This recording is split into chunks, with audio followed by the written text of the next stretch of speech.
Baking up a billionaire. A sweet deal, a fake engagement, and a recipe for romance.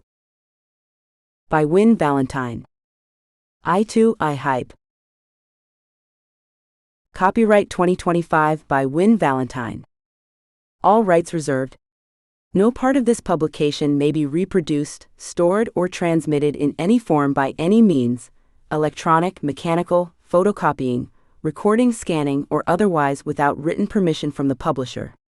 It is illegal to copy this book, post it to a website, or distribute it by any other means without permission. This novel is entirely a work of fiction. The names, characters, and incidents portrayed in it are the work of the author's imagination. Any resemblance to actual persons, living or dead, events or localities, is entirely coincidental. Win Valentine asserts the moral right to be identified as the author of this work. Designations used by companies to distinguish their products are often claimed as trademarks. All brand names and product names used in this book and on its cover are trade names, service marks, trademarks, and registered trademarks of their respective owners. The publishers and the book are not associated with any product or vendor mentioned in this book. None of the companies referenced within the book have endorsed the book. Book cover by Dana Sacco. I squeezed past the venue's double doors sideways, my arms trembling slightly under the weight of Ivy's 3-tier wedding cake. The ivory buttercream masterpiece had taken me 14 hours to perfect, not counting the 3 practice runs that now filled my bakery's freezer. One wrong step, one clumsy guest, and Cousin Ivy's dream centerpiece would become a cautionary wedding tale. "You've got this, Emma," I whispered to myself, mentally mapping the safest route to the dessert table. 27 feet, no children, minimal drunk uncles. The Hartwood Estate ballroom buzzed with early arrivals, the always punctual relatives, vendors making final adjustments, and a handful of guests who clearly hadn't gotten the memo about fashionably late. I spotted Uncle Bob already camped by the open bar, while Aunt Meredith fussed with centerpieces the wedding planner had spent hours arranging. Emma. The cake. Ivy's wedding planner, Melissa, spotted me from across the room and gestured frantically toward the dessert table, which stood gloriously empty, awaiting my creation. I nodded, unable to speak without risking some catastrophic break in concentration. The cake was perfectly balanced, each tier aligned just so, the sugar flowers delicate enough that a strong breath might shatter them. I'd reinforced the structure with more dowels than probably necessary, but Ivy had described her vision as towering elegance, and towering anything required serious structural engineering. Halfway across the ballroom, an elderly couple stepped into my path, then froze like startled deer. "Beautiful cake, dear," the woman said, reaching toward one of the sugar roses. I smiled tightly, sidestepping with the grace of a pastry-wielding ballerina. "Thank you. I pivoted carefully around them. "Set this down, and you can take a closer look." Almost there. The dessert table gleamed under soft lighting, already adorned with the mini desserts I delivered earlier: chocolate-dipped strawberries, champagne-infused cream puffs, and tiny lemon tarts. The cake would complete the spread, my biggest wedding order to date, and one that might finally put Sweet Anne Flour on the map for upscale events. 3 more steps. 2 more steps. I could practically taste success, which at that moment had notes of vanilla bean, white chocolate, and raspberry. And then it happened.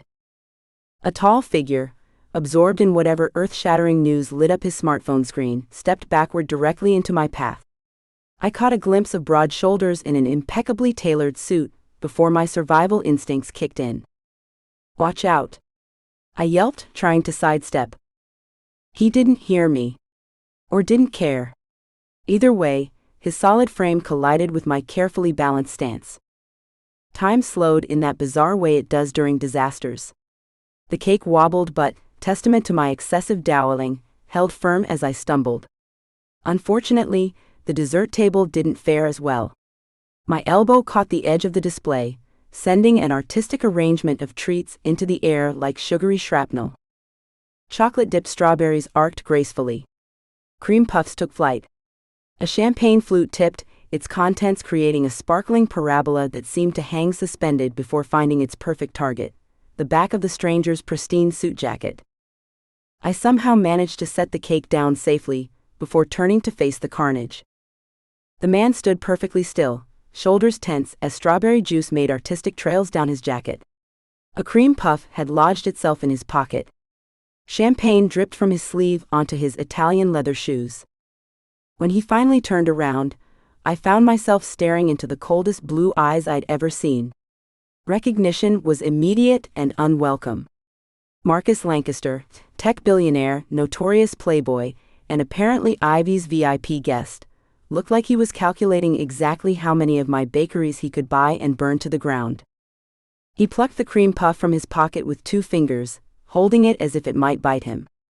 "Do you have any idea how much this suit costs?" Heat rushed to my face. I was painfully aware of my own disheveled state.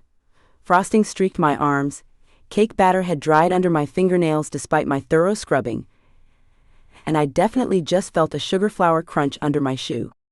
But something about his tone, that well-practiced rich person condescension, made my embarrassment flare into irritation. "I don't know, probably more than my bakery makes in a year." I gestured at the abstract pattern of desserts decorating his back. "Though right now it looks more like a Jackson Pollock painting. Possibly an improvement." His eyebrows shot up, clearly not used to staff, because that's what he thought I was, just the help talking back. "Excuse me?" "Oh, I'm sorry. I wasn't. Did I use too many syllables? Your suit is ruined. My desserts are ruined. If we're tallying losses, I'm guessing mine actually matter more to the bride." A small crowd had gathered, drawn by the spectacle of food meeting fashion. From the corner of my eye I spotted Ivy, her hand covering her mouth in mortified fascination as her cousin, her baker, her childhood best friend, verbally sparred with whatever Silicon Valley royalty she deemed important enough to invite. Then I heard it, the distinctive click of camera shutters. I turned to see phones raised, recording the whole disaster. Worse, a man with professional camera equipment circled us like a shark, capturing multiple angles of the debacle. Perfect. Not only had I assaulted a billionaire with pastry, but it was being documented for posterity. My stomach dropped. This was supposed to be my big break, the wedding that would generate referrals, the perfect photos for my website, proof that Sweet and Flour could handle upscale events. Instead, I'd be lucky if Ivy let me attend the reception as a guest. I grabbed a stack of cocktail napkins from a nearby table and impulsively stepped toward Marcus, dabbing at the stains on his jacket. This was perhaps the worst idea I'd had all day, as the delicate napkins disintegrated against the wet fabric, leaving tiny white pills on the dark material. "You're making it worse," he said, though something in his tone had shifted. I glanced up to find his expression had transformed from annoyed to amused. The corner of his mouth twitched upward, and those ice blue eyes had warmed by several degrees.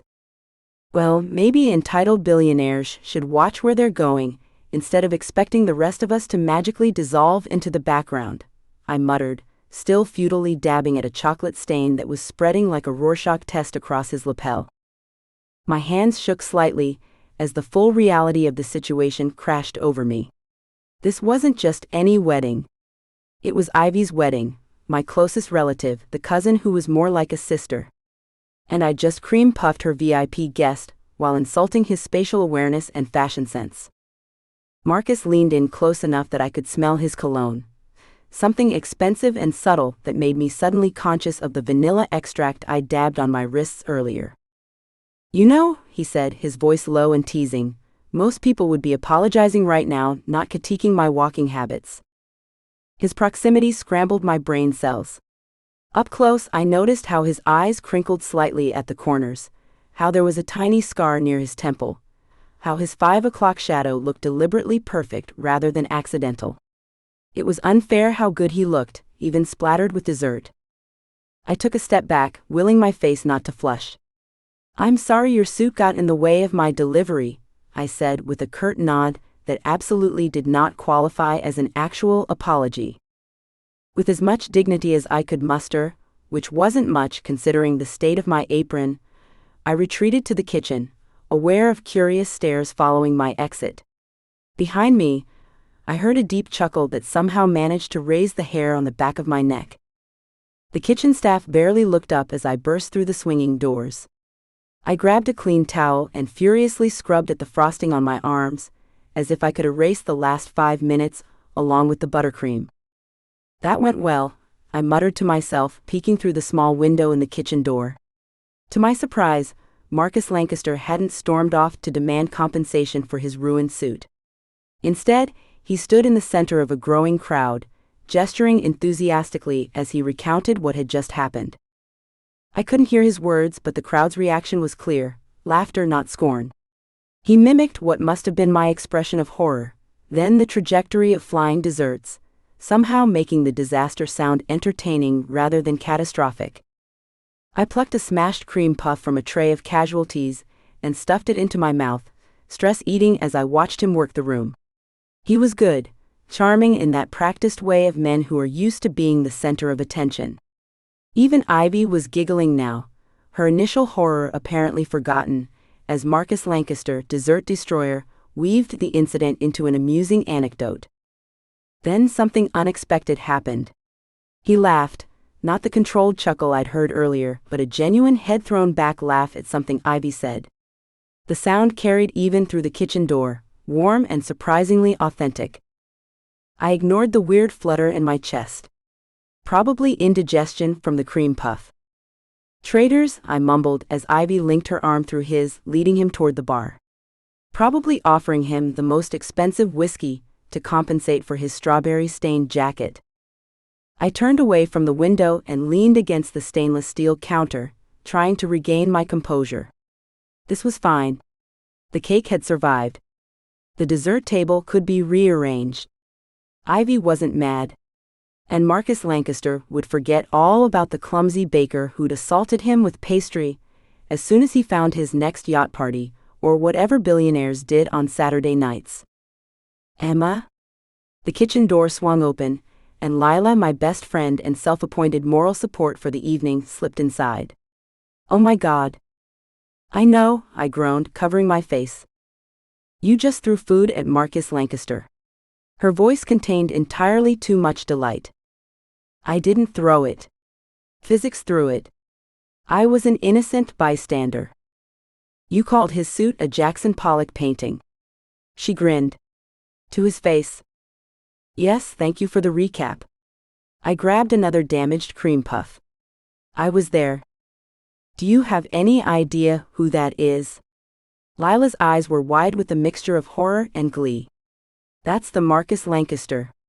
Lancaster Technologies. Worth like billions with a B, created that app everyone uses to organize their entire life."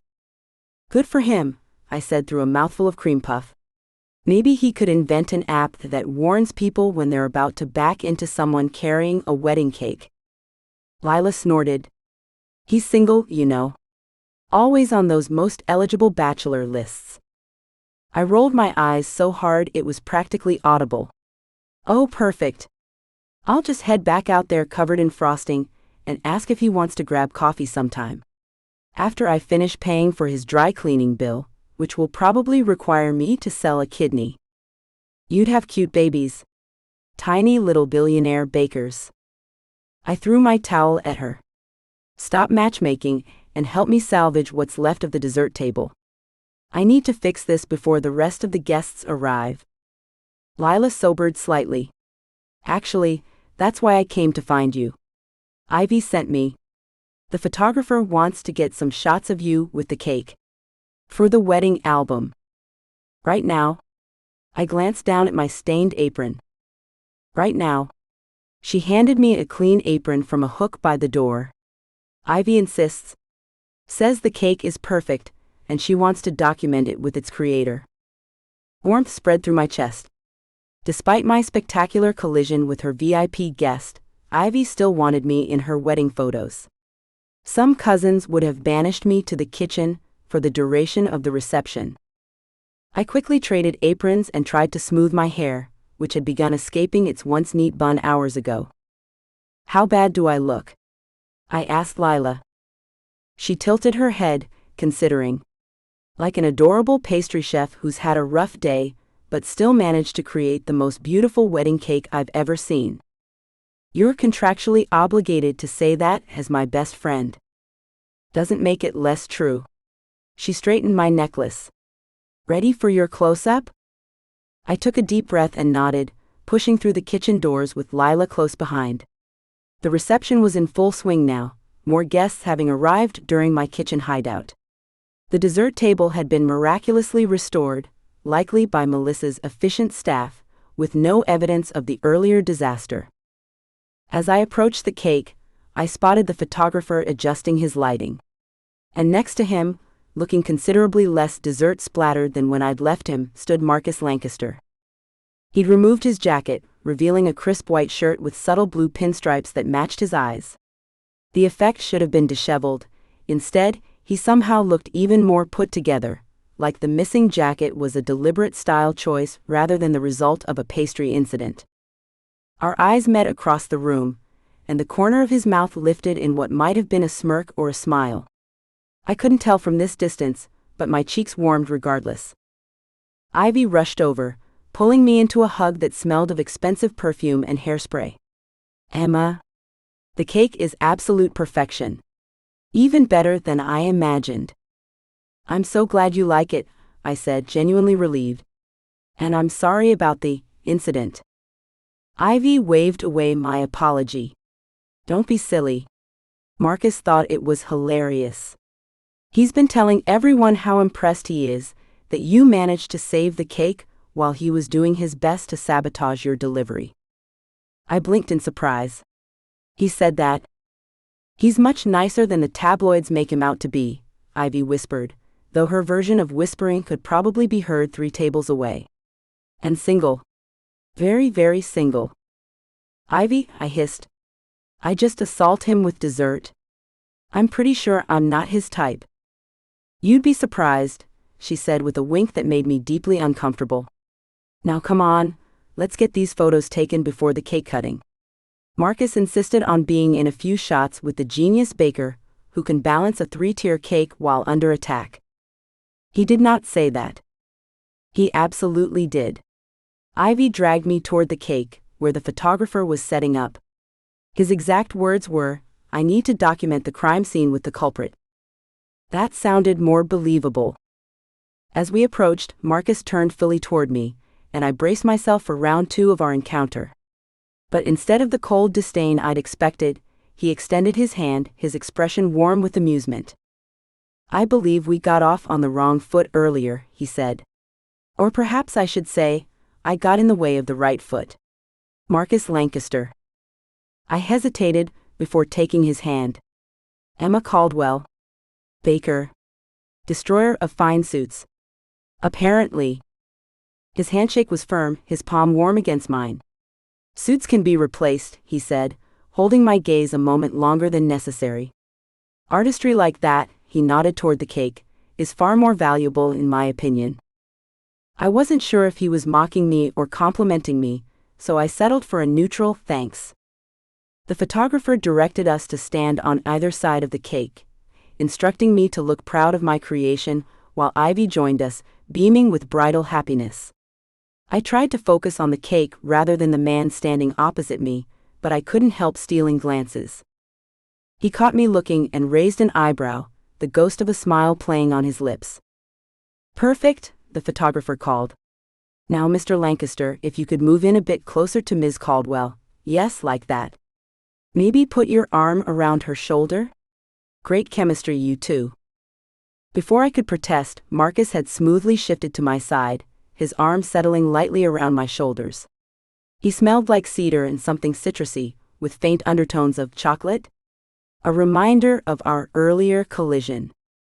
Smile for the camera, pastry assassin, he murmured, his breath warm against my ear. Unless you're planning a second attack?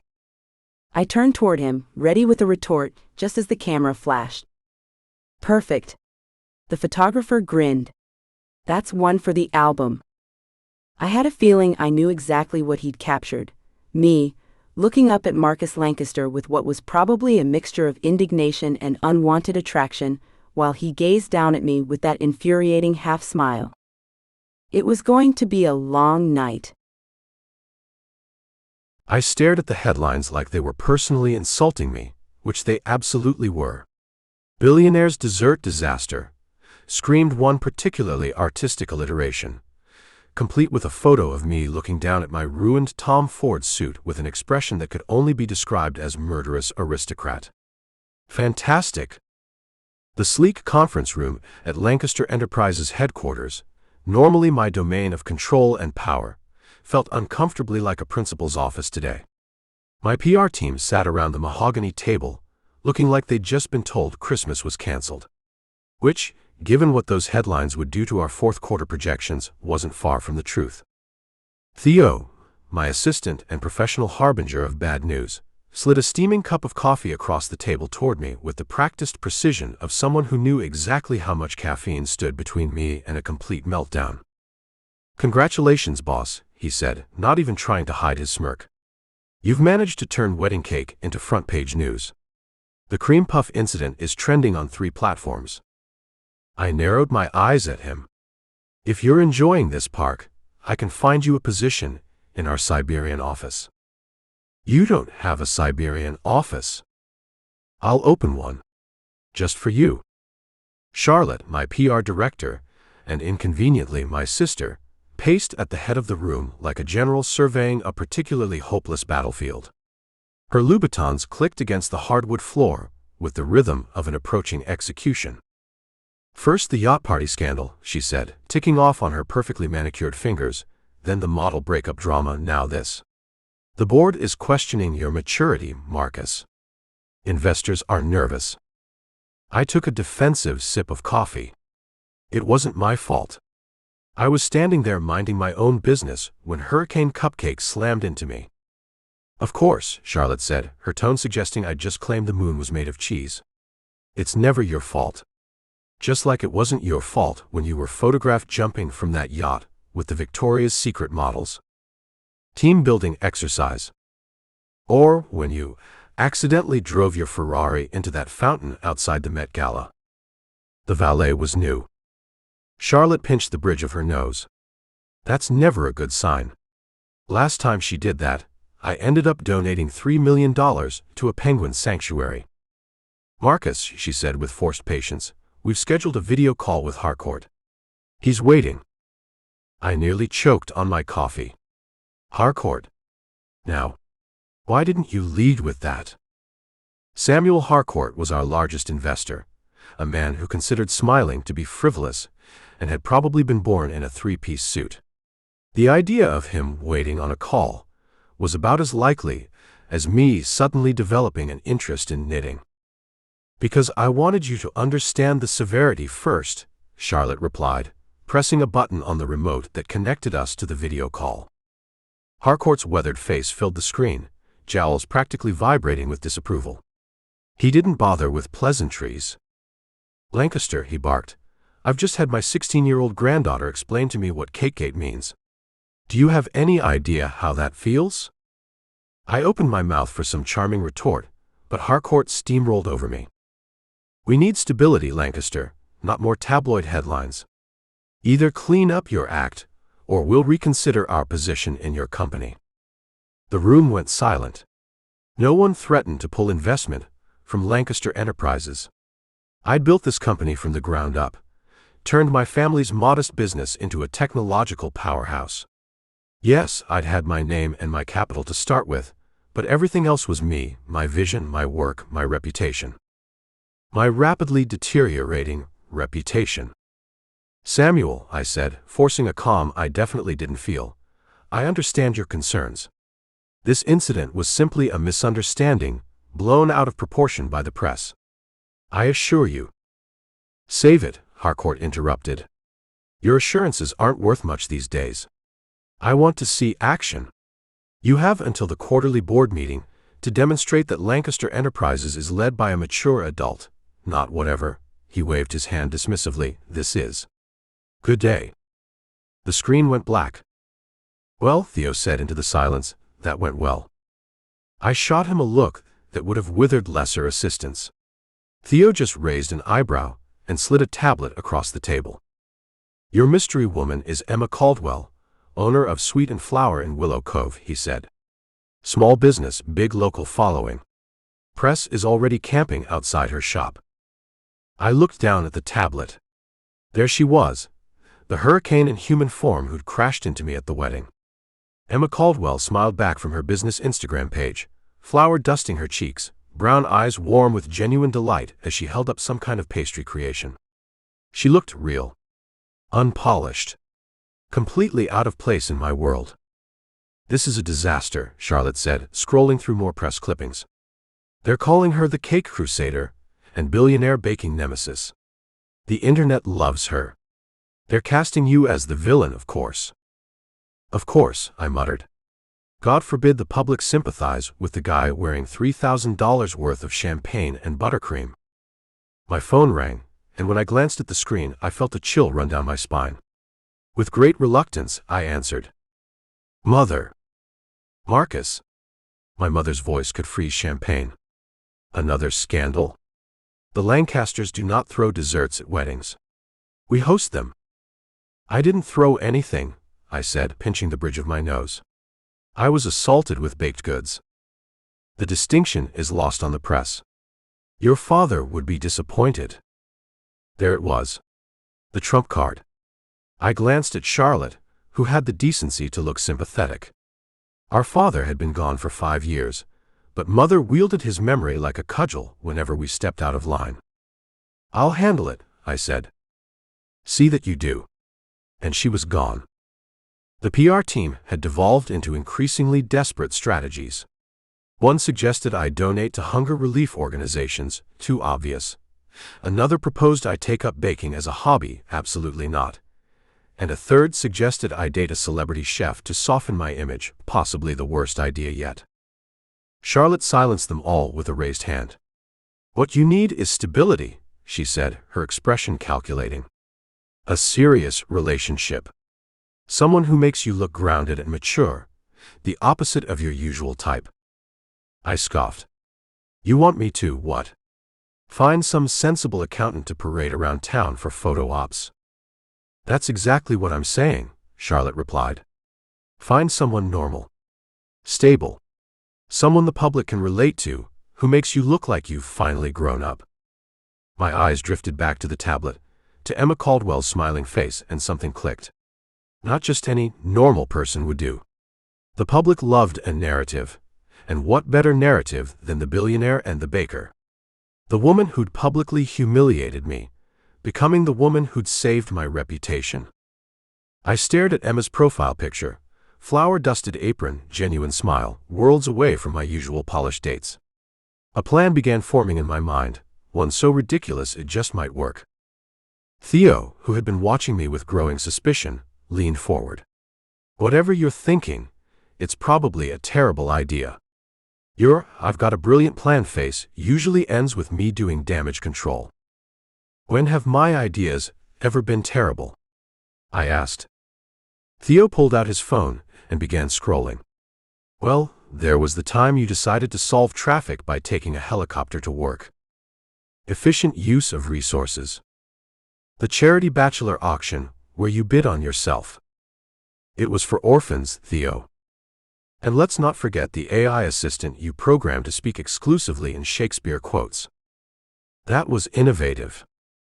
Charlotte snapped her fingers to get our attention. "Focus. We need solutions, not a greatest hits of Marcus's poor judgment." I stood up, suddenly energized. This could work. This would work. "Find me everything on Emma Caldwell and her bakery," I said, grabbing my jacket. "Financial records, press mentions, everything. And clear my schedule for the afternoon." "Where are you going?" Charlotte demanded. I flashed her my most charming smile. "To apologize, of course. Isn't that what mature adults do?" Driving my Aston Martin into Willow Cove felt like entering a different universe. The sleek black vehicle purred down Main Street, attracting stares from locals who probably thought a spaceship had landed. Quaint storefronts lined cobblestone streets, and actual white picket fences surrounded perfectly manicured lawns. It was like driving into a postcard or the set of a Hallmark movie. I checked the address Theo had sent me. Sweet and Flower was situated in the heart of downtown, such as it was. As I cruised slowly past town square, complete with actual gazebo, because of course, I spotted a crowd of people with cameras lingering outside a storefront with a hand-painted sign. Perfect. Just perfect. I found parking across the street and sat in my car for a moment, reviewing what Theo had sent me about Emma Caldwell and her business. 32 years old, born and raised in Willow Cove. Inherited the bakery from her grandmother 5 years ago. Social media following, impressive for a small-town business. Financial situation, concerning. Very concerning. A chain bakery had opened at the edge of town last year, and Sweet and Flower's profits had taken a significant hit. There was a small business loan with payments due soon, and from what I could see, unless something changed, Emma would be underwater by year's end. I smoothed my tie and checked my reflection in the rearview mirror. I looked good. I always looked good, but today I needed to look approachable. Trustworthy. I loosened the tie slightly and undid my top button. Taking a deep breath, I stepped out of the car and immediately felt like I'd walked onto a stage. Conversations stopped. People stared. A woman walking her dog actually gasped. Is that the cake guy? What's he doing here? I ignored them all, striding purposefully across the street towards Sweet and Flower. The reporters perked up like meerkats spotting a predator, but I breezed past them with a practiced no comment and a bland smile. The bakery itself was charming, I supposed, if you liked that sort of thing. The blue and white awning had seen better days, and the window display featured an eclectic collection of pastries with names scrawled on little chalkboard signs: maple bacon morning buns, lavender honey scones, cinnamon apple pie cookies. Creative, I'd give her that. I pushed the door open, setting off a cheerful bell, and stepped inside. The scent hit me immediately: warm sugar, fresh bread, coffee, and something citrusy. Despite myself, my stomach growled. I hadn't eaten since breakfast, and suddenly those experimental pastries looked a lot more appealing. The small shop was empty of customers, no doubt scared off by the press outside, but bustling with activity behind the counter. A dark-haired woman I recognized from social media as Emma's friend Lila was frantically boxing pastries while speaking into a phone tucked between her ear and shoulder. And there, emerging from the back room with a tray of something that smelled divine, was Emma Caldwell herself. She spotted me immediately, and the tray tilted dangerously in her hands. For a moment, I thought we were about to have a repeat performance of the wedding disaster, but she recovered, setting the tray down with a thud. Her expression cycled rapidly through shock, confusion, and finally settled on something between horror and fury. "You," she said.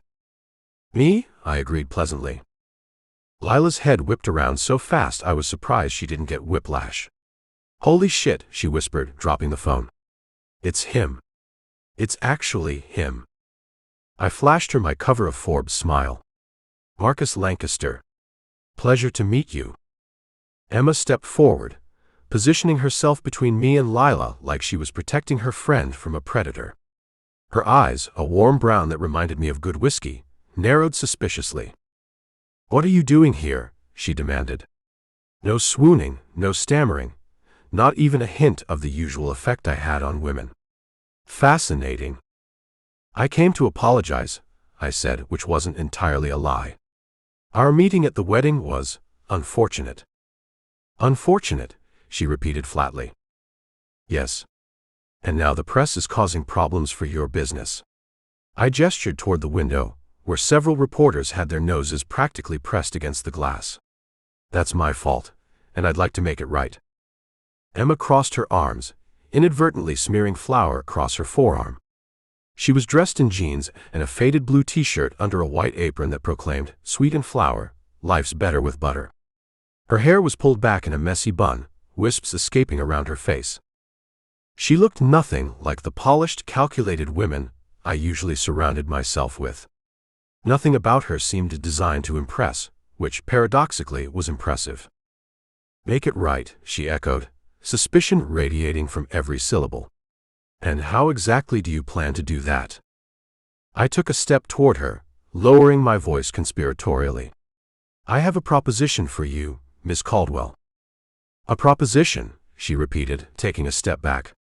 "No offense, Mr. Lancaster, but your reputation precedes you, and I'm really not interested in whatever proposition you might have." I couldn't help it. I laughed. Her immediate assumption that I was hitting on her was both amusing and oddly refreshing. Most women engineered situations specifically so I would hit on them. "Not that kind of proposition," I clarified. "A business arrangement. One that could be mutually beneficial."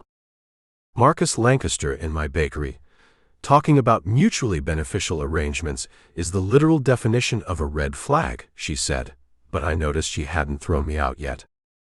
"Hear me out," I said, taking another calculated step forward. "The press is interested in this story, in us. We can use that." She snorted. "There is no us." "But there could be," I said, and her eyes widened. "Or at least the appearance of an us." Understanding dawned on her face, followed rapidly by disbelief. Are you suggesting what I think you're suggesting?" I glanced at Lila, who was watching our exchange with unabashed fascination, and then back at Emma. "Perhaps we could discuss this somewhere more private." Emma hesitated, clearly torn between curiosity and the desire to throw me bodily from her bakery. Finally, she sighed. "Fine." Lila watched the front. "Not that anyone can get in past the paparazzi blockade." She led me through the kitchen, a warm, flower-dusted space that smelled even more heavenly than the front of the shop, and into a tiny office in the back. It was cluttered but organized, with a desk covered in paperwork and a bulletin board pinned with recipes, notes, and what looked like unpaid bills. Emma closed the door and turned to face me, arms crossed defensively. "All right, Lancaster. You've got 5 minutes. What exactly are you proposing?" I looked around for somewhere to sit, but the only chair was piled with cookbooks. I remained standing, feeling strangely out of place in this small personal space. "I need to repair my image," I said bluntly. "You need to save your bakery." She stiffened. "My bakery is fine." "No, it isn't," I countered. "You're 3 months behind on your business loan.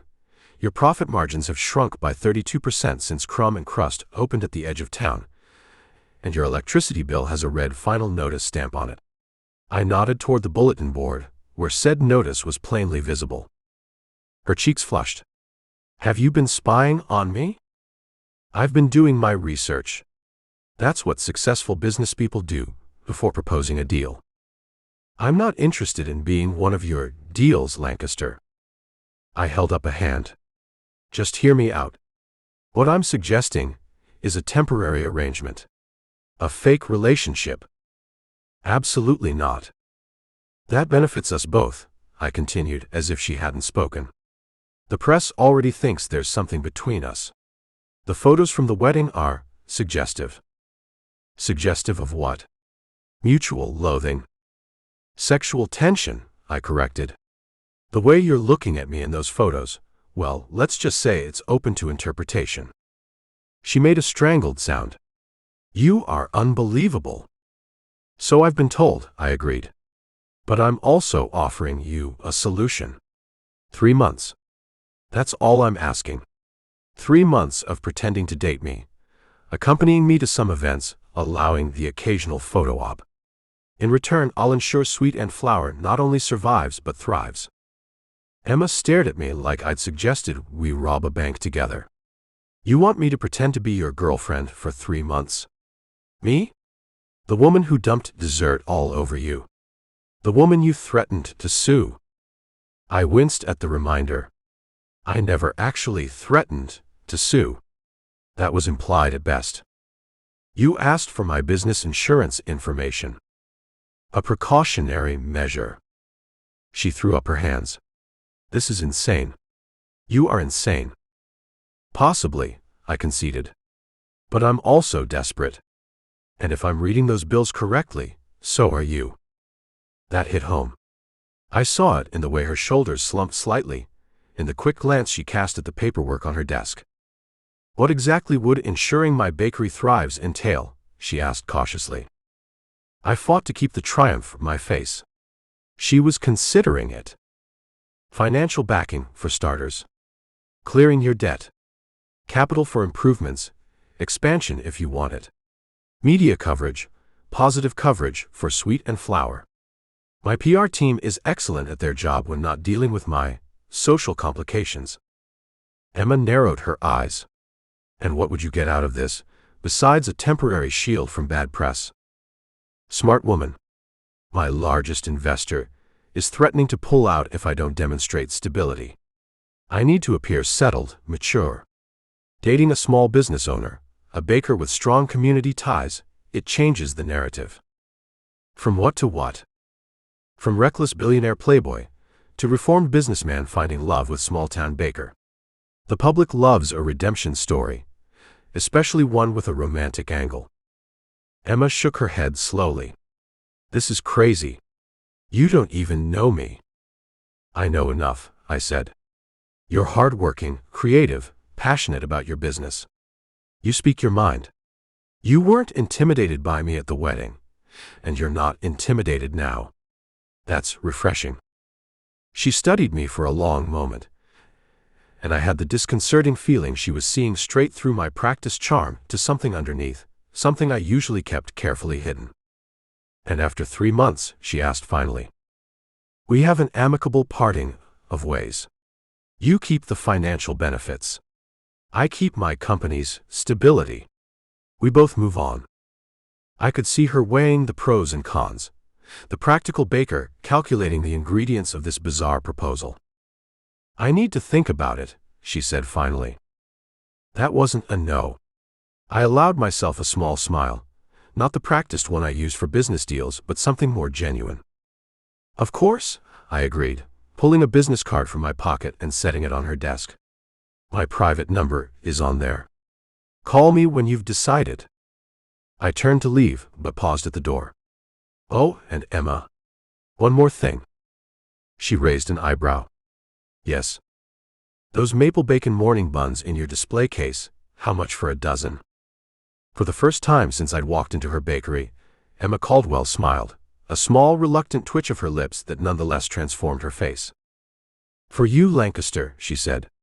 "Double the usual price. I know you can afford it." I couldn't help it. I laughed. "Fair enough."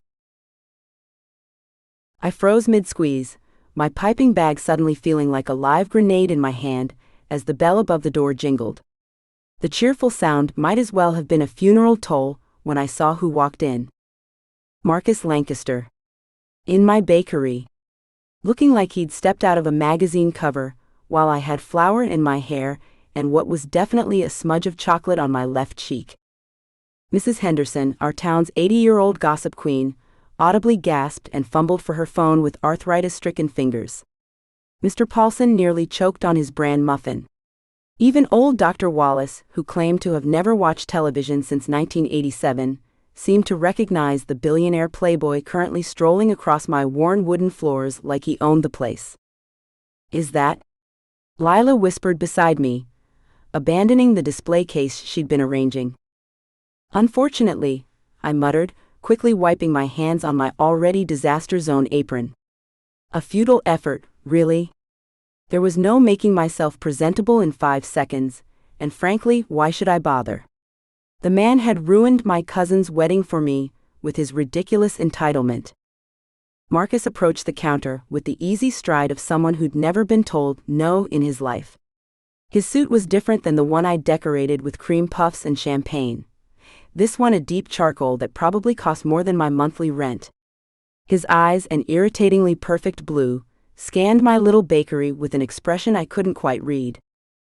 "If you're here for an apology about your suit," I said, cocking my hip against the counter, "I left it at sorry not sorry when you bumped into me." His lips twitched. Was that almost a smile? Impossible. "Miss Caldwell," he said, voice smooth as the ganache I'd been piping. "I think we have some business to discuss." "Business?" I snorted. "Unless you're here to order a birthday cake, we have exactly zero business to discuss. Mrs. Henderson was now openly holding up her phone, probably live streaming to the town's gossip Facebook group. I caught Lila shooting her a warning look, which the elderly woman completely ignored. Marcus's eyes flicked around the bakery, taking in our suddenly very attentive customers with their mysteriously never-ending coffee cups. Unless, he said, lowering his voice just enough to sound intimate, you'd prefer discussing our business in front of your enthusiastic audience? I narrowed my eyes. Whatever business he had in mind, it couldn't be good. But the last thing I needed was Mrs. Henderson reporting back to the entire town about how I'd thrown out Willow Cove's first ever visiting billionaire. Fine, I said through gritted teeth. This way. I gestured for him to follow me, catching Lila's wide-eyed "what the hell is happening" look. I shot back my own "I have no idea" grimace. Watch the front, I told her. I'll handle this. Take your time, she called after me with a suggestive lilt that made me want to throw a cupcake at her. I led Marcus through the swinging door to the kitchen, and then into my cramped back office, horrifyingly aware of everything wrong with it as we entered. Yesterday's recipe experiments were scattered across my desk, failed attempts at a lavender honey scone that kept coming out too dry. Bills were stacked in not-so-neat piles, some marked with alarming red final notice stamps. My grandmother's old wing-back chair was currently hosting a mountain of clean aprons I hadn't had time to fold. I'd never been more aware of the flour dusting every surface until Marcus Lancaster, with his immaculate existence, stepped into my chaos. Sorry about the... I waved my hand vaguely, then stopped. Why was I apologizing? Actually, no, I'm not sorry. Some of us have real work to do. Marcus raised an eyebrow but seemed unperturbed. He simply removed a stack of my recipe books from the visitor's chair and sat down, setting his expensive leather briefcase on his lap. Your bakery is charming, he said, in a tone that made it impossible to tell if he meant it or was mocking me. It's not charming, it's functional, I replied, remaining standing because sitting behind my desk felt too much like playing on his terms. Now what's this business you're so eager to discuss? Instead of answering immediately, he opened his briefcase and pulled out what appeared to be a contract. Actual legal papers. In my bakery. What fresh hell was this? I have a proposition for you, Ms. Caldwell. Emma, I corrected automatically. Emma, he repeated, my name sounding strangely formal in his rich person accent. I need a fiancée. I stared at him for a full 5 seconds before a laugh burst out of me, too loud and slightly manic. Let me get this straight, I said, crossing my arms. You want me to pretend to be madly in love with you, a man who inspected a cream puff stain like it was a personal attack, for what, a publicity stunt? Absolutely not. He didn't even flinch at my rejection. In fact, he looked like he'd expected it. For 3 months, he clarified, as if the duration was the sticking point. And in exchange, I'll completely pay off your bakery's debts. That stopped me cold. My bakery doesn't have debts, I lied automatically, years of small business owner pride kicking in. Marcus's expression remained neutral, as he casually reached across my desk, flipping through the pile of overdue notices I'd been avoiding. Your mortgage is 3 months behind, he said, pulling out the most threatening-looking letter. Your equipment lease is about to expire, he continued, finding another notice with unerring accuracy. And that chain bakery opening across town next month will cut your business in half. My face flushed hot with a mixture of anger and mortification. You had no right to look into my finances. And insulting my bakery isn't exactly the way to convince someone to fake marry you. I'm not insulting your bakery, he countered. I'm stating facts. And I didn't need to investigate, it's all right here on your desk. I sputtered, that's private. Not when you're 3 months from foreclosure. His voice softened a fraction. Look, I need someone real. Someone who isn't after my money or connections. Someone who actually seems to dislike me, which is refreshingly honest. Oh, it's not seeming, I shot back. The dislike is very real, I assure you. Perfect, he said with a small, genuine smile that was so unexpected it momentarily derailed my anger. That authenticity is exactly what I need. What you need is a reality check. I'm not going to pretend to be in love with you for money. That's a business arrangement, he supplied. One that solves both our problems. I don't have problems, I insisted. I have temporary challenges. Something in his expression shifted. He seemed to be reassessing me, and I hated how easily he'd gotten under my skin. What would your grandmother think? He asked softly, glancing at the faded photo on my desk. Grandma Rose in her apron, standing proudly in front of the bakery on opening day 40 years ago. That was a low blow. The dam broke.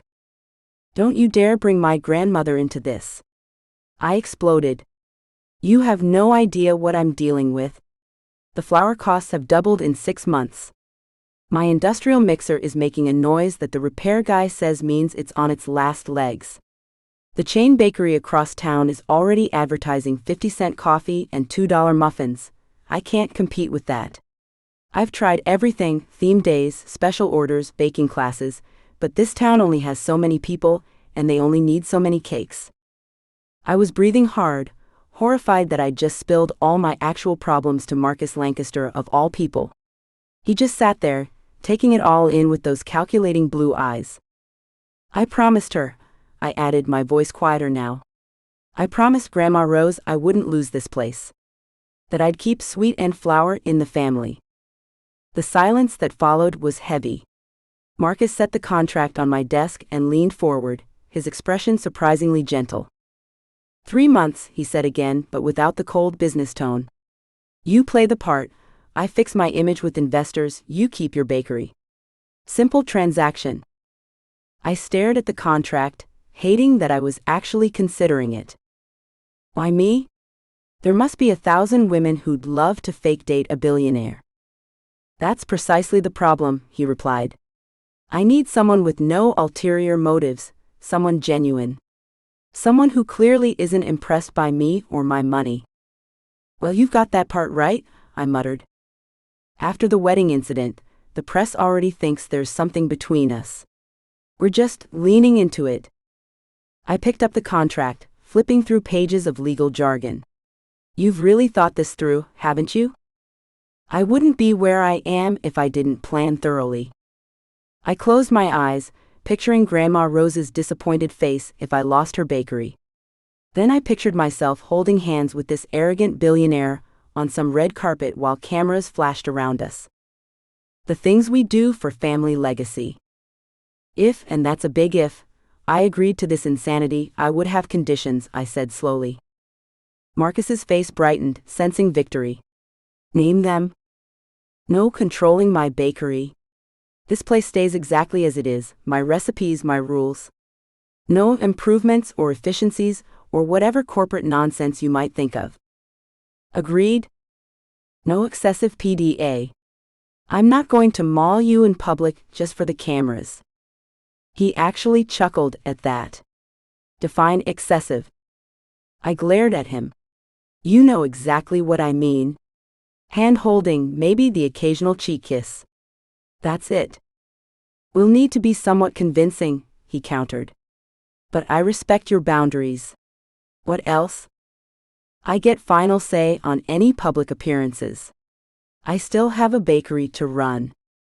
Within reason, he amended. Some events will be non-negotiable for credibility's sake. I chewed my lip thinking. And I want everything in writing. Including exactly how much of my debt you're covering, and when. Already included in the contract, he said, tapping the document. Along with a very generous stipend for your inconvenience. I raised my eyebrows at the figure listed. That was enough to replace my dying mixer, and then some. This was insane. Completely insane. But also, potentially bakery saving. If I agree to this, I said slowly, no one can know it's fake. Not even Lila. Especially not your friend, he agreed. The fewer people who know, the better. Authenticity is key. I took a deep breath, the weight of the decision pressing on my chest like a concrete slab. Fine, I finally said, the word tasting strange in my mouth. 3 months. Not a day more. Excellent. Marcus's smile was all business again, as he pulled a pen from his jacket pocket, probably some $1,000 fountain pen that wrote in liquid gold. I took it, hesitating just a moment before signing my name on every highlighted line. With each signature, I felt like I was selling a piece of my soul to the devil in an expensive suit. When I finished the last page, I handed the contract and pen back to him. I already regret this. You won't, he assured me, signing his own name with a practiced flourish. This arrangement will save your bakery and my company's reputation. It's win-win. As he spoke, we shook hands to seal the deal, his hand warm and unexpectedly calloused for a billionaire. For a split second, something electric passed between us, a spark of something. Probably mutual disdain. The moment was shattered when my office door burst open without even a courtesy knock. Lila stood there, coffee cup in hand, mouth dropping open as she took in our clasped hands and the signed contract on the desk. The coffee cup slipped from her fingers, splattering across my already stained floor as she gasped, "You're engaged to Marcus Lancaster?" Her voice was loud enough to carry clear through to the front of the bakery. Behind her, I could see Mrs. Henderson's eyes go wide as dinner plates, her fingers already flying across her phone screen. Perfect. Just perfect.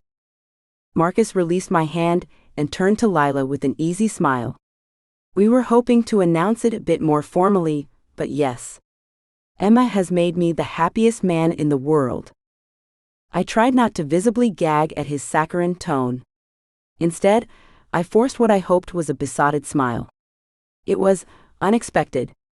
We were keeping it quiet until the right time. Lila's eyes were practically bugging out of her head.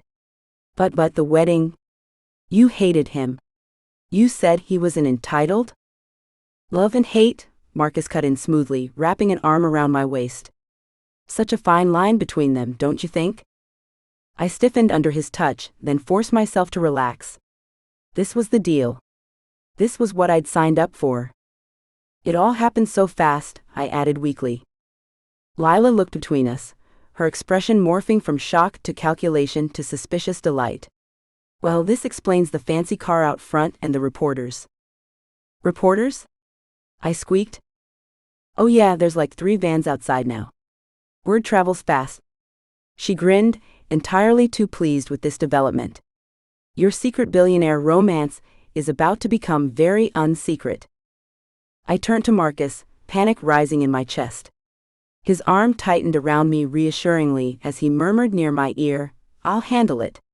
That's what I'm here for."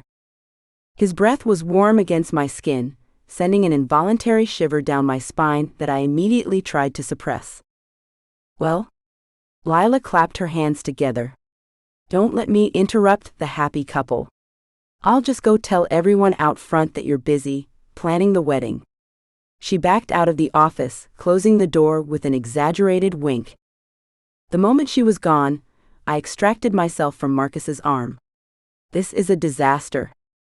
On the contrary, he replied calmly. This is perfect. Your friend's reaction was exactly the authentic announcement we needed. By sunset, everyone in town will know.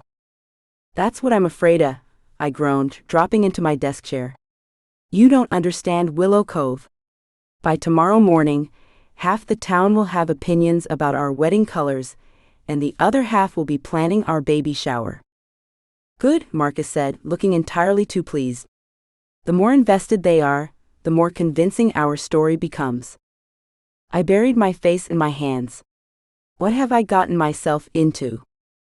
A mutually beneficial business arrangement, he reminded me, gathering his copy of the contract and returning it to his briefcase. Now, shall we go greet our adoring public fiancé? He held out his hand to me, a challenge in his eyes. With a deep sigh, I placed my flour-dusted hand in his immaculate one. Just so we're clear, I still don't like you. His smile turned genuine for a brief moment.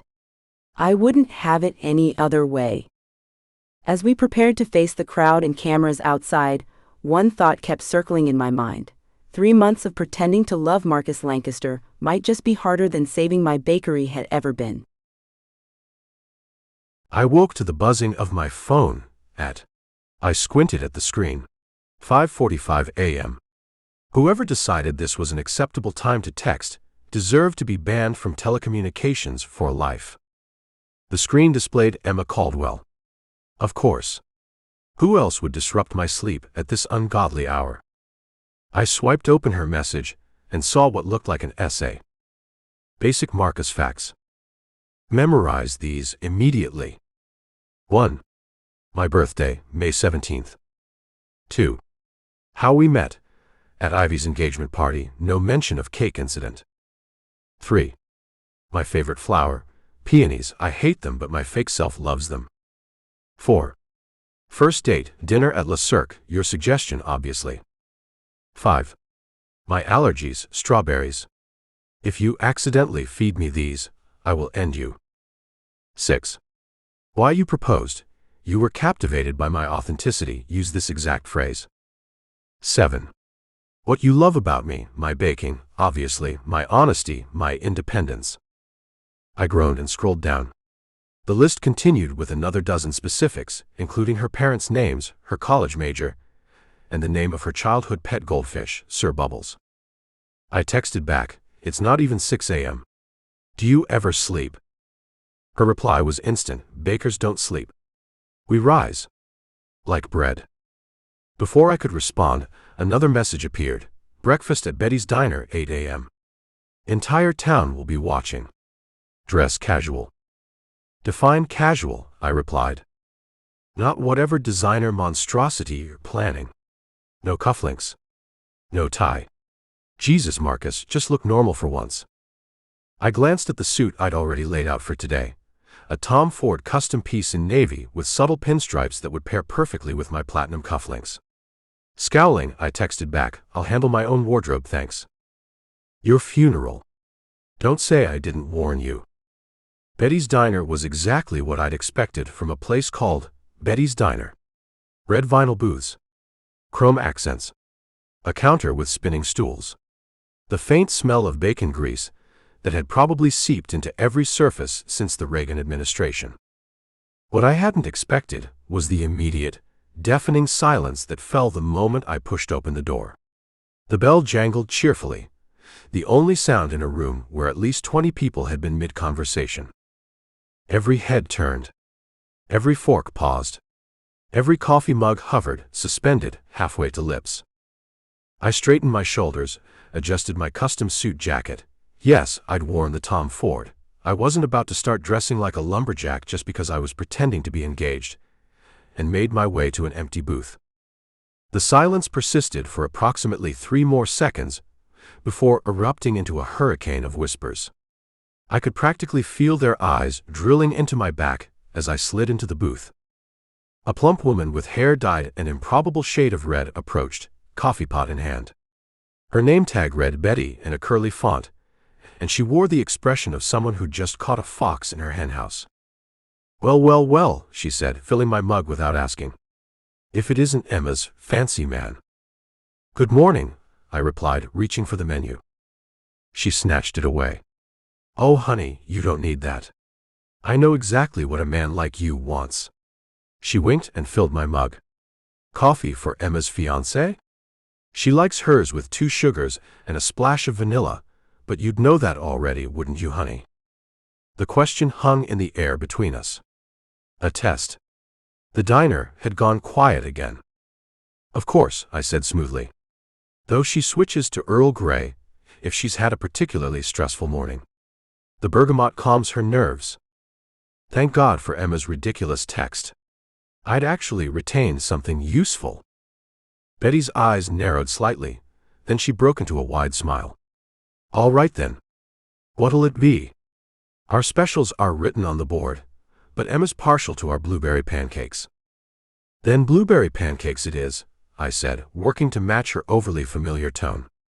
And maybe some bacon on the side. Crispy, not chewy, Betty nodded. Just how Emma likes it. Jesus Christ. Was there anything about Emma's preferences that this town didn't know? Betty sauntered away, but my solitude didn't last long. An elderly man with impressive eyebrows appeared at my table. "Herbert Jenkins," he announced, extending a weathered hand. "I order the classic sourdough every Thursday from Sweet and Flour." I shook his hand, uncertain why this information required an introduction. "Marcus Lancaster. Pleasure to meet you. Just wanted to see the young man who swept our Emma off her feet." He leaned in, his voice dropping to what he probably thought was a whisper. "Bit sudden, isn't it? Not that I don't trust Emma's judgment. Just curious how you two lovebirds met." I reached for my coffee. "At her cousin's engagement party. I was." "Oh, Ivy's party." Herbert's eyes lit up. "Heard it was quite the affair.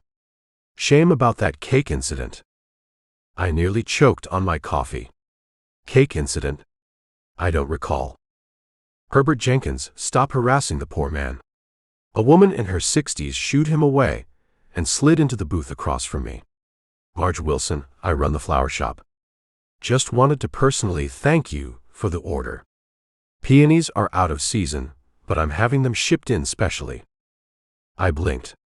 "I ordered peonies?" Marge's smile faltered. "For Emma. This morning?" The card said, "To my authentic fiancée." Shit. My assistant, Theo, must have sent them after I forwarded him Emma's list. "Of course, yes. Just making sure they arrived." "Oh, they arrived," Marge said with a knowing smile. "The whole town's talking about it. So romantic." Before I could respond, she was replaced by an older couple who introduced themselves as Emma's former piano teachers, who were then replaced by the town librarian, who wanted to know if I'd be attending book club. Between bites of admittedly excellent pancakes, I met the mailman, two of Emma's high school teachers, and several elderly women who seemed to exist solely to pinch my cheeks and comment on what adorable babies Emma and I would make. I was contemplating a daring escape through the bathroom window when the bell jangled and a petite woman with dark curly hair burst in. Her eyes found me immediately, and she made a beeline for my booth. "Oh my God," she exclaimed, sliding in across from me and extending her hand. "I'm Lila, Emma's best friend. This is historic." I recognized her from the bakery. "Nice too."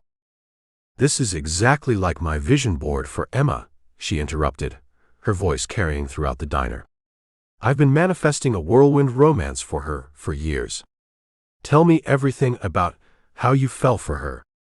I glanced around, noting that every person in the diner had abandoned any pretense of not listening. Even Betty was leaning against the counter, coffee pot forgotten in her hand. "Well," I cleared my throat, trying to recall what Emma had written. Something about authenticity. I was captivated by her authenticity. Lila's expectant expression didn't waver. "She's different," I continued, thinking of our actual interactions. "Most people I meet either want something from me or try to impress me. Emma just told me exactly what she thought."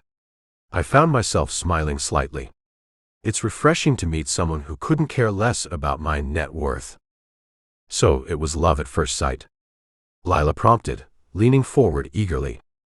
"Not exactly," I hedged, remembering the flying desserts. "It was more of a gradual realization." Lila nodded sagely. "Emma can be prickly at first, like a cactus. But once you get past the spines, she's all gooey inside." That's an image. "What was your first date like?" Emma refuses to give details. I reached for the coffee, buying time. "Dinner at Le Cirque." I suggested it. "Fancy," Lila nodded approvingly. And then we talked," I said, realizing I hadn't prepared for an interrogation this detailed. "About her bakery. Her dreams. Her. So you know all about her sourdough starter disaster of 2018. Lila interrupted, her eyes narrowing slightly. I hesitated. "She mentioned it." Lila crossed her arms. "And I suppose she told you all about her plan to expand the bakery into the empty space next door?" I nodded, making a mental note to ask Emma about these details later. And her secret ingredient in her cinnamon rolls that makes them better than anyone else's. Of course, I lied smoothly. Lila smiled a bit too sweetly. Interesting, since there isn't one. They're just really good cinnamon rolls. Busted. Look, I lowered my voice. Emma's private about certain things. So, you want to marry our Emma? A booming voice interrupted my attempts at damage control. A heavy-set man in his 60s appeared at our table, clutching what appeared to be a large leather-bound book. Mayor Tomkins. I recognized him from Emma's descriptions and the unflattering caricature she'd drawn in the margin of her basic Marcus facts list. Mayor Tomkins, I extended my hand. I've heard so much about you. He ignored my hand. Let's see if you know anything about the place she calls home. He dropped the book on the table with a thud, narrowly missing my coffee. Pop quiz, Mr. Billionaire. I glanced at the book's cover, Willow Cove, a pictorial history. First question, the mayor announced, loud enough for the entire diner to hear. When was Willow Cove founded, and by whom? I stared at him. I'm not sure how this is relevant to. 1802, by Captain James Willow, Lila whispered behind her hand. 1802, I repeated quickly, by Captain James Willow. Mayor Tompkins's eyes narrowed. Lucky guess. Next question. What natural disaster struck Willow Cove in 1934, leading to the town's famous rebuilding efforts? Lila opened her mouth, but the mayor shot her a warning look. No helping the candidate, Ms. Martinez. Candidate. What the hell was this? An election? I don't. The Great Willow Flood, he supplied, shaking his head in disappointment. Any respectable future resident would know that. Next question. What is the name of the annual festival held every fall in Willow Cove Square? I thought back to Emma's list. Had she mentioned this? I couldn't remember. The Fall Festival, I ventured. The mayor snorted. The Harvest Moon Jubilee, young man. Founded in 1889 to celebrate the town's apple harvest. Every couple in town participates in the lantern lighting. He leaned forward. Will you be joining us this year? It's only 3 weeks away. Of course he will, Lila interjected. Emma wouldn't miss it. The mayor nodded, then flipped open his book. Name 3 historical landmarks in Willow Cove. I was beginning to sweat. The town square, the bakery, and the lighthouse, someone called from another booth. The covered bridge, added Betty from behind the counter. The old mill, offered the mailman. The mayor sighed dramatically. I see we have much to work on. He closed the book. Emma deserves someone who appreciates her hometown, Mr. Lancaster. I straightened in my seat. I'm learning. It's one of the many things I admire about Emma, her connection to this place. To this community. I gestured around the diner. I may not know the town's history yet, but I can see why she loves it here. A murmur of approval rippled through the diner. Even the mayor's stern expression softened slightly. Well, he huffed, at least you're willing to try. Most city folks don't bother. My phone buzzed in my pocket. Emma. SOS. Bakery. Now. I stood abruptly, pulling out my wallet and dropping several bills on the table. It's been a pleasure, everyone, but my fiancée needs me. The entire diner let out a collective awe. Go to her, Lila said dramatically, clutching her heart. I nodded politely to Mayor Tompkins, then made my escape, the bell jangling cheerfully behind me. I found Emma standing amid what looked like a botanical garden. Flowers, peonies I assumed, covered every surface of the bakery. Pink ones, white ones, even some bizarre purple ones that looked more like cabbage than flowers. What the hell is this? She hissed when she saw me, gesturing wildly at the floral invasion. You said peonies were your favorite, I reminded her, barely suppressing a smirk. I said my fake self loved peonies.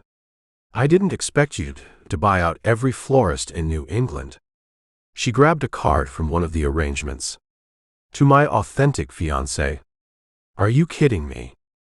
I was following your script, I defended. You said to use that exact phrase when talking about why you proposed, not on flower cards.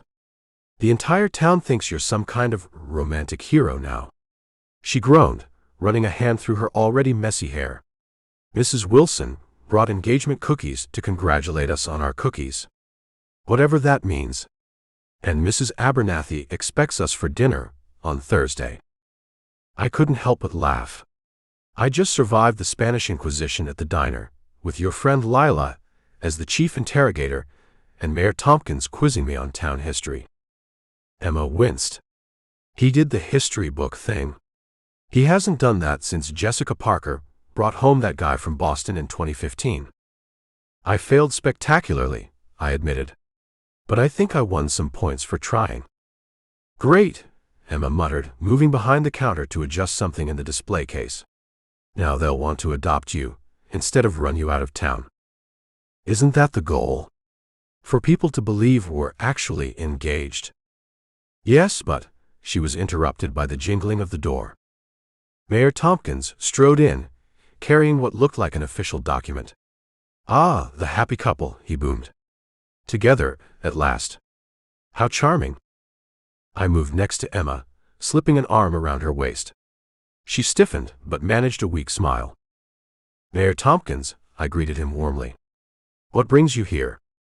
An official engagement gift, he announced, placing the document on the counter with a flourish. Forms to register for the annual Willow Cove Couples Bake-Off competition. Emma's face went pale. Oh, that's not necessary. Nonsense, the mayor interrupted. It's tradition. Every engaged couple participates. It's in 2 weeks. Perfect timing to announce your engagement to the whole community. We really appreciate the thought, Emma said, her voice strained. But Marcus's schedule is so busy and the bakery is. Unless, of course, the mayor's eyes narrowed slightly. You're not really committed to being part of our community traditions. The challenge in his voice was unmistakable.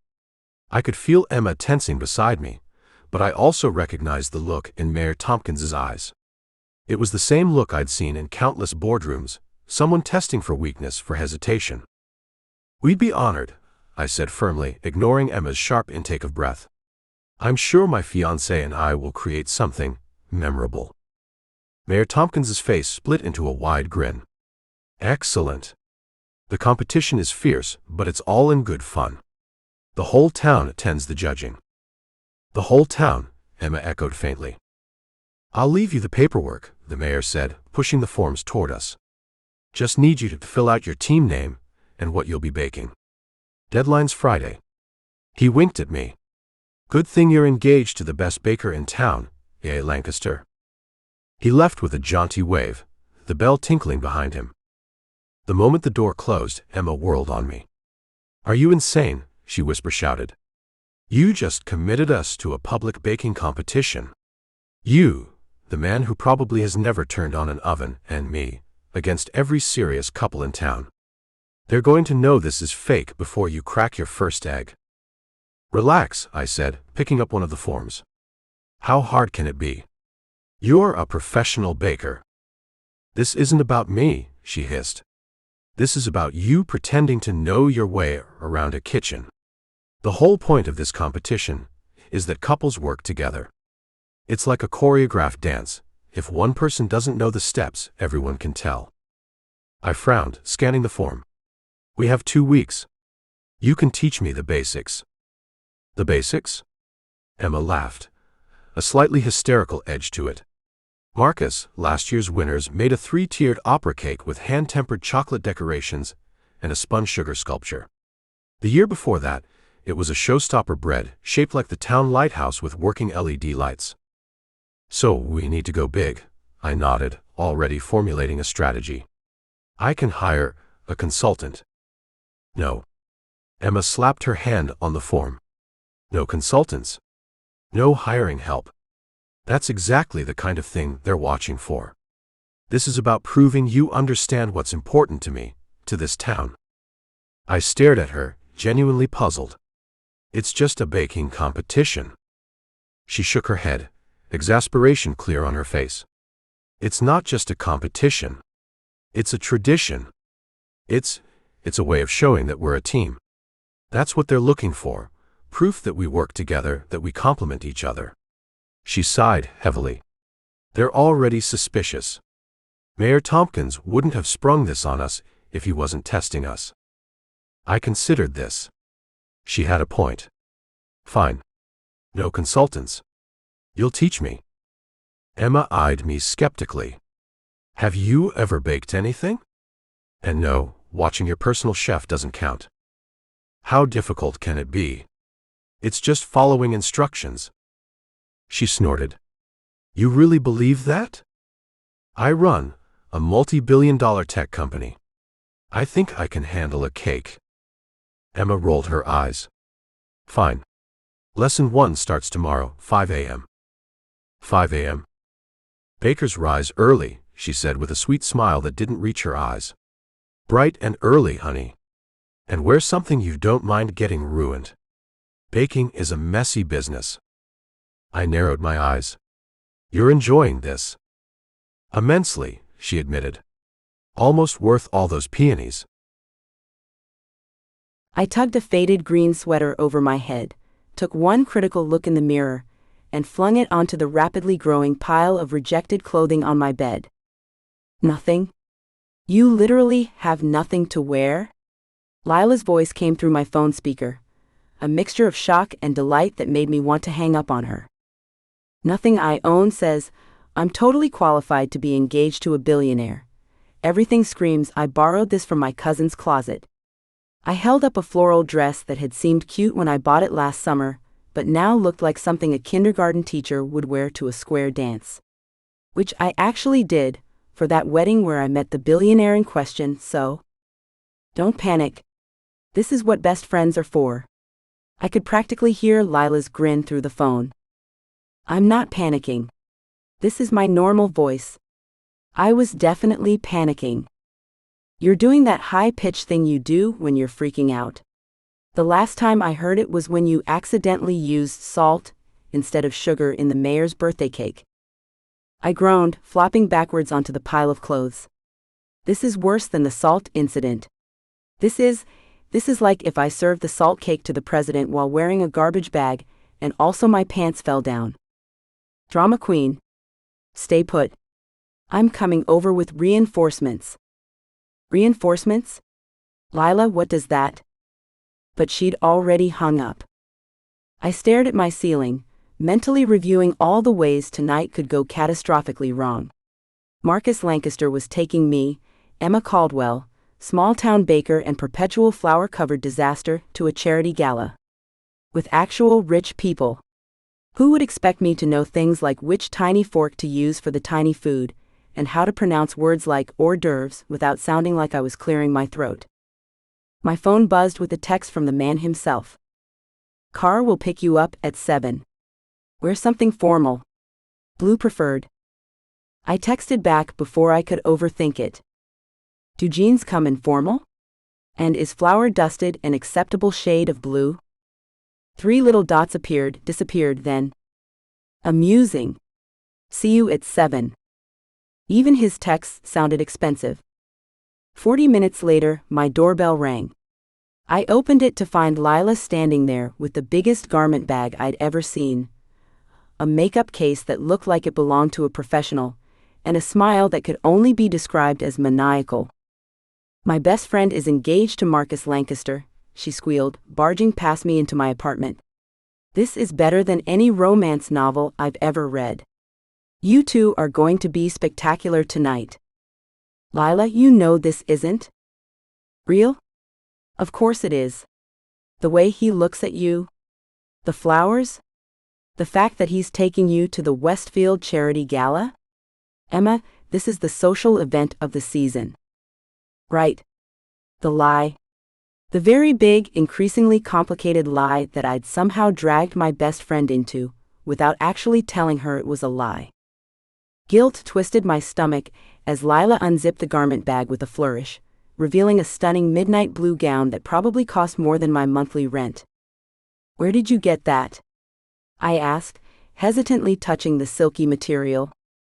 Remember Cynthia from college? She works for Neiman Marcus now. Called in a favor. Lila held the dress up against me, her eyes sparkling. It's perfect. You're going to look like Cinderella, except instead of running away at midnight, you'll be dragging your prince back to your castle for? Lila. What? You're engaged. I'm allowed to make those jokes now. She pushed me toward the bathroom with the dress. Try it on while I set up Command Central. And prepare to tell me everything. I can't believe you kept this secret romance from me. I want all the details. Oh God.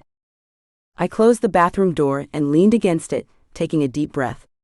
This was fine. This was just one more lie on a tower of lies that was starting to sway dangerously in the wind. I could handle this. When I emerged in the blue dress, Lila actually gasped. Emma. You look wow. I turned to look in my full-length mirror and barely recognized myself. The dress hugged my curves in all the right places before flowing gracefully to the floor. The color made my eyes look deeper and my skin glow. Now sit. Lila pointed to my bed, which she'd cleared of rejected clothing. I need to do your makeup while you spill every single detail about how this whirlwind romance happened. I sat obediently, mind racing to construct a love story that wouldn't immediately fall apart under scrutiny. Well, after the wedding disaster he called me. That much was true, at least. And? Lila prompted, applying foundation with expert strokes. And he apologized for being rude. Also technically true. MMMHMM. And then? She switched to an eyeshadow brush, dabbing something shimmery onto my lids. And then he asked me out for coffee. Complete lie. When? You never mentioned coffee with a billionaire. I didn't want to jinx it. It was very casual. I was going straight to hell for this. So coffee turned into? She was now working on my blush, giving me no escape from her interrogation. Dinner? A few dinners. He would come to town late, after the bakery closed. The lies were flowing now, each one making me feel worse than the last. That explains the late nights you've been keeping. I thought you were just stress baking. Lila's eyes widened. Wait, is that why you made 72 cupcakes that night 2 weeks ago? Was it after a date? I nodded, seizing the convenient explanation. He had to leave suddenly for a business thing. I was disappointed. And the engagement? Emma, that was fast. When you know, you know? I offered weakly. Lila squealed, clapping her hands together. That's exactly what happens in all the best love stories. It's so romantic I could die. As she continued working on my transformation, I spun an increasingly elaborate tale about secret meetings, romantic gestures, and heartfelt conversations that had never happened. With each fictional detail, Lila's excitement grew, and my guilt deepened. And then he proposed at sunset on the pier, I finished lamely, as Lila finished applying a nude lipstick. That's the most romantic thing I've ever heard, she sighed, stepping back to admire her work. And now look at you. You're a princess. A princess built on lies, maybe. Now for the finishing touch. Lila pulled out a velvet jewelry box from her bag. Lila, no, that's too much. These are my grandmother's pearls. She wore them to every special occasion. Lila fastened the delicate strand around my neck. Something borrowed for my best friend's big debut. I felt tears, threatening to ruin my carefully applied makeup. Thank you. Don't cry. You'll mess up your mascara. Lila fanned my face frantically. Besides, your fiancé will be here any minute, and we need to get these shoes on you. The shoes in question were silver stilettos that looked more like beautiful torture devices than footwear. I can't walk in these, I protested as Lila forced my feet into them. You can and you will. Practice now before. The doorbell rang. He's here. Lila squealed, practically shoving me toward the door. Wait, I need to? No time. Go be fabulous. I wobbled to the door, took a steadying breath, and opened it. Marcus Lancaster stood on my porch looking like he'd stepped straight off a movie set. His tuxedo fit him perfectly, emphasizing broad shoulders and a trim waist. His dark hair was styled just enough to look deliberate, but not fussy. And his eyes, those impossibly blue eyes, widened slightly as they took me in. For a moment, he said nothing. Just stared. The silence stretched between us, oddly charged. "You look different," he finally said. Then, as if catching himself, he added, "Good different." "Thanks," I managed, suddenly very aware of how exposed the dress left my shoulders. "You clean up okay yourself." A smile tugged at the corner of his mouth. High praise from the woman who last saw me, covered in champagne and petite fours. "That was your own fault," I reminded him, fighting a smile of my own. "Semantics." He glanced past me to where Lila was watching our exchange with undisguised glee. "You must be the best friend." "Lila Martinez," she said, stepping forward to shake his hand with excessive enthusiasm. "It's an honor, Mr. Lancaster. Emma has told me so much about you." "Has she?" His eyebrow quirked as his gaze slid back to me. "All good things, I hope." "Oh, the best things," Lila gushed. "The sunset proposal? The secret dinners? So romantic." I felt heat creeping up my neck as Marcus's eyes lit with amusement. "Emma does have quite the imagination." "We should go," I interjected quickly. "Don't want to be late." "Of course." He offered me his arm. "Your carriage awaits, Miss Caldwell." Lila practically shoved us out the door, whispering, "Text me everything," as we left. The carriage turned out to be a sleek black limousine parked at the curb, earning curious stares from my neighbors.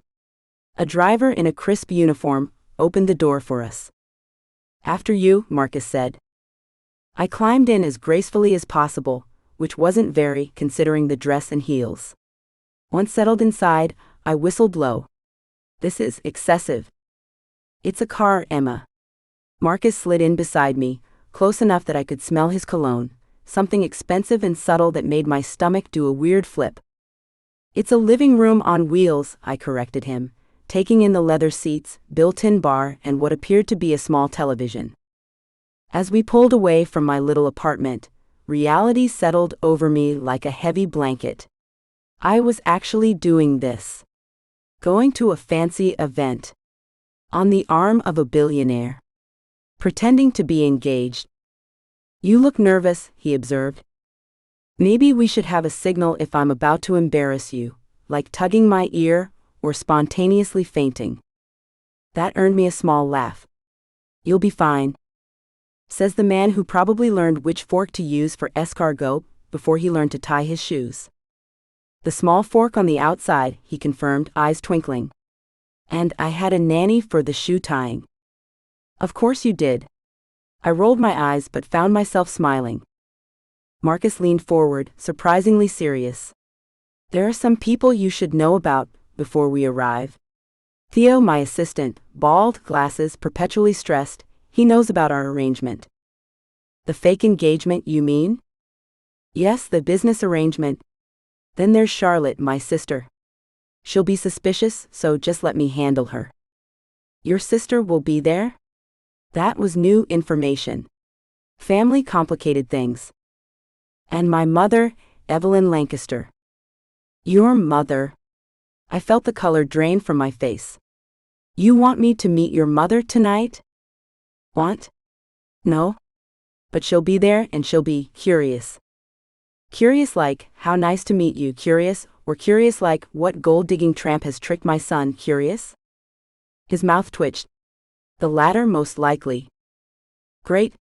That's just great.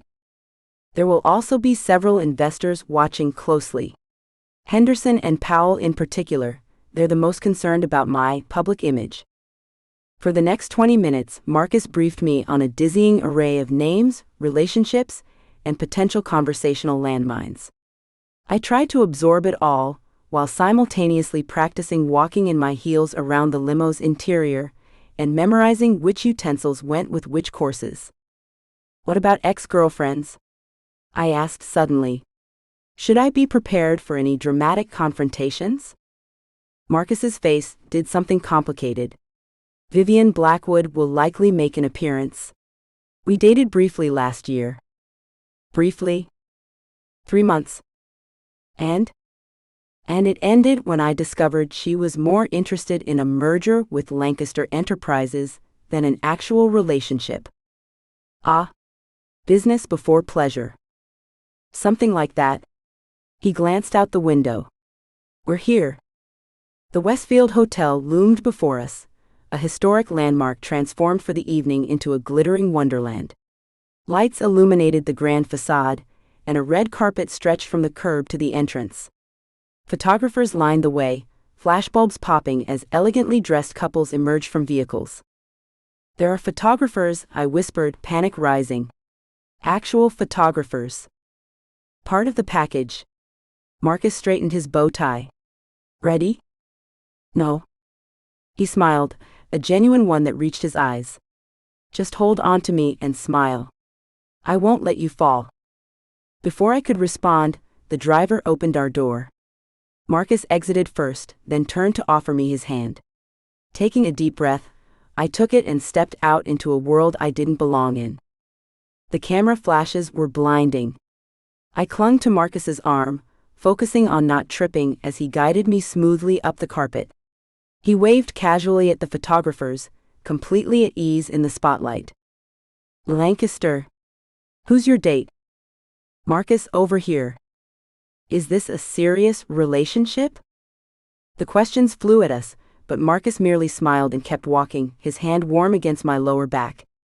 When we finally entered the hotel, I released a breath I hadn't realized I was holding. The ballroom took my breath away all over again. Crystal chandeliers hung from soaring ceilings. Tables draped in white linen surrounded a marble dance floor. Waiters circulated with champagne flutes and trays of elegant hors d'oeuvres. And everywhere, beautiful people in beautiful clothes carried on beautiful conversations. Wow, I whispered. It's just a room, Emma. But he was watching me with something like amusement. A room that probably costs more than my bakery to rent for one night. Closer to 3 bakeries, actually. I stared at him. You're not helping. His hand found the small of my back again, guiding me forward. Champagne? Yes. Immediately. He snagged 2 glasses from a passing waiter and handed one to me. I took a deep breath, then a large sip. Easy, he murmured, leaning close. It's stronger than it tastes. I'll need that strength to survive this evening. As we moved through the crowd, heads turned. Whispers followed us. I caught snippets: baker, disaster at the Jenkins wedding, publicity stunt, that made my cheeks burn. Marcus, however, seemed completely unfazed.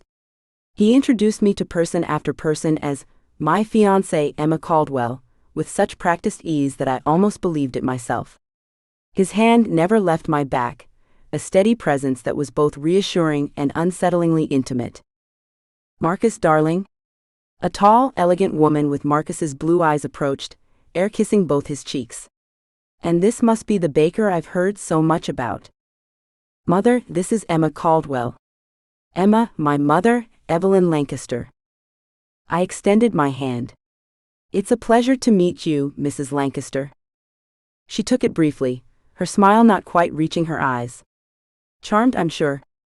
Such an unexpected pairing. Marcus has always been full of surprises. The best relationships often are unexpected, I replied, channeling what I hoped was sophisticated confidence rather than bakery sass. Indeed. And how is your little shop doing? Marcus mentioned it was quite rustic. Sweet Anne Flower is doing wonderfully, I lied. There's something special about creating things by hand, don't you think? I wouldn't know, Evelyn said smoothly. I've always preferred to employ people for that sort of thing. Before I could respond, Marcus cut in. We should circulate, Mother. I see Henderson by the bar.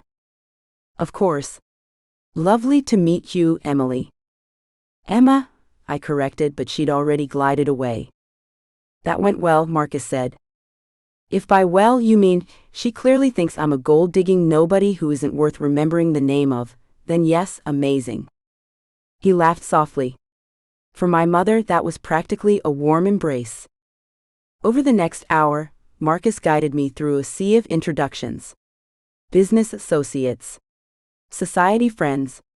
Each one surveyed me with varying degrees of curiosity and skepticism. I smiled until my face hurt, desperately trying to remember names and not say anything embarrassing. I need a minute, I finally whispered to Marcus after a particularly intense conversation with a man who apparently owned half of Manhattan. Of course. His fingers brushed mine, a surprisingly gentle gesture. The bar? I nodded, and he guided me across the room. Just as we approached the bar, a man with glasses, Theo I presumed, intercepted Marcus. I need you for 5 minutes, Theo said urgently. Henderson and Powell want to discuss the Singapore project. Marcus hesitated, glancing at me. Go, I assured him. I can handle ordering a drink on my own. He squeezed my hand briefly. I'll be right back. As soon as he walked away, I let my shoulders slump slightly. Playing the perfect fiancé was exhausting. I ordered a glass of water, needing a break from the champagne. Well, if it isn't the baker.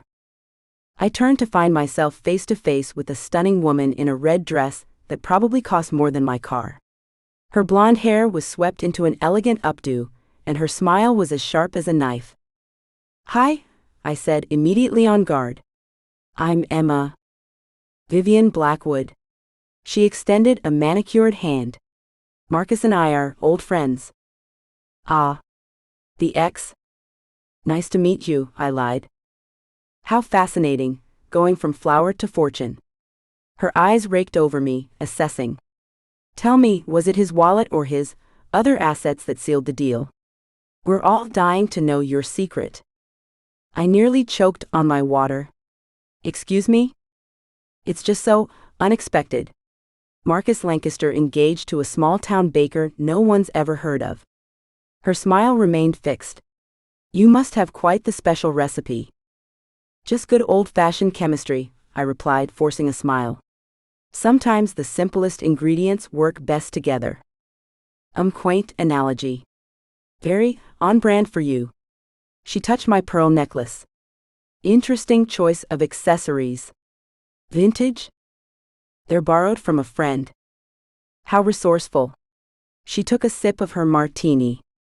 I suppose one does what one must when suddenly thrust into society without preparation. Each word felt like a tiny needle, precisely aimed to deflate any confidence I'd managed to build up. I opened my mouth to respond, but nothing clever came out. Don't worry, darling, Vivian continued, patting my arm condescendingly. Everyone knows exactly what this engagement is. Marcus has always had a soft spot for charity cases of the month. Though I must say you're more rustic than his usual projects. I felt tears pricking at the corners of my eyes. The worst part was, she wasn't entirely wrong. This was a business arrangement. I was, in a way, a project. But hearing it spoken so coldly made it sound tawdry and pathetic. You know, Vivian, Marcus's smooth voice cut in from behind me, I've always admired your ability to reveal so much about yourself while attempting to tear down others. I turned to find him standing there, his expression pleasant but his eyes cold. Vivian's smile faltered slightly. Marcus, I was just getting to know your fiancé. Yes, I heard. He stepped beside me, his arm sliding around my waist. Emma runs a successful business built on actual talent, Vivian, unlike your third husband's hedge fund. Interesting how only one of those is currently under federal investigation. The color drained from Vivian's face. That's completely accurate. Yes, I know. Marcus smiled pleasantly. Now, if you'll excuse us, I'd like to dance with my fiancé. Without waiting for her response, he guided me away, his hand firm against my back. Vivian stood frozen, her face a mixture of shock and fury. You didn't have to do that, I said once we were safely across the room.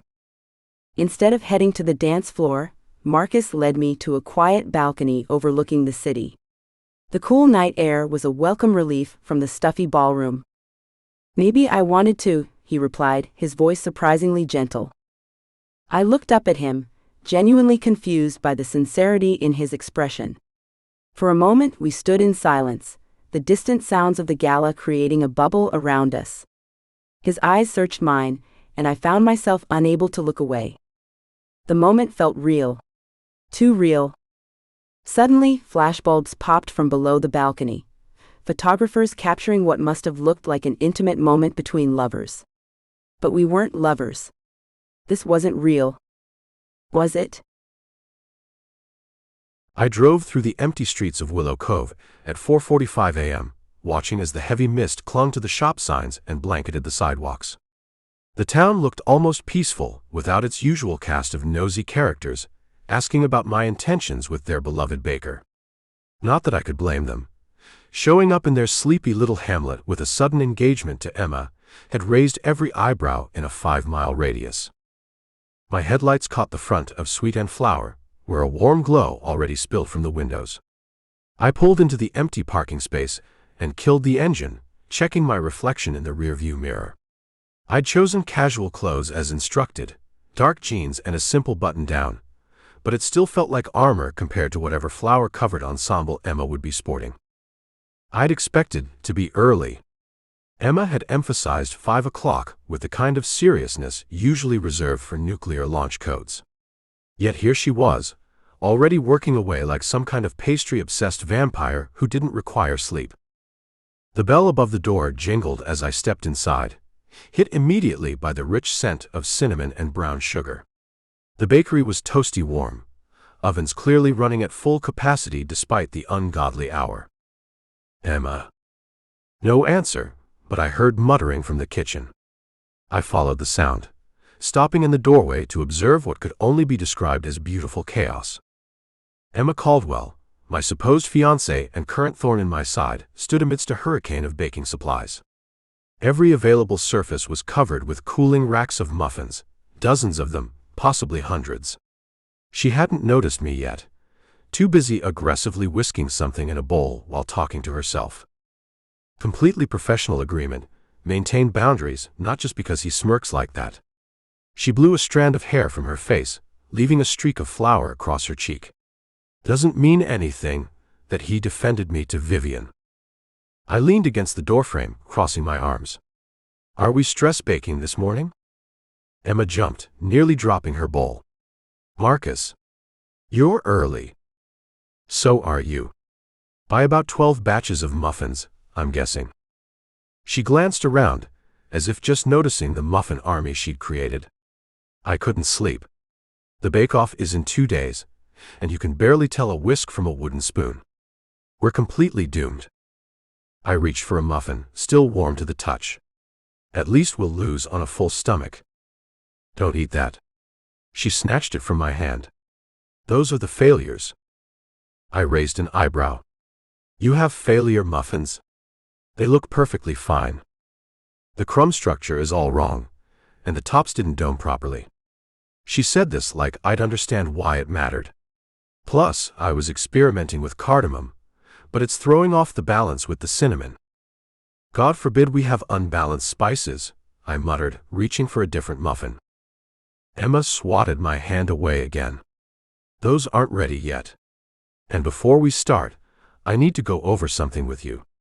She wiped her hands on her apron, a faded blue thing with "Keep Calm and Bake On" written across the front, and reached for a folded piece of paper tucked beside the cash register. She handed it to me, with all the solemnity of a legal document. "I've been thinking about our arrangement, and I realized we need some guidelines." "Guidelines?" I repeated, unfolding the paper. "As in?" "Rules," she clarified, lifting her chin. "For our fake relationship." I scanned the page, immediately fighting back a smile. The paper was covered in Emma's neat handwriting, complete with numbered items and bullet points. She'd actually drawn a border around it, like some sort of grade school assignment. "Rule number 1, I read aloud. "This agreement is strictly professional. Any actions taken are solely for public appearances and mutual benefit. I glanced up. You felt the need to write this down. Emma crossed her arms defensively. I like to be clear about expectations. Rule number 2. All public displays of affection must be discussed and approved beforehand, I continued, my amusement growing. Rule number 3. Minimal physical contact, hand-holding only when absolutely necessary. That's a perfectly reasonable boundary, she insisted. Rule number 4. Maintain appropriate personal space at all times. I raised an eyebrow. Define appropriate. At least 12 inches between us when possible. You've put actual measurements on this.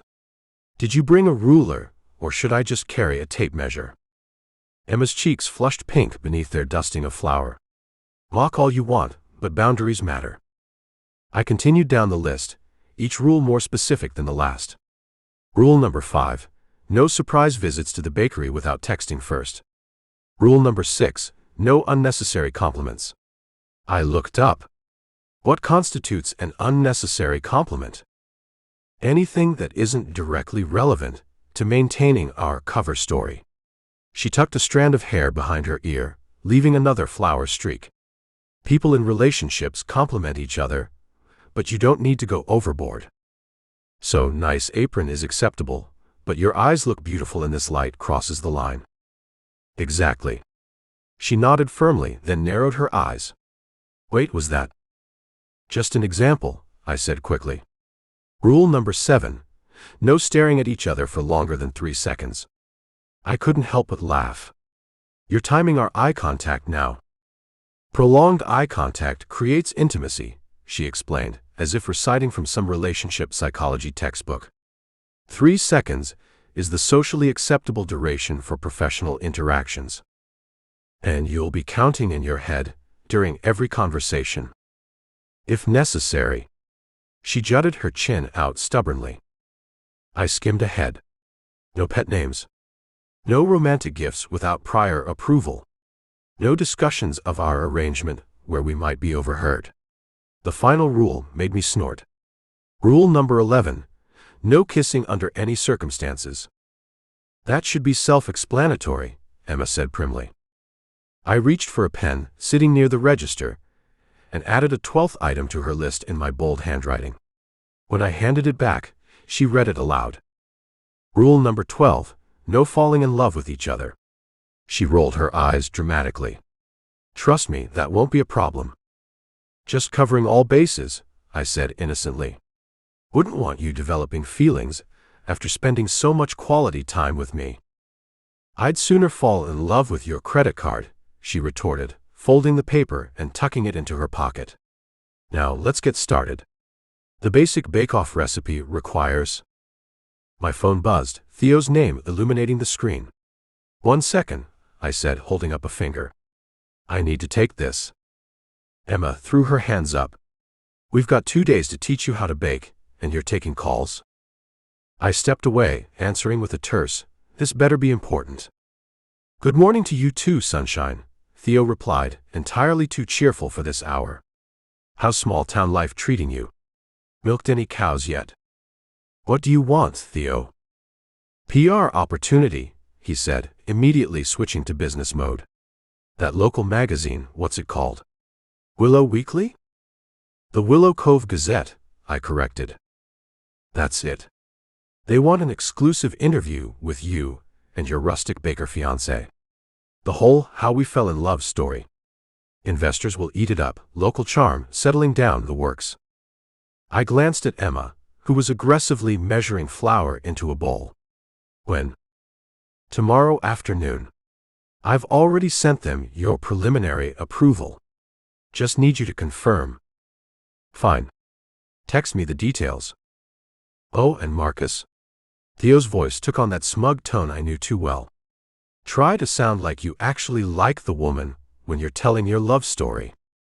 I hung up without responding and turned back to Emma. Change of plans.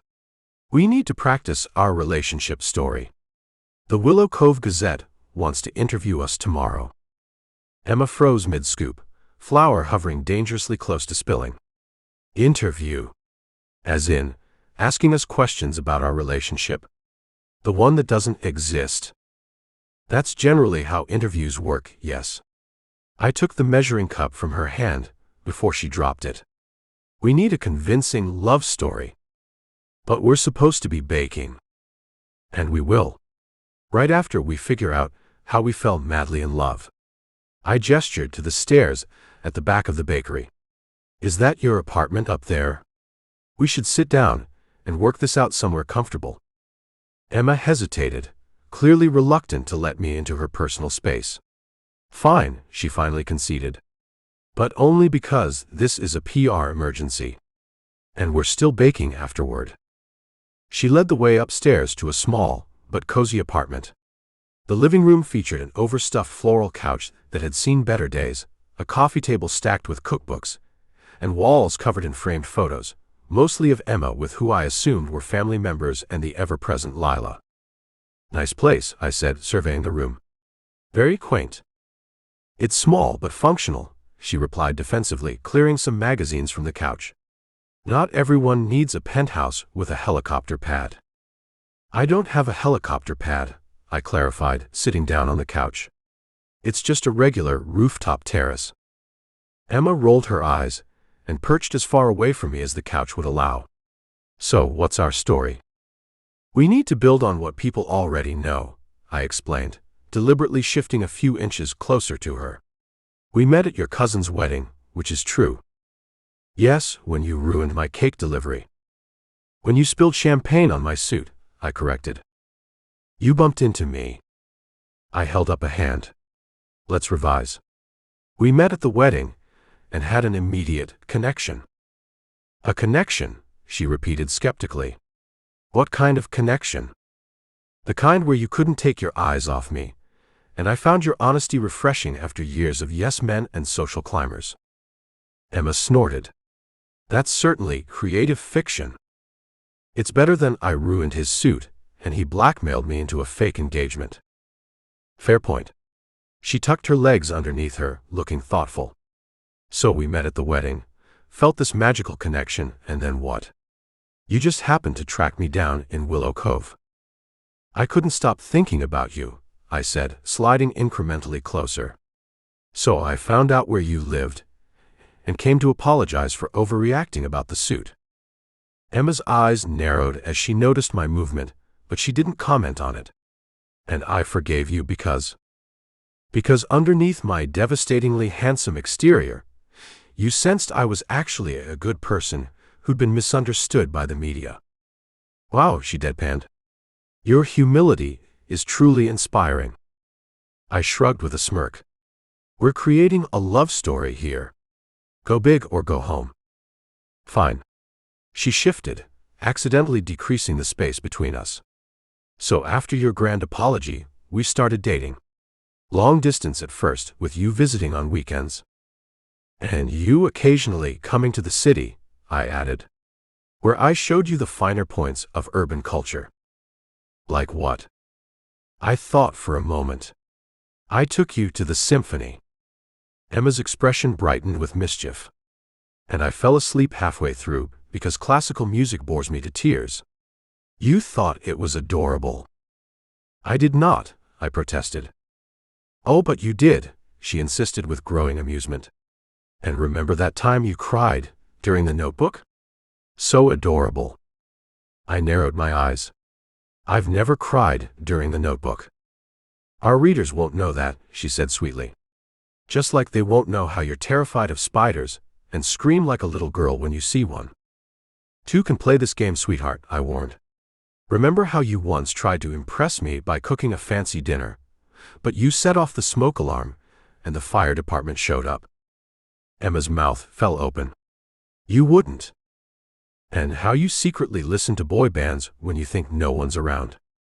At least I don't sing opera in the shower, she shot back. Poorly. I laughed, genuinely enjoying our verbal sparring. Fine truce. No embarrassing fictional details. Agreed, she said, but her eyes still sparkled with mischief. I was now sitting close enough that our knees were almost touching, deliberately breaking rule number 4. Emma had noticed. I could tell by the way her eyes flickered to the shrinking space between us, but she hadn't called me out yet. So, after our whirlwind romance, I continued, how did I propose? It needs to be memorable, but believable. Something private, Emma suggested. You don't strike me as a flash mob in Times Square kind of guy. Astute observation. What about during a weekend getaway? Somewhere romantic, but understated. A cabin in the mountains, Emma decided. With a fireplace and a view. You cooked dinner. I can barely make toast, I reminded her. You ordered in from a fancy restaurant and pretended you made it. But I knew because there was zero mess in the kitchen. I laughed.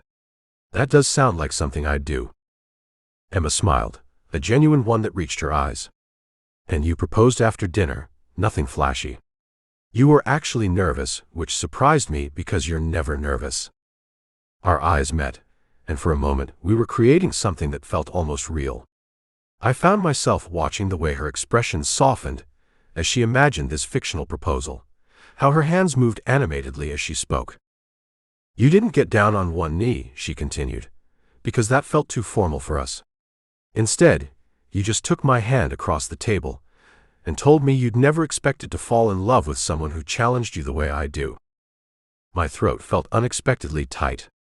That's actually perfect.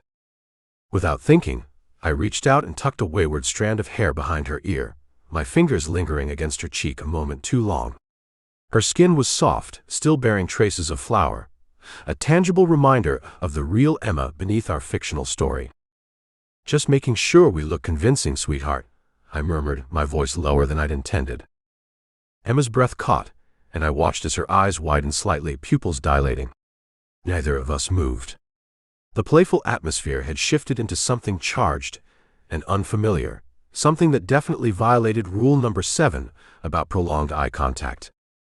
She seemed to realize this at the same moment I did, because she suddenly stood up, knocking over the stack of cookbooks on the coffee table. We both lunged to catch them, colliding in the middle as books thudded to the floor. And then we were frozen, faces inches apart, my hand braced against the coffee table, her palm pressed against my chest. I could count the freckles across her nose, feel the warmth of her breath.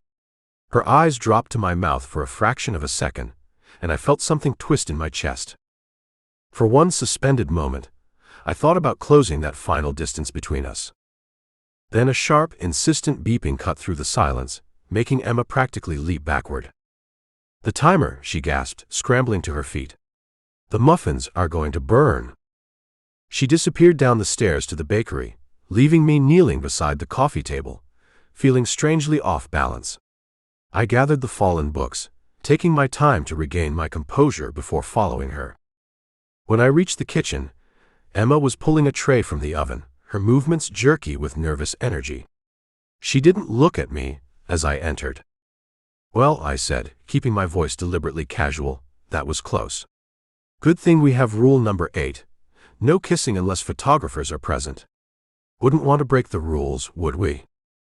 Emma busied herself arranging muffins that were already perfectly aligned, her back still turned to me. Exactly. Rules exist for a reason. And I absolutely, definitely, 100% do not want to kiss you. Ever. At all. Even for cameras.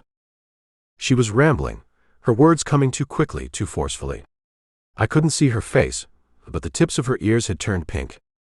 I leaned against the counter, watching her with a smile I couldn't quite suppress. You're a terrible liar, Emma Caldwell. She finally turned, wielding a spatula like a weapon. I am not lying. Now, are we going to bake, or are you going to stand there breaking rules all morning? Lead the way, boss, I said, rolling up my sleeves. Teach me how to make something that won't embarrass us completely at this bake-off. As she launched into an explanation of measuring techniques, I found myself paying more attention to the animated way she spoke than the actual instructions. Whatever was happening between us obviously wasn't in her carefully crafted rulebook. But rules, as they say, were made to be broken. I paced the kitchen at 4:45 a.m. Every ingredient for basic vanilla cupcakes lined up in perfect rows like soldiers awaiting inspection. Flour, sugar, baking powder, salt, vanilla extract, eggs, milk, and butter, all measured, sifted, and arranged in the exact order the recipe demanded. The mixing bowls gleamed under the lights, measuring cups stood at attention, and I'd even color-coded the spatulas for different stages of the process. For someone who'd never baked in his life, we needed military precision. Yet somehow I knew Marcus Lancaster would find a way to turn my kitchen into a disaster zone anyway. I checked my watch again, 4:58 a.m. He had 2 minutes before being officially late, which meant he'd probably saunter in around 5:15, complaining about the ungodly hour while expecting praise for showing up at all. The bakery was eerily quiet this early, even for me. Usually I'd be mid-dough by now, my hands working rhythmically while my mind wandered. Instead, I was grinding my teeth, reorganizing already perfect rows of ingredients, and mentally rehearsing explanations a kindergartner would understand. This is the measuring cup. This is flour. The flour goes in the measuring cup. 5:05 a.m. Late. Obviously. I tapped my foot against the tile, annoyed but not surprised.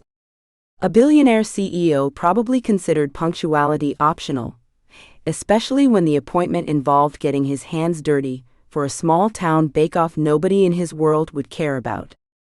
The bell above the door jingled at 5:15 exactly.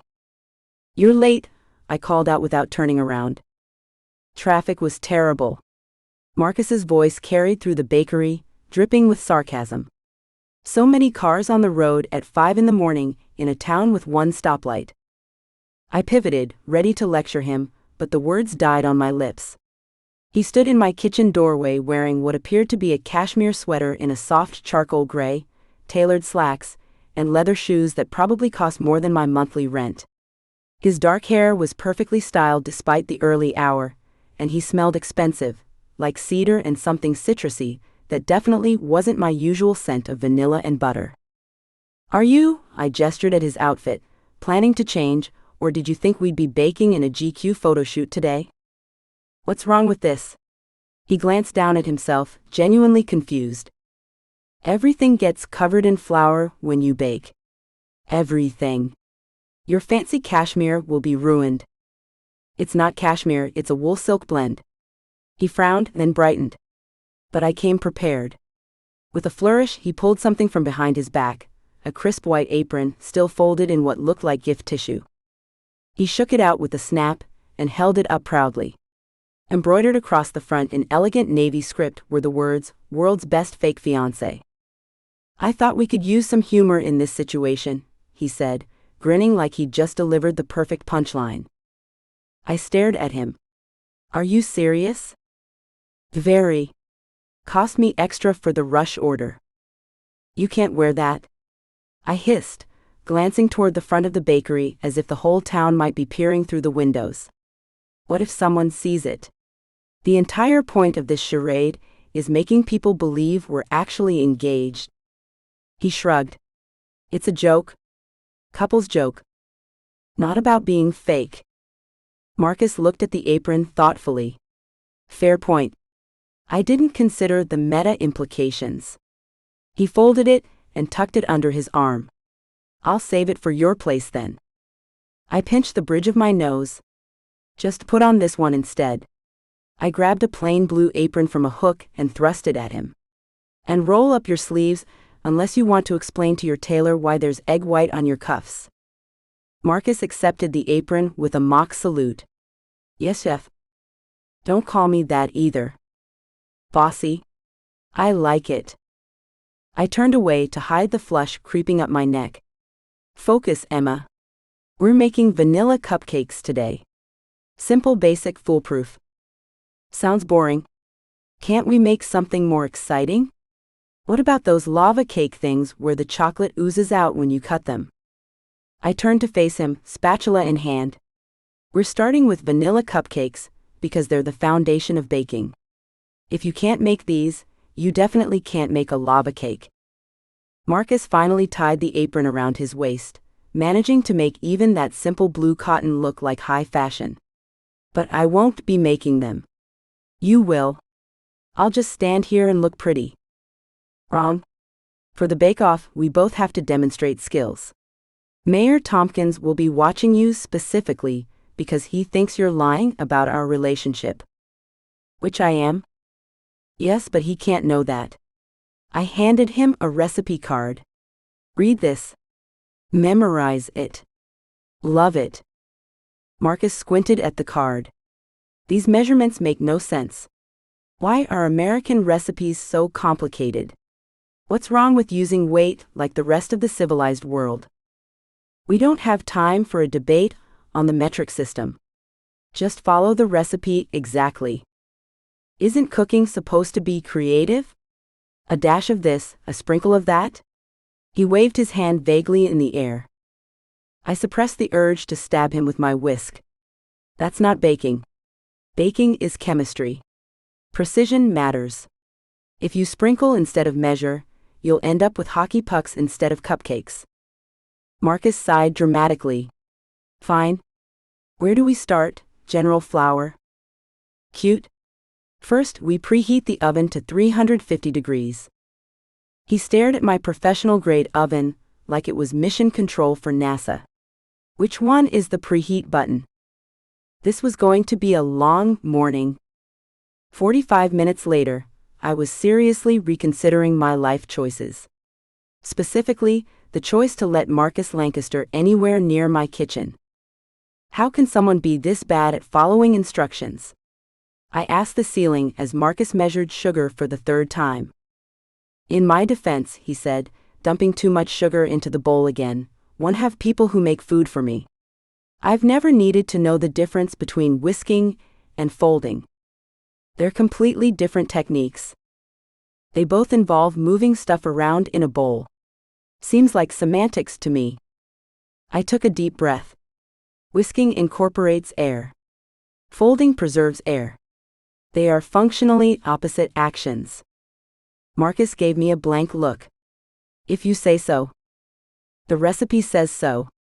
Look, I jabbed my finger at the card. It specifically says to fold in the dry ingredients gently. Which I did. You stirred it like you were trying to drown something. He raised an eyebrow. Violent metaphor for someone who makes cupcakes for a living. I snatched the bowl away. Let's try the mixer again. Marcus eyed the electric mixer with suspicion. Our previous attempt had ended with batter on the ceiling when he'd lifted the still-running beaters out of the bowl. I don't think that machine likes me. It's not personal.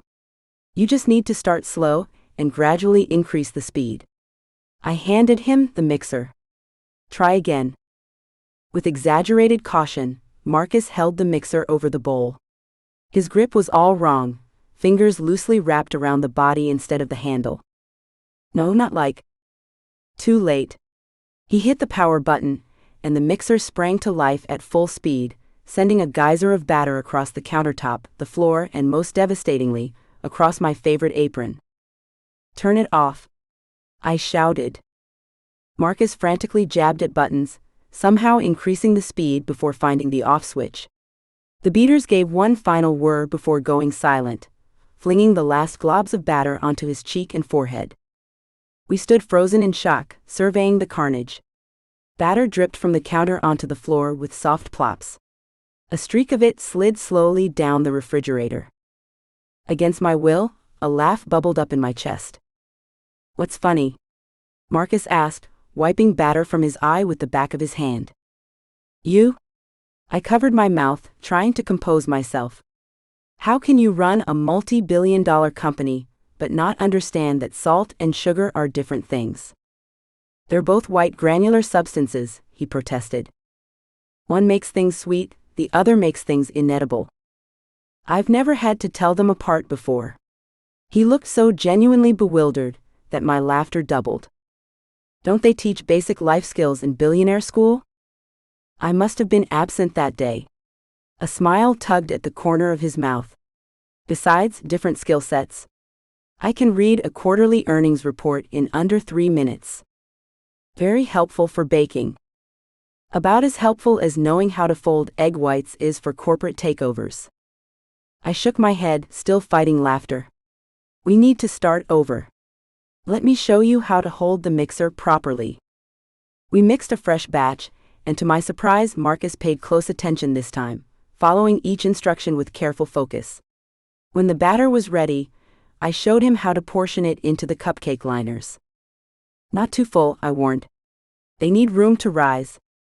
Marcus carefully spooned batter into each liner, his brow furrowed in concentration. With his sleeves rolled up revealing surprisingly toned forearms, and a smudge of flour on his cheek, he looked almost human. While the cupcakes baked, I instructed him on making buttercream frosting. This went marginally better, though he insisted on adding extra vanilla extract. If some is good, more is better, a philosophy I immediately shot down. When the cupcakes cooled, I demonstrated piping a simple swirl of frosting. Now you try. Marcus took the piping bag with uncharacteristic reverence. His first attempt was lopsided, his second collapsed, but his third. That's actually decent, I admitted, examining the neat swirl. His face lit up with genuine pride, like I'd just told him he'd won a Nobel Prize. Really? Not terrible. Almost edible looking, actually. That earned me a full grin, not his usual practice smirk but something more authentic. High praise from the Cupcake Queen. Don't get cocky. You still need to work on consistency. But I returned his smile, because credit where credit was due. Try the next one. As he concentrated on frosting, I busied myself cleaning up some of the earlier devastation. When I turned back, he'd finished several more cupcakes, each looking surprisingly professional. You're a quick learner, I said, genuinely impressed. Don't sound so surprised. He turned, gesturing with the piping bag, and accidentally bumped the measuring cup of flour I'd set aside for the next batch. Time seemed to slow as the cup tipped, sending a white cloud directly onto my shirt and face. I froze, feeling the fine powder settle into my hair, my eyelashes, down my neck. Marcus's eyes widened. Emma, I'm so... I cut him off with a stare of utter disbelief, blinking flour from my eyelashes. His apology died on his lips as he took in my expression, which must have been murderous. But something shifted in his face as he watched me, amusement, maybe even mischief, dancing in his blue eyes. The corner of his mouth twitched. Don't you dare laugh, I warned. I wouldn't dream of it, he said solemnly, but I could see him fighting it. I felt my own expression changing, outrage melting into something more dangerous. Without breaking eye contact, I reached for the bottle of vanilla extract, uncapped it, and deliberately flicked a few drops onto his designer shirt. Oops, I said sweetly. Clumsy me. His eyebrows shot up. Did you just... I flicked another drop, this one landing on his collar. This shirt cost $800, he said, his tone caught between disbelief and amusement. Should have worn something more appropriate for baking. I shrugged innocently. I did warn you. A slow, predatory smile spread across his face. You know this means war, right? Before I could respond, he grabbed a handful of flour from the bag and tossed it directly at me. I ducked, but not fast enough to avoid a dusting across my shoulders. Oh, it's on, Lancaster. I reached for the bag of powdered sugar. What followed was pure chaos. I lobbed a sugar bomb, he returned fire with cocoa powder. I ducked behind the island as a handful of flour sailed over my head. We circled the kitchen, using baking sheets as shields, laughing like children as the air filled with sweet-smelling dust. Surrender, I called, clutching my rapidly depleting ammunition. Never. Marcus appeared from behind the refrigerator, a fistful of flour at the ready. I scrambled backward, slipping slightly on the powdery floor, and prepared to launch my final assault. A perfectly packed handful of confectioner's sugar. I drew my arm back, aimed, and felt a strong grip catch my wrist mid-throw. Marcus pulled me toward him in one smooth motion, and suddenly we were chest to chest, both of us breathing hard and laughing. My free hand landed on his chest to steady myself, leaving a perfect white handprint on his ruined sweater. Our laughter faded as we registered our proximity. His hand still circled my wrist, but his grip had softened to something gentler. We were both covered in flour, sugar, and who knows what else. A streak of cocoa powder marked his jaw, and I fought the absurd urge to wipe it away. I became intensely aware of small details, the flecks of darker blue in his eyes, the slight stubble on his jaw, the warmth of his hand on my skin. His steady heartbeat under my palm. Neither of us moved. The only sound was our breathing and the distant tick of the kitchen clock. Marcus slowly, carefully released my wrist, but we remained standing close, too close for comfort, not close enough for what exactly? My brain refused to complete that thought. He reached up hesitantly, his expression suddenly serious. With gentle precision, he brushed flour from my cheek, his fingers lingering against my skin. My breath caught in my throat. "You have flour," he murmured, his voice lower than usual. "Everywhere, I imagine," I whispered back, unable to look away from his eyes. His gaze dropped briefly to my lips, and something electric shot through me. He leaned in slightly, almost imperceptibly, and I found myself swaying toward him like a magnet finding its pair. Then he stopped, blinking as though waking from a trance. He cleared his throat and took a deliberate step back. "We should probably clean this up," he said, his voice rough. "Wouldn't want to break rule number 8. Rule number 8, no romantic involvement. No real feelings. Everything stays strictly professional." "Right," I said too brightly, instantly busying myself with gathering cleaning supplies. "Absolutely. Just having fun, normal fake fiancé flower fights, nothing to analyze here." I scrubbed at a particularly stubborn spot on the counter, focusing intently on the task to avoid looking at him. My heart was still racing, and I blamed it on the exertion of our impromptu food fight. Nothing else.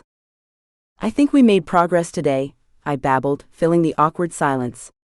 "You can definitely frost a cupcake now, and you know the difference between baking soda and baking powder, which is more than most people really, and Emma, we still need to work on your mixing technique, but overall not terrible for a first lesson." "Emma," Marcus repeated, more firmly this time. I finally stopped and looked at him. He stood in the middle of my flour-bombed kitchen, looking like he'd been caught in a snowstorm, his expensive clothes ruined, his perfectly styled hair now white and sticking up in places. But his expression, I couldn't quite read it. Confused? Conflicted? Whatever it was, it made my stomach flip. "Yeah." He opened his mouth as if to say something important, then seemed to reconsider. "You have flour in your eyebrow," he said instead, gesturing vaguely at his own face. "Oh." I rubbed at it self-consciously. "Better?" "You just made it worse." A small, genuine smile replaced whatever I'd glimpsed earlier. "Here, let me." But I stepped back, suddenly needing distance. "I'll get it later. We should focus on cleaning up before my first real customers arrive." I handed him a broom, careful not to let our fingers touch.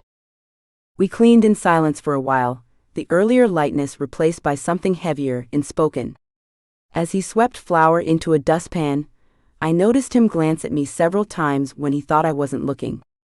I kept my eyes firmly on the countertop I was wiping, trying to ignore the lingering warmth on my cheek where his fingers had been, and the uncomfortable awareness that rule number 8 might be a lot harder to follow than I'd anticipated. I was halfway through my second cup of coffee, a perfect pour-over, not the glorified battery acid that passes for coffee at Emma's bakery, when she burst into the dining room of the Willow Cove Inn like a tornado in an apron. The handful of retirees enjoying their breakfast collectively paused mid-chew, clearly thrilled by the prospect of morning drama. Emma slammed a newspaper down on my table with enough force to make my perfectly cooked eggs bounce. Her cheeks were flushed, eyes blazing, hair escaping from what had once been a neat bun. I'd seen that look before, on CEOs right before they fired their entire board. "Care to explain this?" she demanded, jabbing her finger at the headline. I glanced down, my stomach dropping when I read, "Billionaire Marcus Lancaster rescues struggling small-town bakery." Oh hell. "Emma, I can explain." "Let me read you my favorite part," she interrupted, snatching the paper back and clearing her throat dramatically. "Sweet and flour has great potential, but needed a business-minded approach. My fiancé is talented with pastries, but let's just say financial management isn't her strong suit. She threw the paper back down, crossing her arms. Did I miss something? Did we change our arrangement overnight? Because I thought you were supposed to be helping your image, not demolishing mine. I raised my hands in surrender. That reporter completely twisted my words. We were talking about small businesses in general, and how you made me sound like some helpless, financially illiterate baker you rescued. Her voice rose, drawing more attention from the other diners. The innkeeper, Mrs. Peterson, didn't even pretend not to be eavesdropping from behind the counter. I didn't ask for your money. This was a business arrangement. Lower your voice, I hissed, painfully aware of the audience we'd attracted. This isn't the place. Oh, I'm sorry, she stage whispered, leaning in. Is my small-town lack of decorum embarrassing you? Should I schedule this conversation with your assistant instead? I pinched the bridge of my nose. Emma, this isn't productive. You know what? She straightened, eyes narrowing dangerously. If my business is so simple that you can fix it with your brilliant business mind, you won't have any trouble working a full morning shift tomorrow. I blinked. Excuse me? You heard me, she said, looking downright smug now. 5 a.m. to noon. You're going to work the morning rush. Alone. With me. I couldn't help the laugh that escaped. You can't be serious. Dead serious. Unless. She paused for effect. Unless you'd like to hold a press conference, explaining that your fiancée is actually a competent businesswoman who doesn't need your financial guidance. Every head in the dining room swiveled toward me. Fine, I said through gritted teeth. One shift. Perfect. Emma's smile was pure venom wrapped in sugar. Where's something you don't mind ruining? And leave the cufflinks at home, Lancaster. She turned on her heel and marched out, the bell on the inn's front door jingling cheerfully behind her. Mrs. Peterson appeared at my side, refilling my coffee with a knowing smile. Trouble in paradise? Just a small misunderstanding, I muttered. She hummed, unconvinced. You know, in my experience, the most lasting marriages start with the biggest fights. I didn't bother correcting her. Instead, I stared at my destroyed breakfast, appetite gone, already dreading tomorrow. My alarm went off at 4:15 a.m., a time I typically only saw at the tail end of important business dinners, never the beginning of a workday. I groaned, fumbling for my phone in the dark. This was insane. No one should be conscious at this hour. I'd done as Emma instructed, and brought what passed for casual clothes in my wardrobe, dark jeans and a button-down that cost more than most people's monthly rent. I'd draw the line at wearing one of those ridiculous aprons, though. The streets of Willow Cove were eerily quiet as I walked the 3 blocks from the inn to Sweet and Flower. The sky was still dark, stars fading, as the barest hint of dawn crept over the horizon. I'd expected to arrive first, maybe even catch Emma rushing in late, but light already spilled from the bakery windows. When I pushed open the back door, the warm, yeasty smell of fresh bread hit me, along with a blast of heat from the ovens. Emma stood at a massive wooden table, her back to me, hands working rhythmically as she shaped dough. She was wearing leggings, an oversized flannel shirt with the sleeves rolled up, and her hair was tied up in a messy bun. She looked different. More in her element than I'd ever seen her. You're 3 minutes late, she said without turning around. It's 4:57 a.m. You said 5 o'clock. In bakery time, that's late.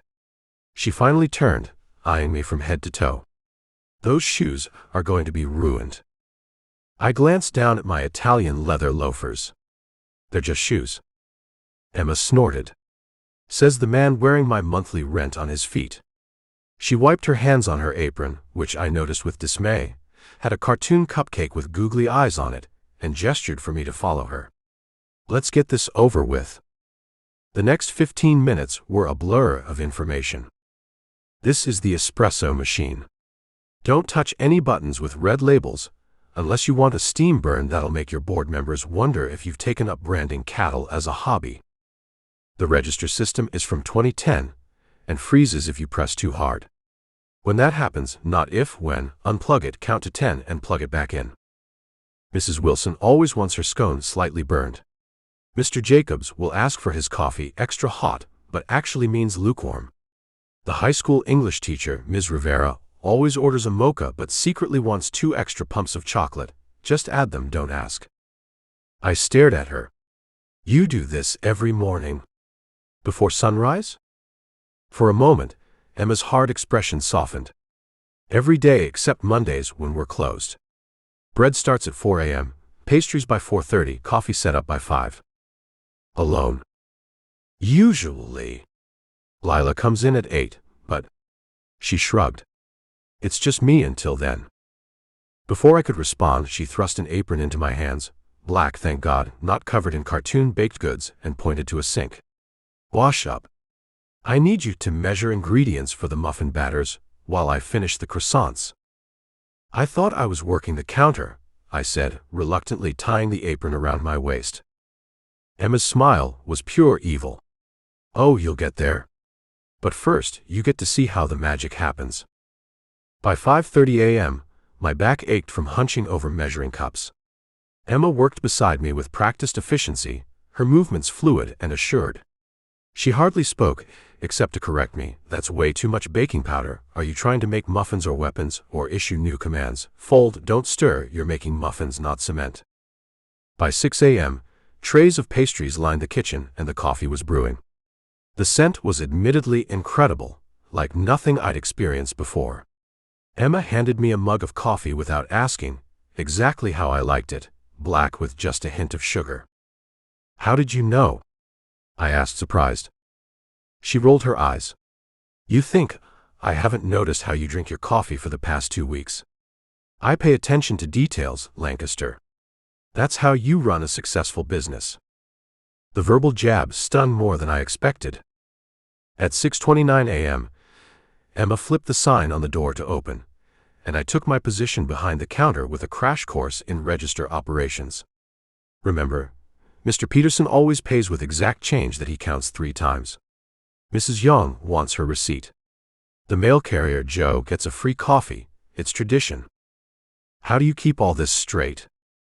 It's called customer service, Emma said, not missing a beat as she arranged pastries in the display case. Maybe they didn't cover that in Billionaire school. The first rush hit at 7 a.m., early risers grabbing coffee and breakfast on their way to work. I'd negotiated billion-dollar deals and faced hostile takeovers, but nothing had prepared me for the rapid-fire demands of morning customers who hadn't had their caffeine yet. I mixed up 3 orders in a row, called a regular customer by the wrong name, and then knocked over an entire stack of cups, sending them scattering across the floor. Emma swooped in each time, smoothing over my mistakes with practiced charm. Mrs. Chen. Marcus is still learning the ropes. Let me get your usual almond croissant and Earl Grey. By 8:30 a.m., my designer shirt was stained with coffee, frosting, and something sticky I couldn't identify. My hair was falling into my eyes, and I'd given up on maintaining any semblance of dignity. The bell above the door jingled yet again, and I looked up to see Mayor Tomkins sauntering in, a self-satisfied smirk on his face. Well, well, well, he said, approaching the counter. If it isn't the billionaire baker himself. Good morning, Mayor, I said with forced politeness. What can I get for you?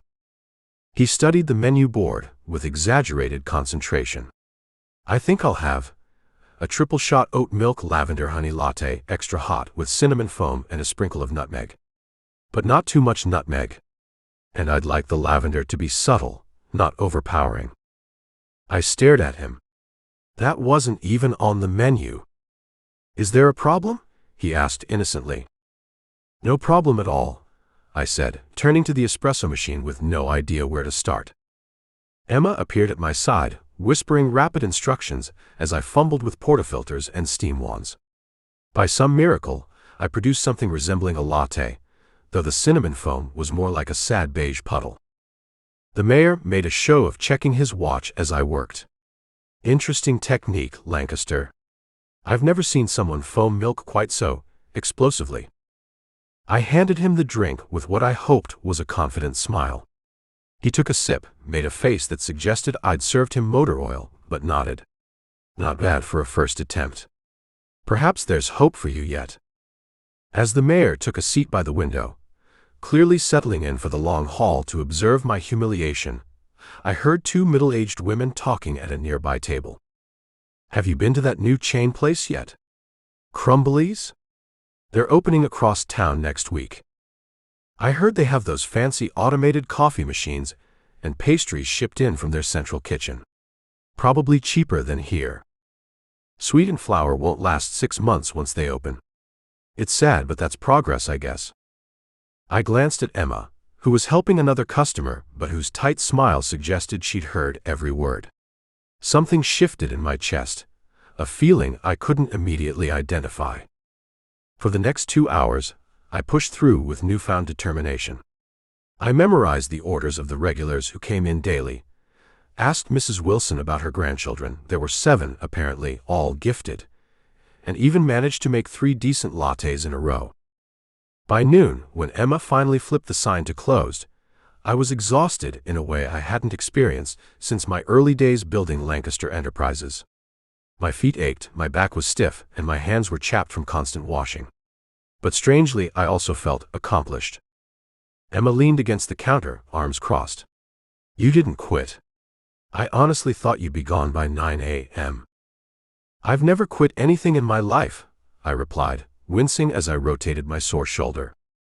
Your shoes are definitely ruined, she pointed out. I looked down at my once pristine leather loafers, now splattered with coffee stains and dusted with flour. They were last season's anyway. The corner of her mouth twitched, almost a smile. As we cleaned up, me sweeping while Emma counted the register, a comfortable silence fell between us.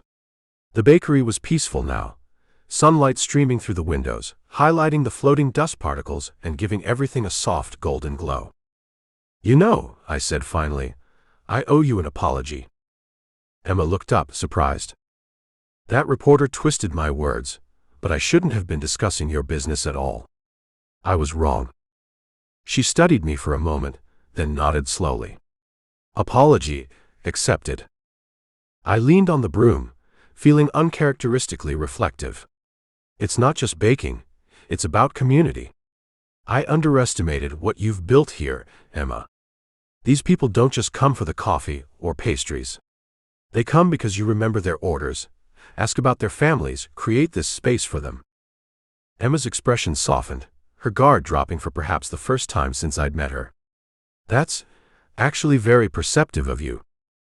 Don't sound so surprised, I said with a half smile. I do occasionally have insights that don't involve profit margins. She laughed then, a genuine laugh that transformed her face completely. Will wonders never cease? Our eyes met, and for a moment neither of us seemed to know what to say next. Something had shifted between us, something I wasn't prepared to examine too closely. Emma broke the moment first, clearing her throat. Well, your shift is officially over, Lancaster. You survived. Barely, I admitted, gesturing to my disheveled appearance. You should go change before someone sees you looking so human. Might ruin your billionaire mystique. I handed her the broom, suddenly reluctant to leave. Same time tomorrow. Emma raised an eyebrow. You're volunteering for another shift. No, I said quickly. God, no. But I'll bring you coffee. The real kind, not that sludge you serve. My coffee is excellent, she protested. It's adequate at best. Get out of my bakery, Lancaster. I grinned, untying my apron. See you tomorrow, Caldwell. As I walked back to the inn, sore and exhausted but oddly satisfied, I realized what that unfamiliar feeling had been earlier, protectiveness. Not just for Emma, but for what she'd created here. Sweet and Flour wasn't just a struggling business, it was the heart of this town. And despite all my better judgment, I was starting to care what happened to both. I stepped out of my apartment above the bakery, just as Marcus pulled up in what was probably the most expensive car Willow Cove had ever seen. He toned it down from his usual luxury vehicles. This one merely looked worth 6 figures instead of 7. Progress, I suppose. Right on time, I said, checking my watch. That might be a first. Marcus leaned against his car with infuriating ease, wearing dark jeans and a light blue button-down that made his eyes look impossibly bluer. He'd rolled up the sleeves to his forearms, and the casual look suited him far better than I cared to admit. "I've been lectured enough about Willow Cove punctuality by Mrs. Wilson to know better," he replied with a half-smile. "Besides, I heard Mayor Tomkins times people's arrivals and announces the latecomers on the town loudspeaker." I laughed to spite myself. "You're learning?" "I'm adaptable." Marcus opened the passenger door for me, with an exaggerated bow. "Your chariot awaits, Ms. Caldwell." "We could walk, you know. The town square is literally 4 blocks away." "And deprive me of showing off my parallel parking skills? After 3 attempts yesterday, I think I've finally mastered it." I rolled my eyes, but slid into the passenger seat anyway. The leather was butter-soft, and the car smelled like expensive cologne and something distinctly Marcus. Not that I was noticing. "You look nice," he said as he started the car, his eyes briefly scanning my floral dress and leather jacket. "Very autumnal." "Thanks." Lila insisted I wear something other than jeans and a flower-covered sweater. I smoothed my dress self-consciously. Said something about dressing the part of billionaire arm candy. "You're hardly arm candy," Marcus said, his voice strangely serious. "If anything, I'm yours in this town." I snorted. "Pretty sure your net worth makes you everyone's arm candy, Lancaster." The drive took all of 2 minutes, which was ridiculous, but somehow typical of Marcus. We found a spot near the edge of the square, and I could already hear the music floating through the crisp autumn air. As we walked toward the festival entrance, I found myself unexpectedly nervous. This was our first major public appearance in Willow Cove as a couple, and something about it felt different from our bakery charade or his disastrous shift. The town square had transformed completely. Thousands of twinkling lights hung from every tree, creating a canopy of stars above the brick pathways. Vendors in wooden booths sold everything from hot apple cider to hand-carved pumpkins. The gazebo at the center had been decorated with autumn leaves and more lights, where a local band played something soft and folksy. "Wow," Marcus said, stopping mid-stride to take it all in. I watched his face, surprised by the genuine wonder I saw there. His usual mask of careful indifference had slipped, revealing something almost boyish in his expression. "I've attended galas in 7 countries," he continued, "but never anything like this. It looks like something from a movie set." "It's just the autumn festival," I shrugged, though I felt a strange flutter of pride at his reaction. "Wait until you see the Winter Wonderland in December. Mayor Tomkins dresses as Santa and rides in on his antique fire truck." "December?" Marcus raised an eyebrow. "Our arrangement only extends to?" "Emma." "Marcus." Lila's voice cut through the moment as she barreled toward us in a burgundy dress and boots, her dark hair bouncing around her shoulders. "You guys look incredible together." Before either of us could respond, she was straightening Marcus's collar and examining us like we were her personal project. "He cleans up nice for a billionaire," she whispered to me, in what Lila considered a whisper but was actually loud enough for half the festival to hear. "Think of the gorgeous babies." I felt my face flame.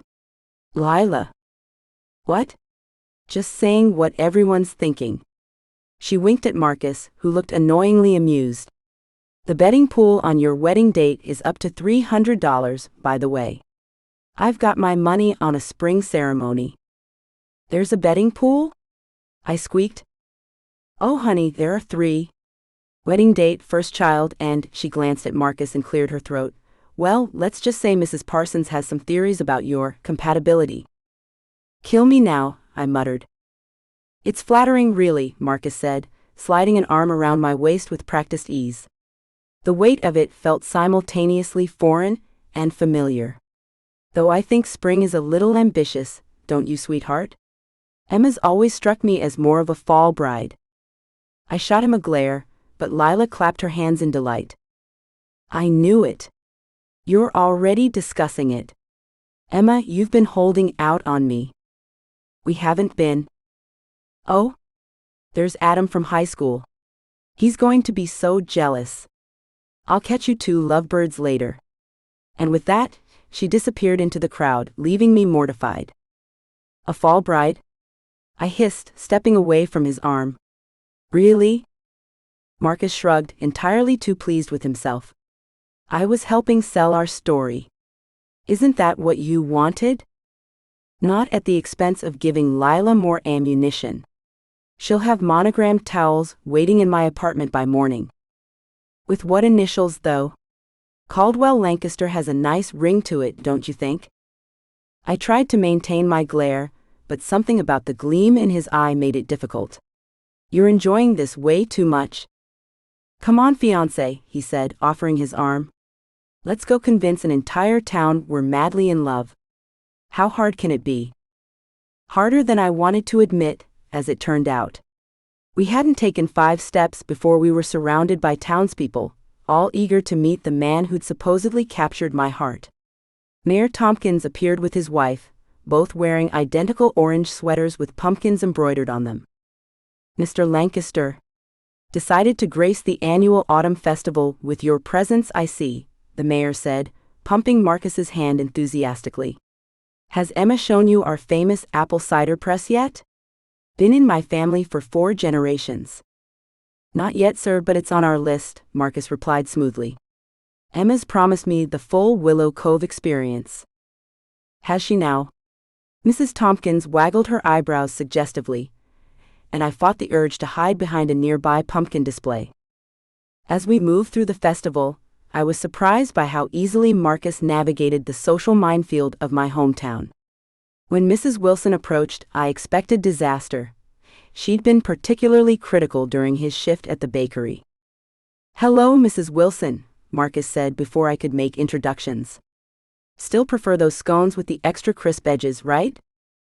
The elderly woman's face lit up. "You remembered." She turned to me with approval. "This one's a keeper, Emma. Unlike that Peterson boy you dated in high school. He never could remember I like my coffee with 2 sugars, not 1. Todd Peterson had the memory of a goldfish," I admitted. "And the personality to match."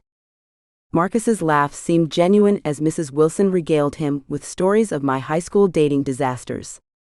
I should have been mortified, but something about the way he listened, really listened, to her stories made it hard to be annoyed. This continued as we made our way around the festival.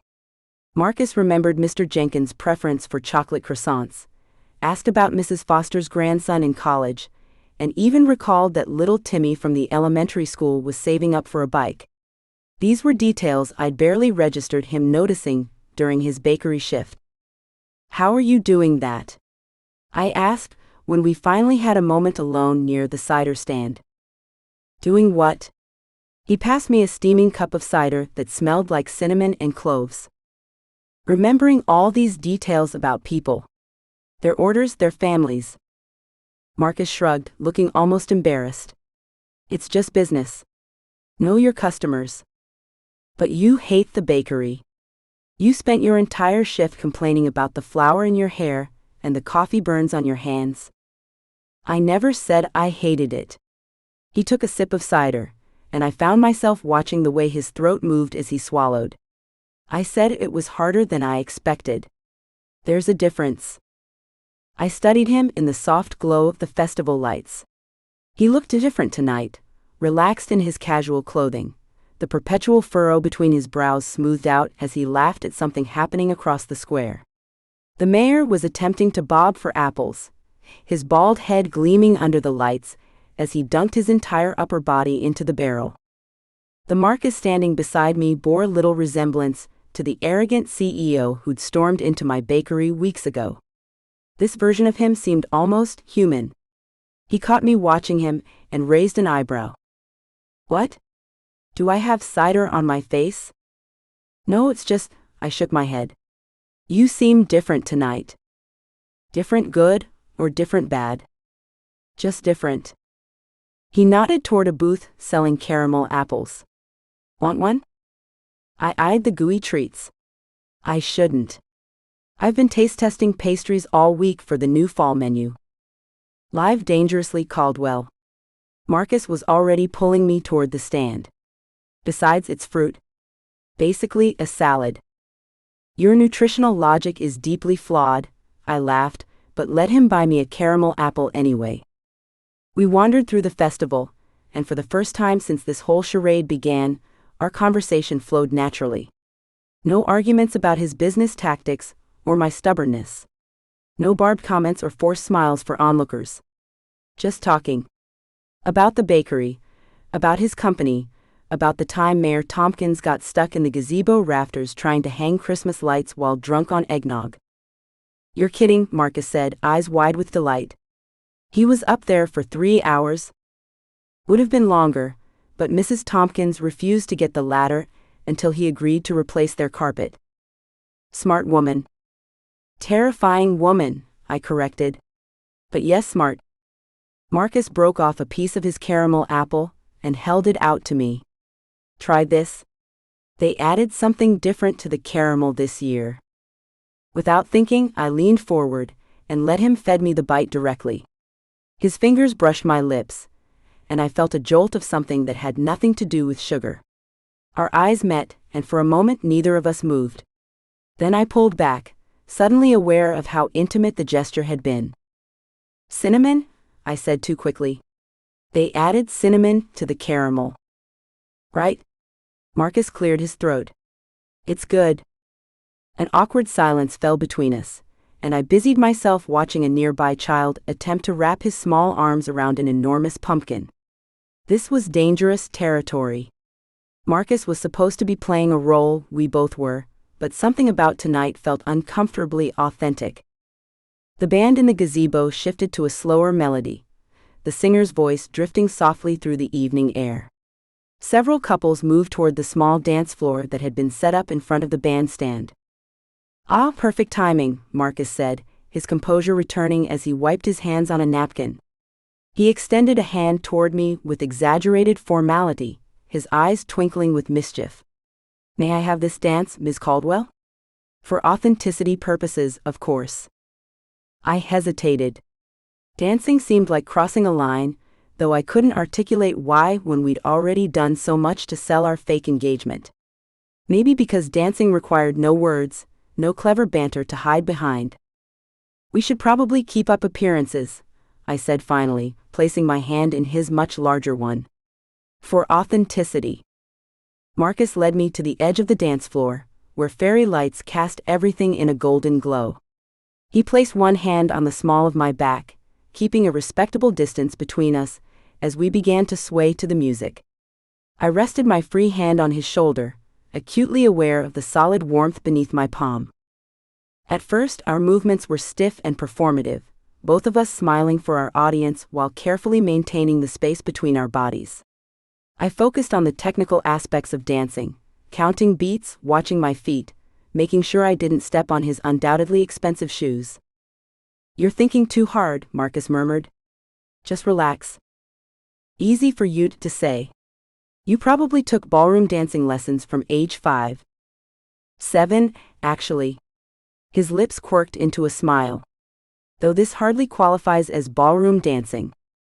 Well, some of us grew up learning the electric slide at community center dances. The travesty, he teased. Should I be concerned about your Macarena skills making an appearance tonight? I laughed, and something in the tension between us eased. The hand on my back pressed slightly, drawing me closer, and I found myself letting him lead. The space between us narrowed until I could feel the warmth radiating from his chest, smell the subtle notes of his cologne mingling with the autumn air. Was it my imagination, or had his expression softened? The perpetual shield of sarcasm had slipped, revealing something more vulnerable in his eyes as they held mine. My heart beat an uneven rhythm that had nothing to do with the music. We turned slowly under the canopy of lights, and I became aware that several townspeople had stopped to watch us, their expressions ranging from curious to delighted. Mrs. Parsons was dabbing at her eyes with a handkerchief. Great, I'd be getting wedding venue brochures in my mailbox by morning. We're drawing an audience, I whispered. Let them look, Marcus replied, his voice low and rumbling near my ear. We're giving them exactly what they want. A show? His hand tightened almost imperceptibly on mine. A love story. The simple words sent an unexpected pang through my chest. Because that's all this was, wasn't it? A performance. A business arrangement dressed up in romantic gestures and meaningful glances. The thought left a bitter taste in my mouth. As if sensing the shift in my mood, Marcus pulled me closer, his cheek brushing against my hair as we swayed. "Sometimes I forget this isn't real," he murmured, voice low enough that only I could hear. "You make me wish it was." My breath caught in my throat. Was this another line, delivered for the benefit of anyone who might overhear? Or was there truth behind his words?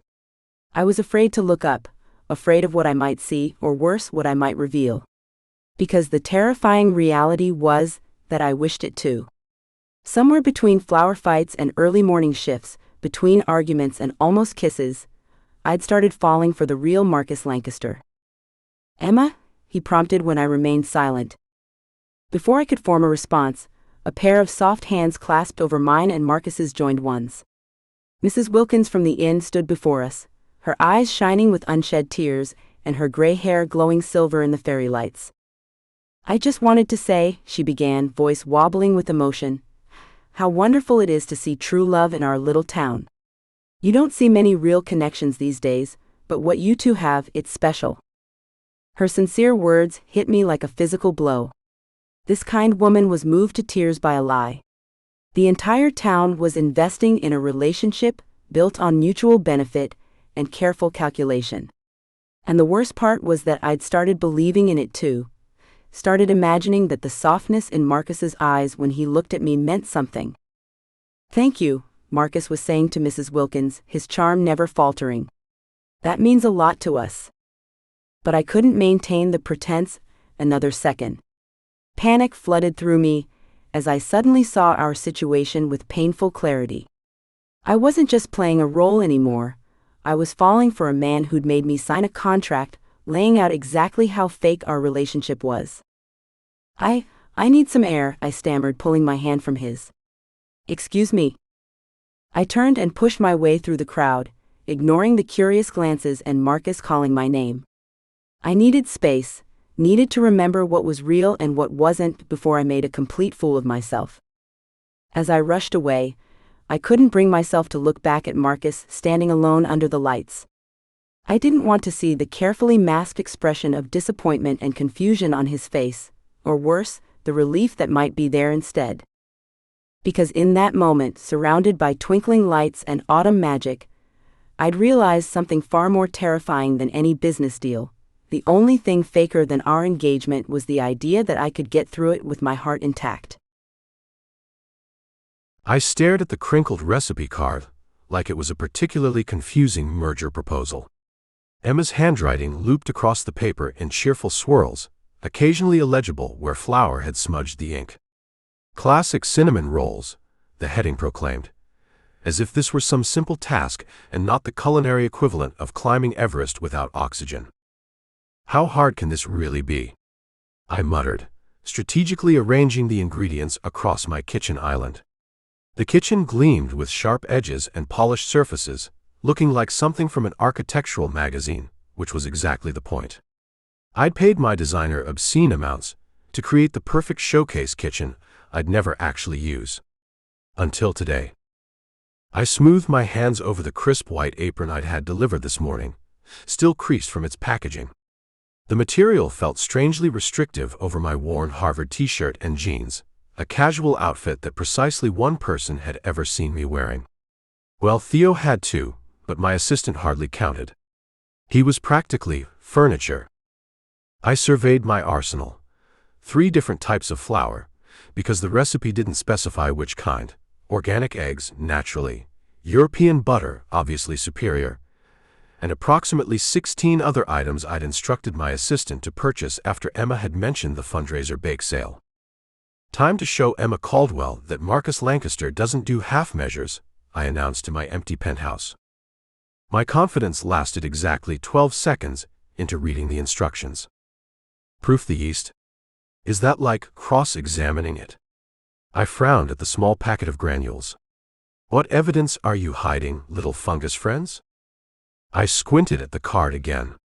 Knead until elastic. I poked at a pile of flour. It's not a rubber band. How is dough supposed to be elastic? Still, I've negotiated billion-dollar deals before breakfast. Surely, I could handle some flour and sugar.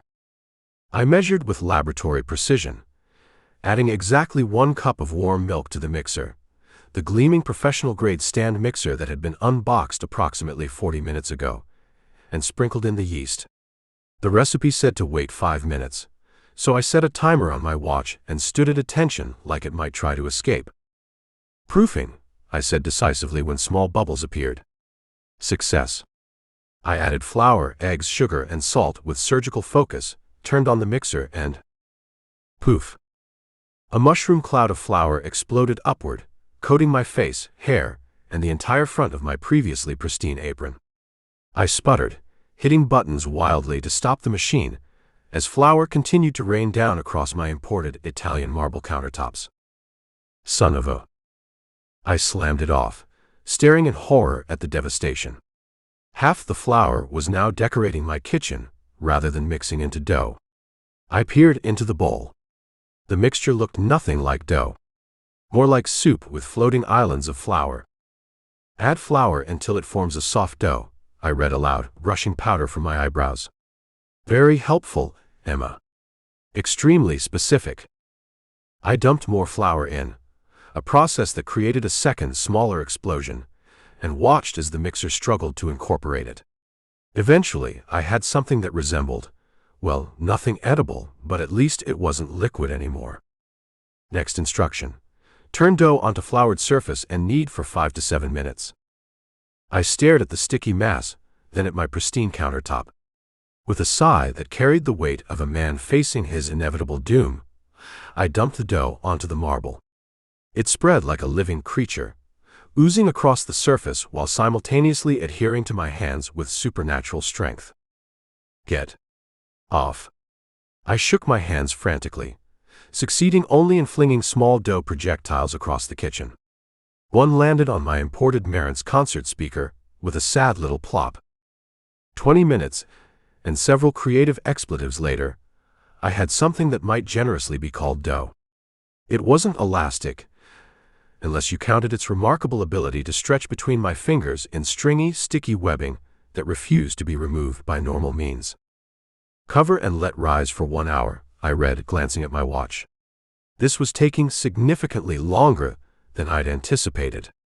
The fundraiser was tomorrow, and I'd promised Emma I'd contribute something impressive. The original plan had been to have my personal chef prepare something, but then Emma had gotten that look, the one where her eyes narrowed slightly and her lips pressed together, silently judging me for taking the easy way out. Again. So here I was, covered in flour, battling sentient dough, determined to prove something. I covered the bowl with a kitchen towel and turned to the next challenge, melting butter for the filling. Simple enough. I unwrapped the fancy French butter, placed it in a glass bowl, and put it in the microwave. The recipe didn't specify timing, so I punched in 2 minutes, enough to ensure it would fully melt. I turned away to wipe down the counters, congratulating myself on multitasking efficiently, when a concerning crackling sound caught my attention. I spun around to see flames, actual flames, licking up from inside the microwave. Fiend hell. I lunged for the door, yanking it open, which only allowed oxygen to feed the small inferno. The butter had apparently transformed into some kind of napalm, the wrapper partially melted into the mixture. Black smoke billowed out as I grabbed a kitchen towel, then realized that would probably just catch fire too. I slammed the door shut, unplugged the microwave, and stared in horror as the flames slowly died down, leaving a charred, smoky mess behind. This was not going according to plan. I looked around my devastated kitchen, flour coating every surface like a premature snowfall, dough hardening into concrete on my countertops, and a microwave that now smelled like a tire fire. I did the only reasonable thing. I called Emma. She answered on the 3rd ring. Hello. I may have a slight situation, I said with forced casualness. How flammable is yeast, theoretically speaking? Asking for a friend. What? Her voice sharpened instantly. Marcus, what did you do? Nothing serious, I assured her, eyeing the smoking microwave. Just a small, baking innovation. Butter flambe. Are you telling me something's on fire? Was on fire, I corrected. Past tense is key here. There was a pause, then, I'll be there in 20 minutes.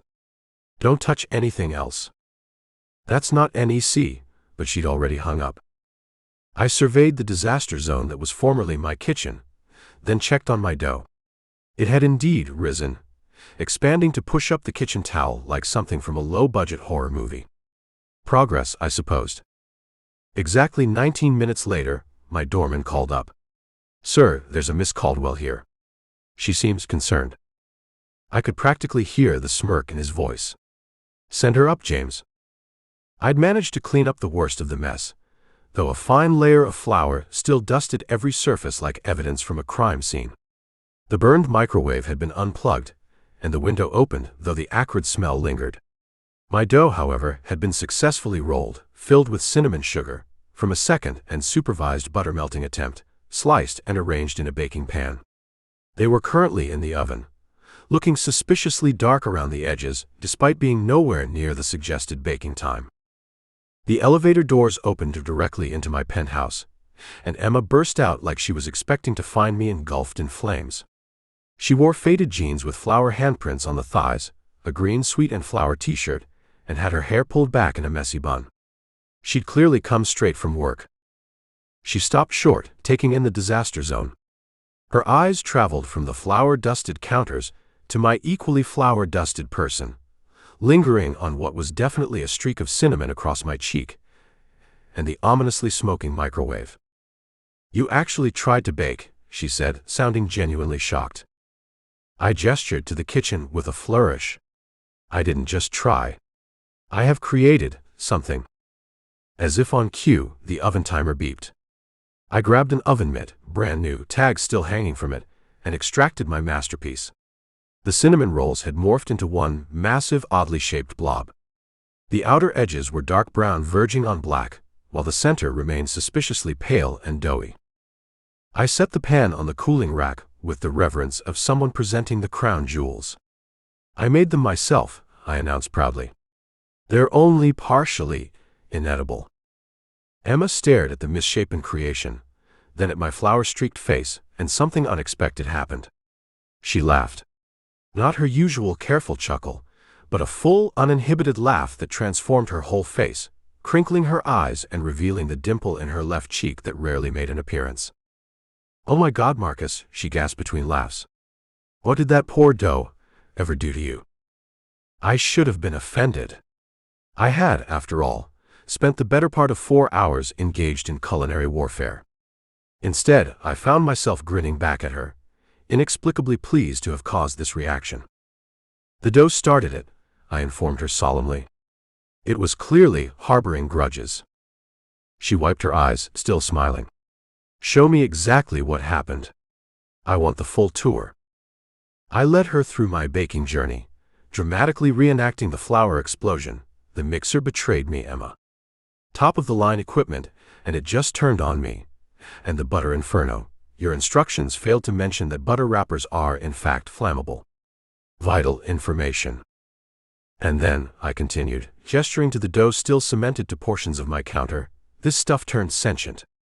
It has separation anxiety. Very clingy.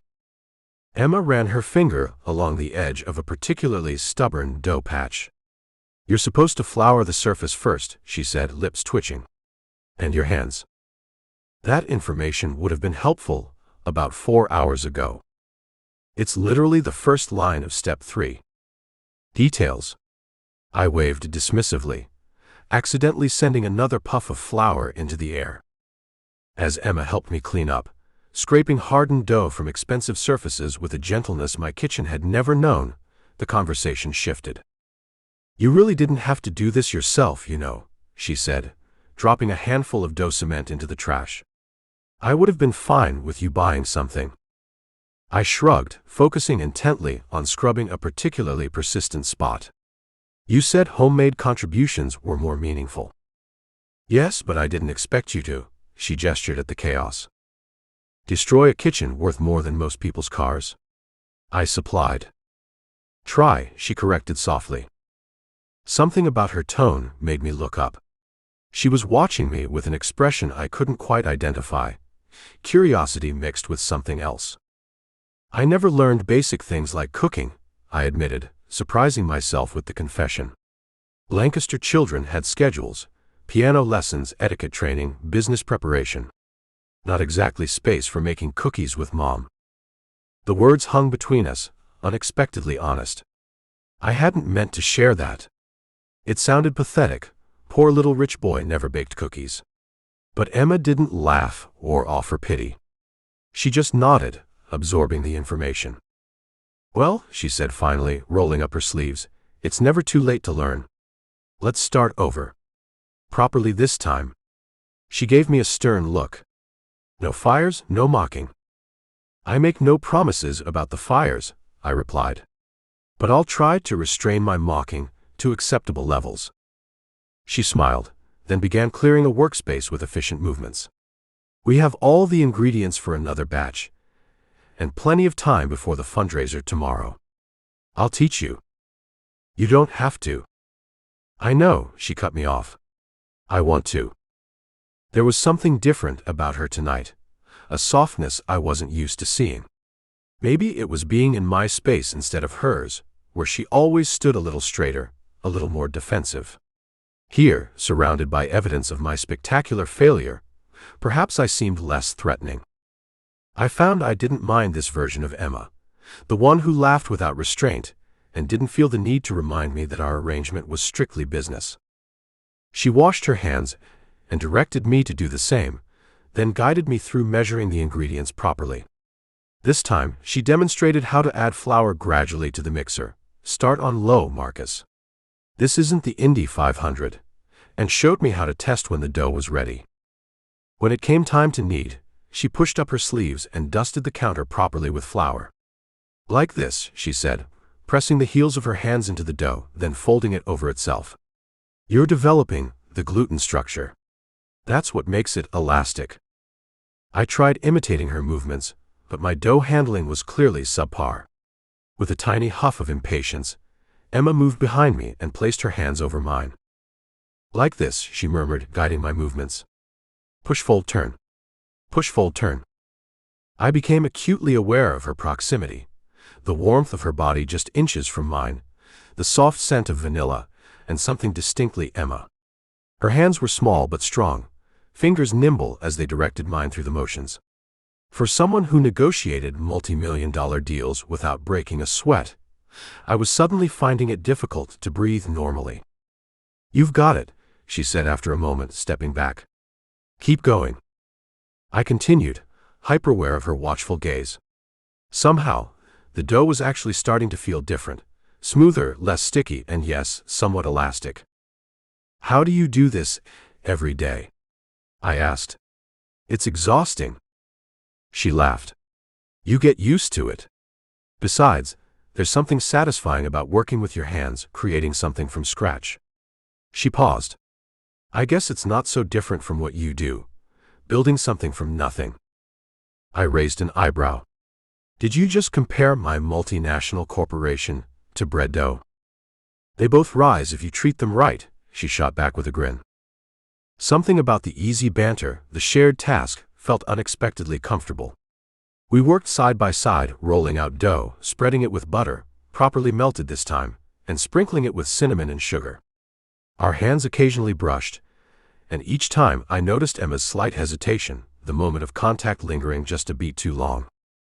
When the rolls were shaped, placed in the pan, and set aside to rise again, we cleaned up together in companionable silence. Not bad for your second attempt, Emma said, surveying our handiwork. They almost look professional. High praise from the bakery queen herself, I replied, leaning against the counter. I'm honored. She rolled her eyes, but the smile remained. She had a smudge of flour on her nose, a tiny white dot that somehow made her look even more appealing. Without thinking, I reached out and gently brushed it away with my thumb. Her eyes widened slightly, meeting mine as my hand lingered, fingertips grazing her cheek. Time seemed to slow, the space between us charged with something unspoken. There was no audience here, no need to maintain our charade. No photographers, no curious townspeople watching our every move. Just Emma, looking up at me with those expressive brown eyes, her lips slightly parted, a question in her gaze that I suddenly, desperately wanted to answer. I could feel her pulse quicken beneath my fingertips, see the slight flush spreading across her cheeks. My own heart was hammering against my ribs in a most undignified manner, all my usual composure abandoning me at the worst possible moment. "Marcus," she whispered, and it wasn't clear if it was a question or a warning or something else entirely. The oven timer chose that exact moment to beep loudly, making us both jump. Emma stepped back quickly, tucking a strand of hair behind her ear, her eyes now fixed anywhere but on me. "We should, check if they're ready to bake," she said, her voice slightly higher than normal. I cleared my throat, trying to regain some semblance of control. "Right. Yes. The rolls." As she busied herself with the oven, I ran a hand through my hair, dislodging a cloud of flour and trying to make sense of what had just happened, or almost happened. One thing was becoming uncomfortably clear. Somewhere between flour explosions and dough kneading, between laughter and gentle guidance, this arrangement had become a great deal more complicated than I'd bargained for. And based on the flush still coloring Emma's cheeks as she carefully avoided my gaze, I wasn't the only one feeling it. I stood frozen in front of sweet and flour, my hand hovering over the bright orange notice plastered across my door. The white block letters swam before my eyes: Health Code Violation Investigation, Notice of Mandatory Inspection. "This is ridiculous," I muttered, ripping the paper off and scanning the text. Anonymous complaints. Immediate inspection. Potential closure pending findings. My eyes drifted to the stack of glossy flyers tucked into my doorframe. Grand opening. Crumbly's Bakery, bringing big city taste to Willow Cove. The smiling people in the photos looked too perfect, their pastries too uniform. I crumpled one in my fist. "Perfect timing," I hissed, fumbling with my keys. The lock stuck, it always did when I was stressed, and I jiggled it with more force than necessary. Just perfect. The bakery was exactly as I'd left it last night. Spotless counters. Gleaming display cases. Everything in its place. I'd spent years building this business, pouring my heart and savings into every corner of this space. Grandma's recipes. My designs. My life. My phone rang from my back pocket, startling me out of my thoughts. Unknown number. "Sweet and Flour, this is Emma. Is this the owner? I need to speak to you about the disgusting experience I had yesterday," a woman's voice snapped. Finding a hair in my croissant was bad enough, but when I tried calling yesterday, no one answered. My stomach dropped. "Ma'am, I'm sorry, but we've never had complaints about." "Well, you have one now. And according to those online reviews, I'm not the only one." I pulled the phone from my ear and opened my browser, navigating to our review page. My heart sank further. 12 new one-star reviews. All posted within the last 8 hours. All describing horrific health violations. Found bugs in my muffin. Saw a mouse running across the floor while eating breakfast. The tables were sticky and the bathroom was disgusting. Another call came in. Then, another. I answered each one, trying to keep my voice steady as I promised to investigate, offered refunds, begged them not to believe everything they read online. By the 5th call, my hands were shaking.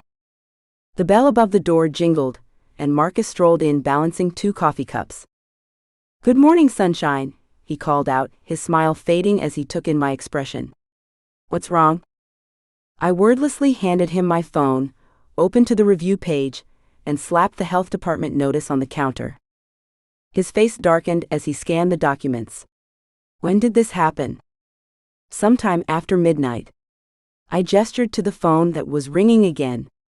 "The call started about 20 minutes ago." Marcus set the coffees down and took the phone from my hand. Sweet and Flower, Marcus Lancaster speaking. His voice shifted, smooth, authoritative, completely in control. He listened for a moment. I understand your concern, but I can personally guarantee that Sweet and Flower maintains the highest standards of cleanliness. We'll be addressing these false reviews immediately, and would be happy to offer you a complimentary. I snatched the phone back. Marcus, I hissed, covering the receiver, you can't just give away free stuff to everyone who calls. He raised an eyebrow. Why not? Because, I took a deep breath. Because that's not how small businesses work. We can't afford to. I uncovered the phone. I'm so sorry about your experience. If you'd like to discuss this further, please come by the bakery today, and I'd be happy to. Hello? The line went dead. I closed my eyes, counted to 10, and looked at Marcus. His expression had shifted from charming billionaire to something much darker. This isn't a coincidence, he said, scrolling through the reviews on my phone. The timing, the coordinated attack, someone's targeting you deliberately. But who would? The door flew open and Lila burst in, her hair wild and her eyes wide. Emma? Oh my God, have you seen what they're saying about you online? She thrust her phone at me, open to a local Facebook group. Someone had shared a photo of Marcus and me from the town festival, his arm around my waist, my head tilted up toward him, both of us laughing. The caption made my stomach turn. Looks like the only thing keeping Sweet and Flower afloat is Emma Caldwell's billionaire boyfriend. Makes you wonder what else she's willing to do to save her failing business. The comments were worse. Much worse. This isn't just about the health inspection, Lila said, glancing between Marcus and me. They're trying to ruin your reputation too. Marcus took Lila's phone, his jaw clenched tight. The reviews, the inspection, this post, it's all connected. Someone wants to shut you down, Emma. But why now? I asked, my voice smaller than I wanted it to be. The bakery's been doing fine. Better than fine, actually. We've had record sales this month. Since your engagement announcement, Lila pointed out. Marcus was already moving, rolling up his sleeves as he surveyed the bakery. When's the inspector coming? I checked the notice again. 9 a.m. That gives us just over 2 hours. He grabbed a rag from behind the counter. This place is already clean, but we need it spotless. Hospital level spotless. I stared at him. What are you doing? Helping you prepare for an inspection. He turned to Lila. Can you run to the store and get fresh cleaning supplies? Everything new, we don't want them questioning expiration dates on anything. Lila nodded and dashed out the door. I watched in bewilderment as Marcus Lancaster, billionaire CEO who probably had never cleaned so much as a coffee mug in his life, grabbed a bucket from my supply closet and filled it with hot water and soap. You don't have to do this, I said. He looked up, his eyes serious. Yes, I do. He handed me a pair of rubber gloves. Now let's make this place shine. For the next 2 hours, we cleaned everything. Twice. We pulled out equipment, sanitized underneath, checked every corner and crevice. Marcus surprised me by knowing exactly what health inspectors look for: proper food storage, temperature logs, hand washing stations. How do you know all this? I asked as he meticulously reorganized my walk-in fridge. I own several restaurants, he replied without looking up. Health inspections are part of the business. Of course he did. Of course they were. While I wiped down already clean counters, Marcus made calls in the corner, his voice low but clear. I need information on Sunshine Bakery Corporation's recent expansions and any connection to health department officials in Willow Cove County, he said to someone on the other end. Yes, immediately. And check if they've used this tactic before: coordinated social media attacks followed by health complaints. I paused my scrubbing. You think Crumbly's is behind this? He covered the phone. It's a little too convenient that they're opening across town next week, don't you think? Before I could answer, the bell jangled again. Mayor Tomkins strutted in, his chest puffed out like an angry rooster.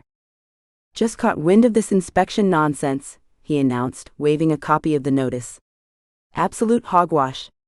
Sweet and Flower has been the cleanest establishment in Willow Cove since your grandmother ran it, Emma.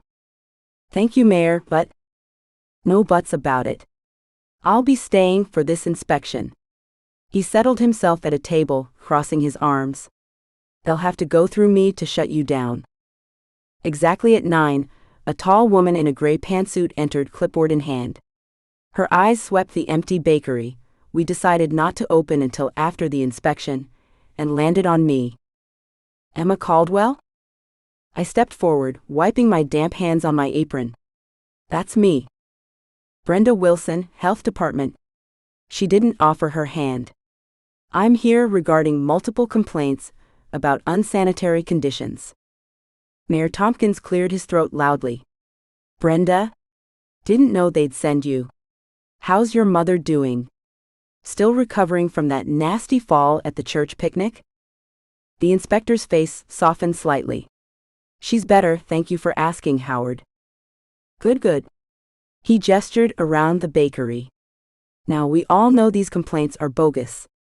Emma here runs the cleanest shop in town. Brenda's expression hardened again. I still have to do my job, Howard. For the next excruciating hour, she examined everything. The temperature of the refrigerator. The dates on ingredient containers. The soap dispensers in the bathroom. Mayor Tomkins followed her every move, commenting loudly on how ridiculous the whole thing was, while Marcus continued making quiet phone calls in the corner. Finally, Brenda approached with her clipboard. Well, Miss Caldwell, I didn't find any major violations. I exhaled in relief, but she continued. However, there are several minor issues that need addressing. She handed me a list. My stomach dropped as I scanned it. New seals for the walk-in refrigerator, updated ventilation system for the ovens, replacement of the slightly cracked tile near the back door. All technically valid. All ridiculously expensive. These repairs need to be completed within 30 days, or we'll have to reassess your operating license, she said. Mayor Tomkins sputtered in outrage, but I just nodded numbly. Thank you for your time. The moment she left, Marcus was at my side, reading over the list. This isn't bad. I'll have contractors here tomorrow. One call and this is handled. Something inside me snapped. All the stress, all the fear, all the helplessness of the morning crashed over me at once. No, I said, stepping away from him. No. His eyebrows shot up. Emma, these repairs need to be made. I know that, I said, my voice rising. But I don't need you to swoop in and fix everything with your money. Mayor Tomkins awkwardly cleared his throat. I'll just check on something outside. He scurried out the door, the bell jingling cheerfully in the tense silence he left behind. Marcus stared at me, genuine confusion on his face. This is exactly what those reviews are saying, that I need you to rescue me. I continued, waving the paper in his face. I've run this bakery for 5 years without a billionaire's checkbook. I don't need you to save me. That's not what I'm doing, he said, his voice carefully controlled. Isn't it? I challenged. You've been taking over since the moment you walked in this morning. Making calls, giving orders, offering to throw money at my problems. Because someone is deliberately targeting your business. His calm facade cracked slightly. This isn't a coincidence, Emma. These attacks are coordinated. And I appreciate the help figuring that out, I conceded. But I can handle the repairs myself. Marcus ran a hand through his hair, exasperation evident in every line of his body. This isn't about pride, Emma. Someone is targeting your business. Let me help, it's just money. Those 3 words, it's just money, hit me like a slap. Of course it was just money to him. He probably spent more on a single suit than these repairs would cost. It's not just money to me, I said quietly. It's my independence. My self-respect. He took a step toward me. Emma? No, I cut him off. If I let you fix this, I'll never know if I could have done it myself. Everyone will think I'm with you for your money, my voice caught. Maybe I'll start thinking it too. The hurt that flashed across his face was so raw and unexpected that I almost took back my words. Almost. Is that really what you think of me? He asked softly. That I see you as some charity case? After everything these past weeks? I opened my mouth but couldn't find the right words. The past weeks had been confusing. The flower fight in my kitchen. The way he'd looked at me when we danced under the gazebo. The quiet vulnerability in his eyes when he'd admitted he'd never learned to bake as a child. None of that fit with the arrogant billionaire I'd first met. None of that felt fake. But this, his immediate impulse to throw money at my problems, reminded me of exactly who he was. A man who could buy his way out of any situation. A man for whom my entire bakery was probably a rounding error in his daily expenses. I don't know what I think anymore, I finally admitted. Marcus nodded once, his face shifting back to the controlled mask I'd seen that first day. All trace of the man who'd made me laugh while covered in flour was gone. I'll respect your decision, he said formally, straightening his jacket. Call me if you change your mind. He walked out without another word, the cheerful belle a stark contrast to the weight in my chest. Through the window, I watched him stride down the sidewalk, phone already at his ear. I sank into a chair, surrounded by my spotless, empty bakery, wondering if my independence was worth the cost of pushing away the one person who'd begun to mean more than I wanted to admit. I stared at the door of my penthouse, checking my watch for the third time in 5 minutes. Emma was due to arrive at noon, and I'd spent the entire morning trying to pretend I wasn't waiting for the elevator to ping. 3 days had passed since our fight at her bakery. 3 days of silence except for a terse text confirming today's meeting. The sight of sweet and flour under attack had triggered something unexpected in me. I'd wanted to fix it, throw money at the problem, make calls, and unleash my lawyers. That's what I did in business, identified problems and eliminated them. But Emma had looked at my offers of help like I'd slapped her. I don't need you to save me, she'd snapped. I was running this bakery just fine before you waltzed in with your fancy suits and million-dollar solutions. Emma, be reasonable. This isn't about your pride. No, it's about respecting that I can handle my own problems without billionaire intervention. I'm not some charity case for you to rescue. She thought I saw her as a charity case. The idea was so absurd I'd laughed, which had been exactly the wrong reaction. The elevator dinged, yanking me back to the present. I straightened my tie, smoothed down my already impeccable shirt, and took a deep breath. Casual. Professional. Not affected at all by 3 days without her sarcastic comments or flour-covered aprons. When the doors slid open, Emma stepped out looking like she'd armored herself for battle. Gone was the messy bun and casual clothes I'd grown accustomed to. Instead, she wore a crisp blouse and dark jeans, her hair pulled back in a sleek ponytail. The only hint of the Emma I knew was a smudge of what looked like chocolate on her sleeve. You're right on time, I said, my voice coming out stiffer than I intended. Traffic was light. Her smile didn't reach her eyes. I stepped aside to let her in, hyper-aware of how she carefully maintained distance between us as she passed. The scent of vanilla and cinnamon followed her, the smell I'd come to associate with comfort and laughter, now a painful reminder of what we'd lost. Can I get you anything to drink? I asked, playing the perfect host. Water is fine. I busied myself in the kitchen, grateful for something to do with my hands.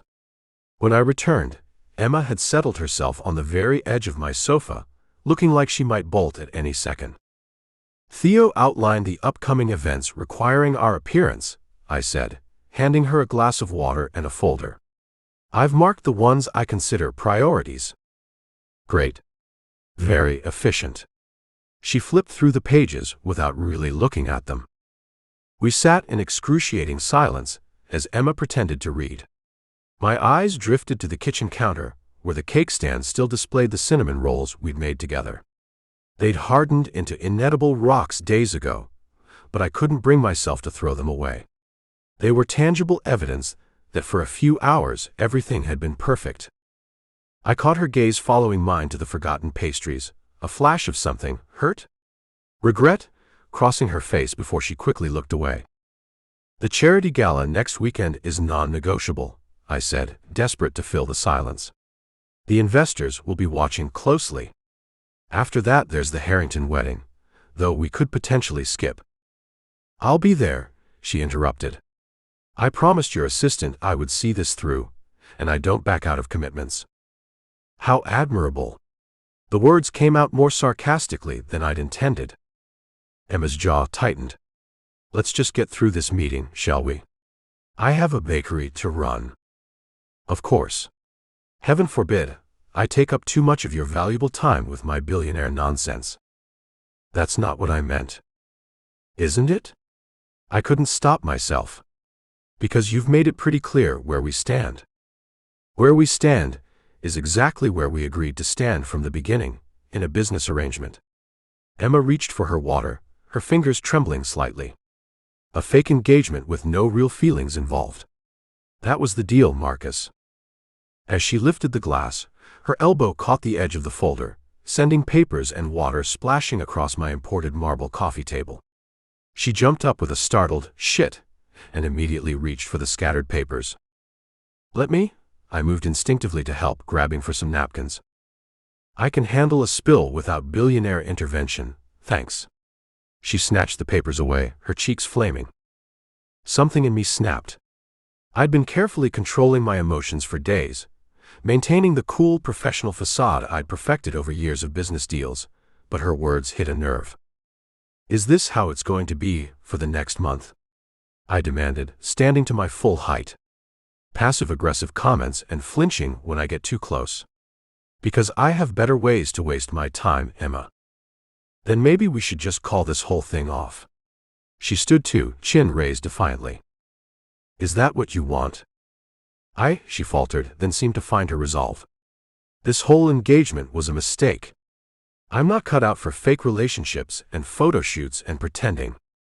Pretending what, Emma? I interrupted, stepping closer, voice dropping dangerously low. That you hate me? Or that you don't feel something when we're together? Her eyes widened, and she took a step back, bumping into the coffee table. Don't flatter yourself. I'm just a good actress. But her voice wavered, and I caught the slight hitch in her breath that always gave her away. Emma Caldwell was a terrible liar. Really? I moved closer. Then it shouldn't bother you if I stand here, right? Since you're such a good actress, it shouldn't affect you at all. She swallowed visibly. It doesn't. You're just invading my personal space, which is rude. Then why are you looking at my mouth right now? I murmured. Why can't you stand to be within 3 feet of me without blushing? I don't, she crossed her arms defensively. You think everyone's attracted to you, don't you? That's your problem, Marcus. Your ego is bigger than this penthouse. And your problem is that you're terrified of admitting you might actually like me. Her eyes flashed. Like you. You drive me crazy. You waltz into my life, turn everything upside down, and then act like I should be grateful. You think throwing money at problems solves everything. You don't understand that when you offered to fix my bakery issues, you made me feel like I couldn't handle it myself. I was trying to help. I don't want your help. She stopped abruptly. What? What do you want, Emma? She shook her head, looking anywhere but at me. It doesn't matter. It matters to me. I took another step closer. We were inches apart now, close enough that I could see the faint dusting of freckles across her nose, the tiny chocolate smudge at the corner of her mouth that I'd been resisting the urge to wipe away. Tell me. She exhaled shakily. I want you to see me as an equal. Not as some small-town charity case or PR opportunity. When you immediately tried to swoop in with your money and connections, it felt like you thought I was incapable. That's how you saw it. The realization hit me like a bucket of cold water. Emma, I never thought you were incapable. I was worried. I wanted to help because I I caught myself. Because I care. It had nothing to do with thinking you couldn't handle it. Then why not ask what I needed, instead of telling me what you were going to do? Because that's not how I operate. I ran a hand through my hair, frustrated. I fix things, Emma. It's what I do. When I see a problem, I eliminate it. I don't stop to consider how my solutions might make people feel. Well, maybe you should start. She looked up at me, some of the fire fading from her eyes.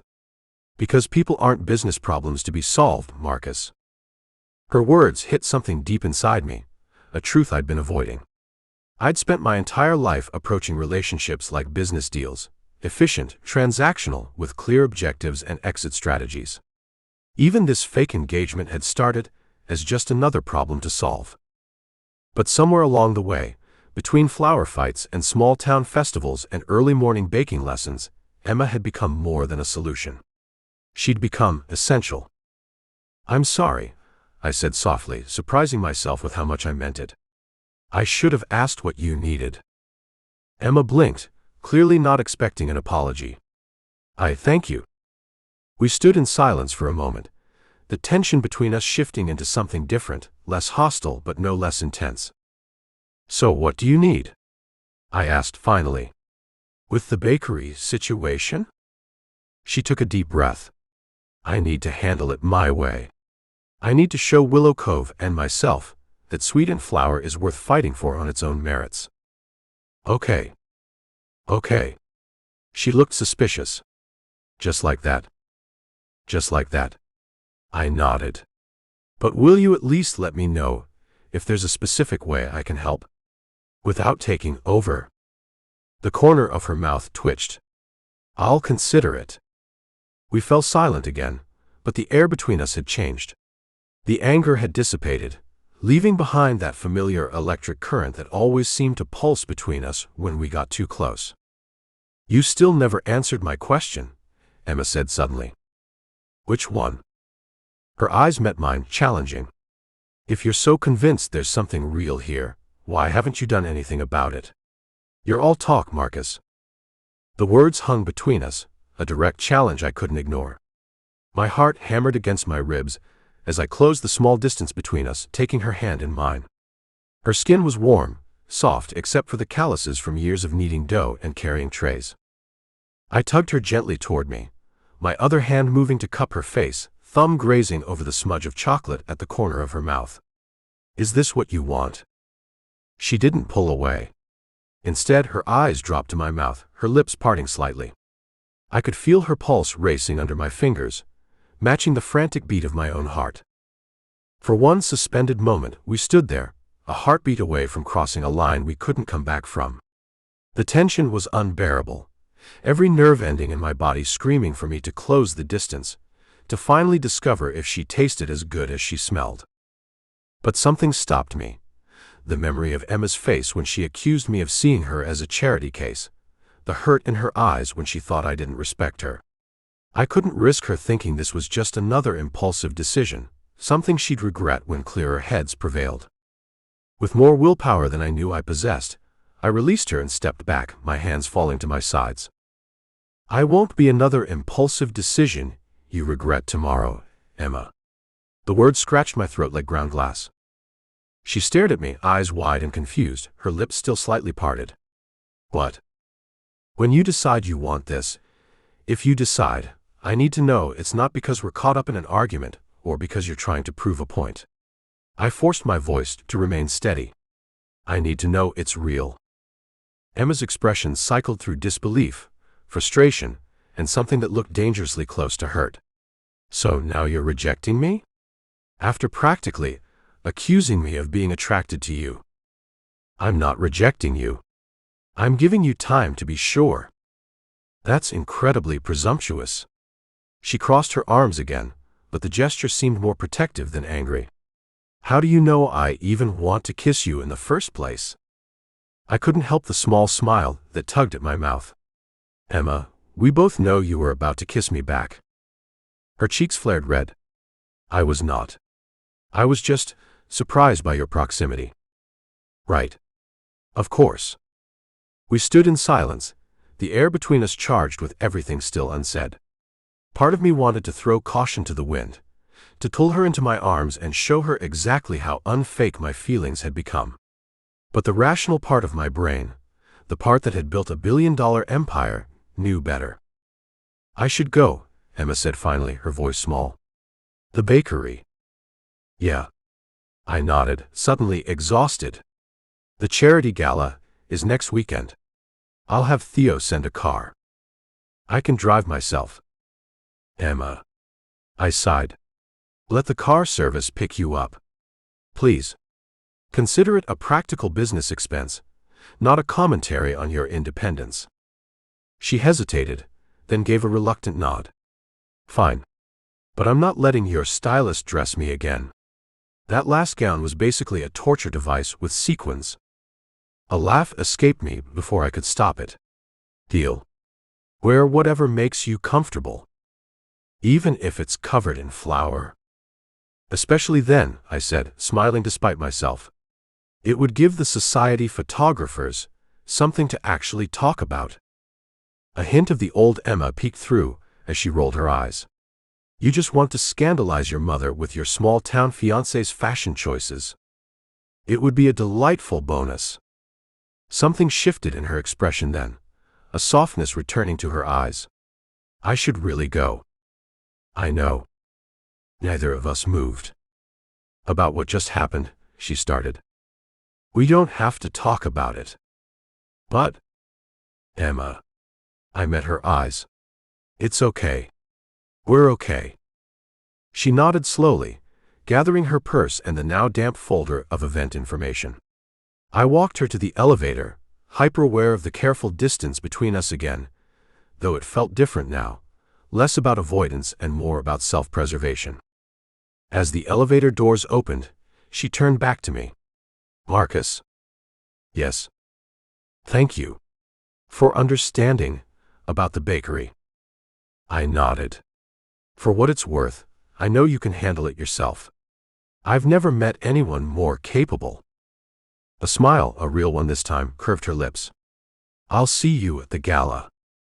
The elevator doors closed between us, and I was left staring at my reflection in the polished metal, wondering how a business arrangement had become so hopelessly complicated.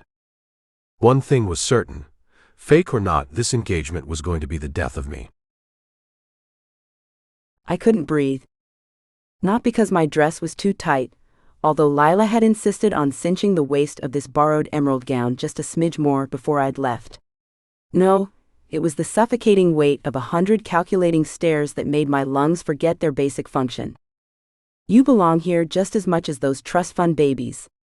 Lila's pre-gala pep talk echoed in my head as I stood frozen at the entrance to the Lancaster Foundation's annual charity event. Easy for her to say, when she wasn't the one about to walk into a room where the chandelier probably cost more than my entire bakery. Marcus appeared at my side, looking infuriatingly at home in his perfectly tailored tuxedo. The man could probably make a potato sack look expensive. You look pale, he murmured, his fingers brushing my lower back as he guided me forward. Breathe, Emma. They can smell fear. Very funny, I hissed back, forcing my lips into what I hoped resembled a smile. I'm fine. I wasn't fine. I was a flour-covered small-town baker, suddenly dropped into a room that dripped wealth from every crystal and gold surface. The women glided across marble floors, in dresses that probably required their own insurance policies. The men stood in clusters, casually discussing yacht sizes and investment portfolios, while I struggled to remember which fork to use for the salad. Marcus kept me close, his hand a constant presence at my waist. Every few steps, he'd introduce me to someone whose name I immediately forgot, my brain too busy cataloging the whispers that followed in our wake. From some tiny town nobody's heard of. Cleans up well enough, I suppose. Wonder how long before he gets bored. I straightened my spine. I'd faced down health inspectors and impossible wedding cake requests. I could handle a room full of people who probably couldn't even boil water without staff assistance. Marcus. A crisp, feminine voice cut through the ambient chatter. I was beginning to think you were avoiding me. The woman approaching us walked with the kind of effortless grace that made me immediately conscious of my own awkward posture. Her sleek black gown screamed designer, her dark hair pulled into a perfect chignon. She had Marcus's eyes, sharp, perceptive, missing absolutely nothing. "Charlotte," Marcus greeted her with a genuine smile, the first I'd seen all evening. "Avoiding you would require actual effort, which you know I never expend unnecessarily." Charlotte Lancaster, Marcus's sophisticated, terrifying sister, turned those analytical eyes to me. Her gaze traversed from my borrowed dress to my hastily styled hair in one smooth, evaluating sweep. I braced myself for the inevitable dismissal. Instead, her red lips curved into a smile that reached all the way to her eyes. "So you're the baker who somehow managed to make my brother attend actual business meetings on time," she said, extending a hand. "I've been dying to meet you." I blinked, taking her hand automatically. Yes, I'm Emma. Emma Caldwell." "Charlotte knows who you are," Marcus said dryly. "She's had a full background check run, I'm sure." Charlotte didn't deny it. "Someone has to look out for the family interests, since you're usually too busy creating PR disasters." She turned back to me. "I hear you make a legendary cinnamon roll." "They're pretty good," I admitted, surprised by the warmth in her tone. "Don't be modest," Marcus said, his hand pressing slightly more firmly against my back. "They're extraordinary. You should come to Willow Cove and try them."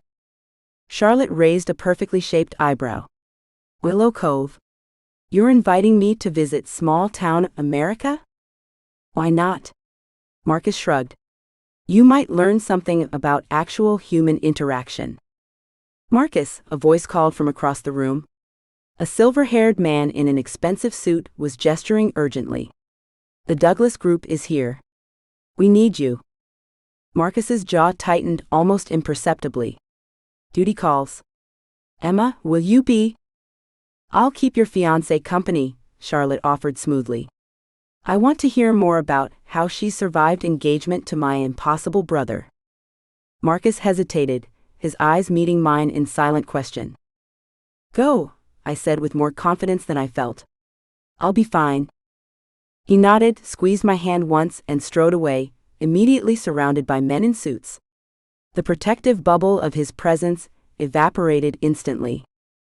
Charlotte watched him go, then turned back to me. "He's different with you." "Different how?" "Less." She tilted her head, searching for the word. "Calculated. Marcus generally approaches everything, including relationships, like business transactions." She studied me curiously. "Yet here you are." Before I could respond, a server appeared with champagne. Charlotte took 2 flutes, handed one to me, then frowned at something over my shoulder. "Incoming," she muttered. "Don't let them see you sweat." I turned to find a group of women approaching, led by a tall blonde whose smile didn't reach her eyes. Her crimson gown clung to her perfect figure, making me acutely aware of every calorie in the stress cupcakes I'd eaten earlier. "Charlotte darling," the blonde cooed, air-kissing somewhere near Charlotte's cheek. "Always a pleasure. And this must be Marcus's Baker." The slight pause before Baker managed to make my profession sound like an embarrassing medical condition. Charlotte's smile remained fixed. "Alessandra Sinclair, meet Emma Caldwell." "Emma, Alessandra is an old friend of Marcus's." The way she emphasized friend told me exactly what kind of friend Vivian had been. "Enchanted," Alessandra said, her gaze sweeping over me with clinical precision. "I must say, we've all been positively dying to meet you." The women behind her murmured agreement, their expressions ranging from curious to openly skeptical. "How exactly does one go from flower to finance?" Alessandra asked, her voice carrying just loudly enough for nearby guests to overhear. "There must be a fascinating technique involved." Heat crept up my neck. "I'm not in finance. I run a bakery." "How quaint." Alessandra sipped her champagne. "And now you're engaged to one of the most eligible bachelors in the country. It's like a modern fairy tale." One of her friends, A redhead with a brittle smile leaned forward. Marcus always had exotic tastes, but usually they only last a weekend, not an engagement. The group tittered. I gripped my champagne flute tighter, willing myself not to dump it over her head. Charlotte cleared her throat. I find it interesting how concerned everyone is with my brother's relationship. Perhaps if you focus more on your own. We're simply curious, Alessandra cut in smoothly. After all, Marcus Lancaster settling down is headline news. Especially with someone so unconventional. I forced a smile. I'm really just a normal person who happened to spill dessert on him, finished a deep male voice behind me. I heard about that. Quite the meet cute. I turned to find a man with salt and pepper hair and a shark smile extending his hand. Richard Hargrove, he introduced himself. Lancaster Enterprises, friendly competition. The way he said friendly made it clear it was anything but. And you must be the famous Emma Caldwell. Marcus has been keeping you quite hidden away in that little town of yours. Willow Cove, I supplied automatically. Yes, charming place. I drove through once. Richard's eyes glinted.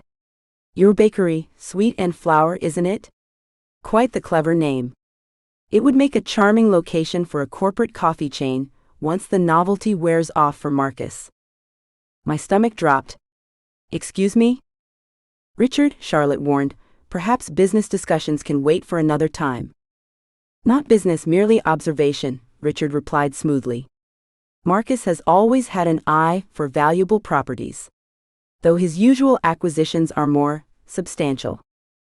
The women around us exchanged knowing looks.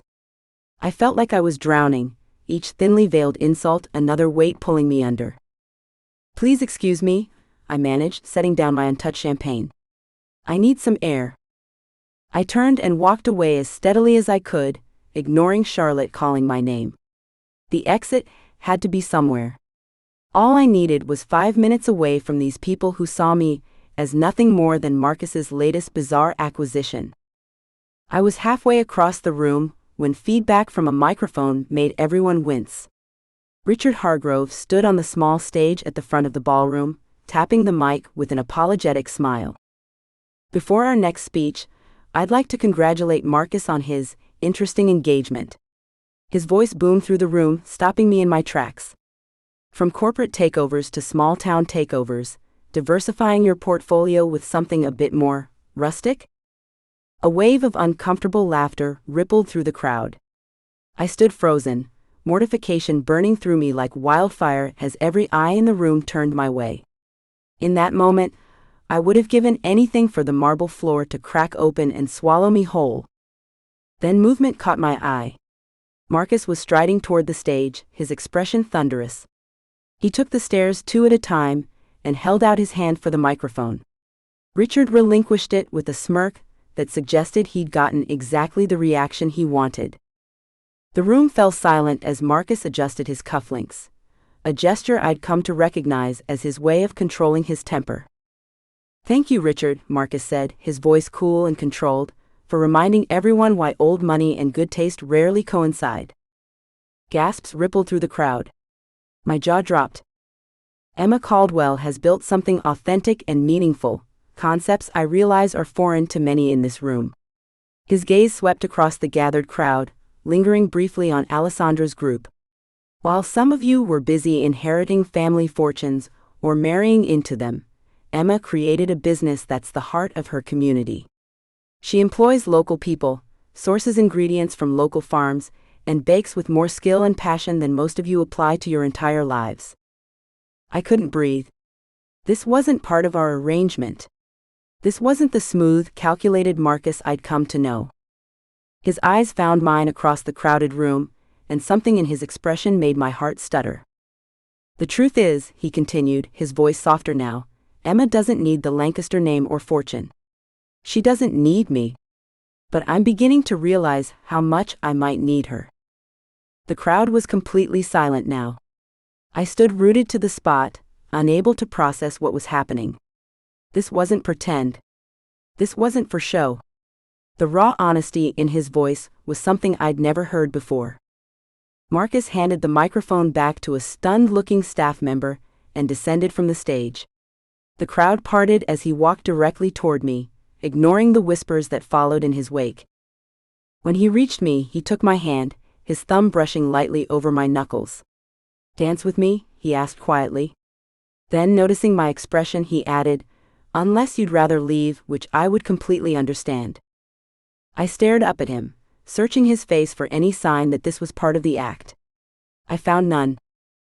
"People are watching," I whispered as he led me toward the center of the ballroom. "Let them." The orchestra began a slow waltz. Marcus's hand settled at my waist, warm and steady. As we moved across the floor, I felt dizzy with confusion. "That wasn't in our contract," I finally managed to say, my voice barely audible over the music. Marcus's expression softened, vulnerability replacing his usual confident mask. "Some things shouldn't require contracts." He pulled me closer, our bodies moving in perfect synchronization despite my limited dancing experience. The room around us blurred, the judging eyes, the whispers, even Charlotte's surprised expression faded away until it was just us. "Did you mean it?" I asked, afraid of the answer either way. "Every word," he replied without hesitation. His hand tightened slightly at my waist. "I didn't plan to say any of it. But hearing him talk about you like that, like you were just another acquisition." He shook his head. I couldn't let it stand. "But I'm not," I swallowed hard. "This isn't real, Marcus." Something flickered in his eyes. "Isn't it?" The question hung between us as we turned across the floor. My heart was hammering so loudly, I was certain he could hear it. This wasn't supposed to happen. We had rules, boundaries, a contract. What we didn't have was whatever this was, this moment where pretending had somehow shifted into something that felt dangerously real. "You're trembling," he observed, his voice low. "It's just..." I couldn't find the words. How could I explain that I was terrified, not of the cruel socialites or Richard Hargrove's barbs, but of the possibility that Marcus Lancaster might actually care about me? That I might care about him? "I know," he said as if I'd spoken aloud. "I'm not supposed to feel this way either." The music swelled around us. Marcus's hand moved slightly, drawing me impossibly closer until I could feel the steady beat of his heart against mine. We were no longer dancing for an audience. We weren't playing parts in an elaborately staged production. As we moved together across the ballroom floor, one truth became impossible to ignore. Neither of us was pretending anymore. I guided Emma toward the private elevator at the back of the high-rise, my hand resting lightly against the small of her back. Every nerve ending in my body seemed hyper-aware of that single point of contact. The memory of her face during that confrontation at the Gala kept replaying in my mind, her chin lifted defiantly, but vulnerability flickering in her eyes. Something had shifted between us tonight. I couldn't pretend otherwise anymore. "Your penthouse is on the 42nd floor, right?" Emma asked as we stepped inside the elevator. "Actually," I pressed the button labeled R instead of 42. "I think we both need air after that circus." She raised an eyebrow but didn't question it, just smoothed down the front of her emerald dress, the one that made her eyes look impossibly warm and that had every socialite in the room seething with jealousy. Not that Emma had noticed. She'd been too busy trying not to murder Cynthia Reynolds for that cutting remark about charity cases. The elevator doors slid open to reveal my private rooftop terrace, and I watched Emma's expression transform from exhaustion to wonder. "Oh," she breathed. The night was perfect for this, warm with just enough breeze, the sky clear. String lights wove through pergolas and around potted trees, creating pools of golden light against the darkness. Plush sectional seating formed intimate conversational areas, and beyond the glass railing, the city stretched out like a carpet of stars mirroring the night sky above. "This is..." Emma walked to the edge, her fingers trailing along the railing. "Not what I expected." "Let me guess. You thought it would be all chrome and minimalism with a helipad." Her laugh was worth every penny I'd spent creating this space. More or less. Maybe a throne made of money. That's on my other roof. I slipped off my bow tie, stuffing it into my pocket, then removed my jacket and draped it over a chair. Make yourself comfortable. I'll be right back. I ducked into the small wet bar tucked beneath a wooden pergola and retrieved a bottle of Chateau Margaux and 2 glasses. When I returned, Emma had kicked off her heels and curled her legs beneath her on one of the sofas, looking more relaxed than she had all night. I poured the wine, handed her a glass, and settled beside her, close enough to feel her presence but with enough distance that she wouldn't feel crowded. To surviving high society without committing murder, a genuine achievement. I raised my glass toward her. Emma clinked hers against mine. I was this close to stabbing that blonde woman with a shrimp fork. Cynthia. She would have deserved it. I took a sip, savoring the rich complexity of the wine. Though I think you rendering her speechless was more satisfying than potential bloodshed. Emma snorted. I didn't do anything. You're the one who shut her down. The memory of that moment warmed me more than the wine. Cynthia had cornered Emma by the dessert table, loudly wondering whether Emma was wearing a last season's discount dress, and suggesting that my charity project learn proper etiquette before attending such events. I'd appeared at Emma's side, ice in my veins, but fire in my words as I reminded Cynthia that my fiancée had more authentic grace in her flour-dusted pinky finger than Cynthia had managed to purchase with 3 divorces and a family fortune. Then I'd escorted Emma away, leaving Cynthia gaping like a fish. Emma took another sip of wine, her eyes reflecting the string lights overhead. You didn't have to say those things. It wasn't part of our agreement. Something in her tone made me look up from my glass. She was watching me with genuine curiosity, no trace of her usual sarcasm or defense. My smile faded as I stared into my glass, swirling the dark liquid. My father would have hated that I did that. Lancaster men never show emotion publicly. It's bad for business. The words slipped out before I could stop them, opening a door I usually kept firmly closed. But here, under the stars with city lights twinkling below us and Emma looking at me like I was a person rather than a balance sheet, the door swung wide. Your father sounds like a peach, Emma said dryly. Oh, he was the epitome of warmth. Family dinners were basically board meetings with better wine. I leaned back, looking up at the night sky. By age 10, I could recite stock portfolios but had never learned to ride a bike. My childhood bedroom had a custom desk for practicing investment strategies instead of toys. Emma tucked her feet closer beneath her. That explains a lot about you, actually. Like what?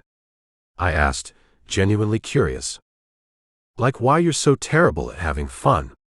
Her smile softened the words.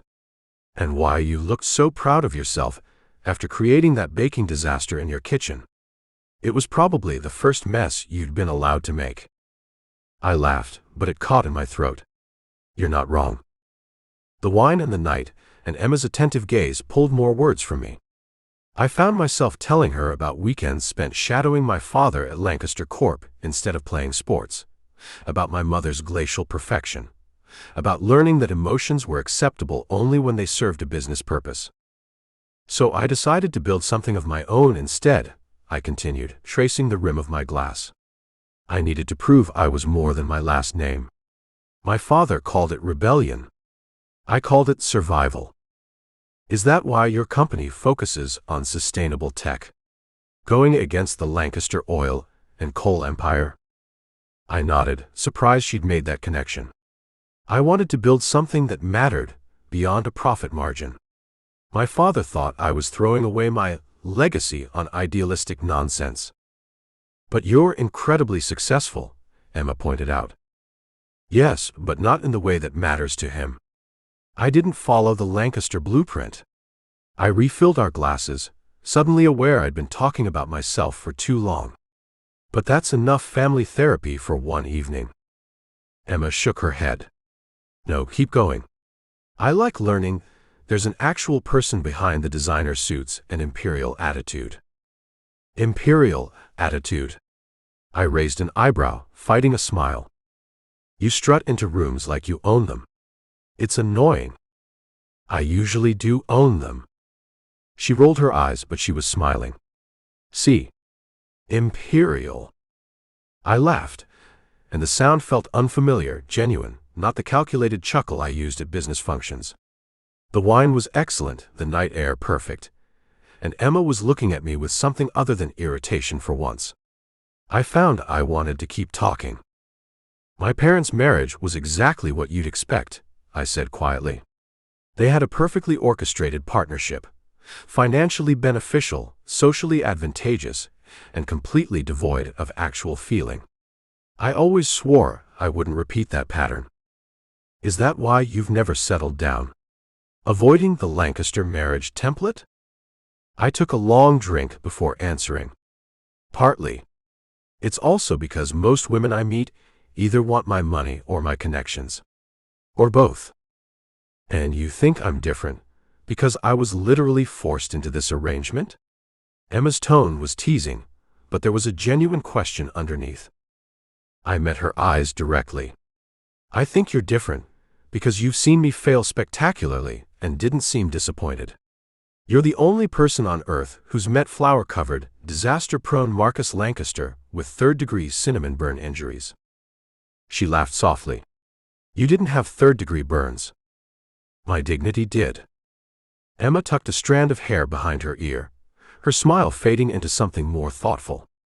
Why are you telling me all this? The question hung between us. I set my glass down and turned to face her fully, suddenly feeling more exposed than I had in years, maybe ever. Because I searched for the right words, finding it strangely difficult to craft the perfect response when I usually had every conversation mapped out 3 steps ahead. Because the man who burned cinnamon rolls and argued with Mrs. Wilson about scones, he feels more real than the CEO ever has. And that terrifies me, Emma. The city lights reflected in my eyes as I watched her process my words. The weight of my confession hung between us, and I realized what I was really saying, what I was finally admitting to myself. This had stopped being fake for me long ago. She didn't respond immediately. Instead, she set her wine glass beside mine on the table. The silence stretched between us, but it wasn't uncomfortable. It was charged, filled with everything we hadn't been saying for weeks. Then, without overthinking, Emma moved closer. Her hand reached up, gently pressing against my cheek. I drew in a sharp breath at the contact, at the warmth of her palm against my skin. Her eyes asked a question I answered by remaining perfectly still, barely breathing.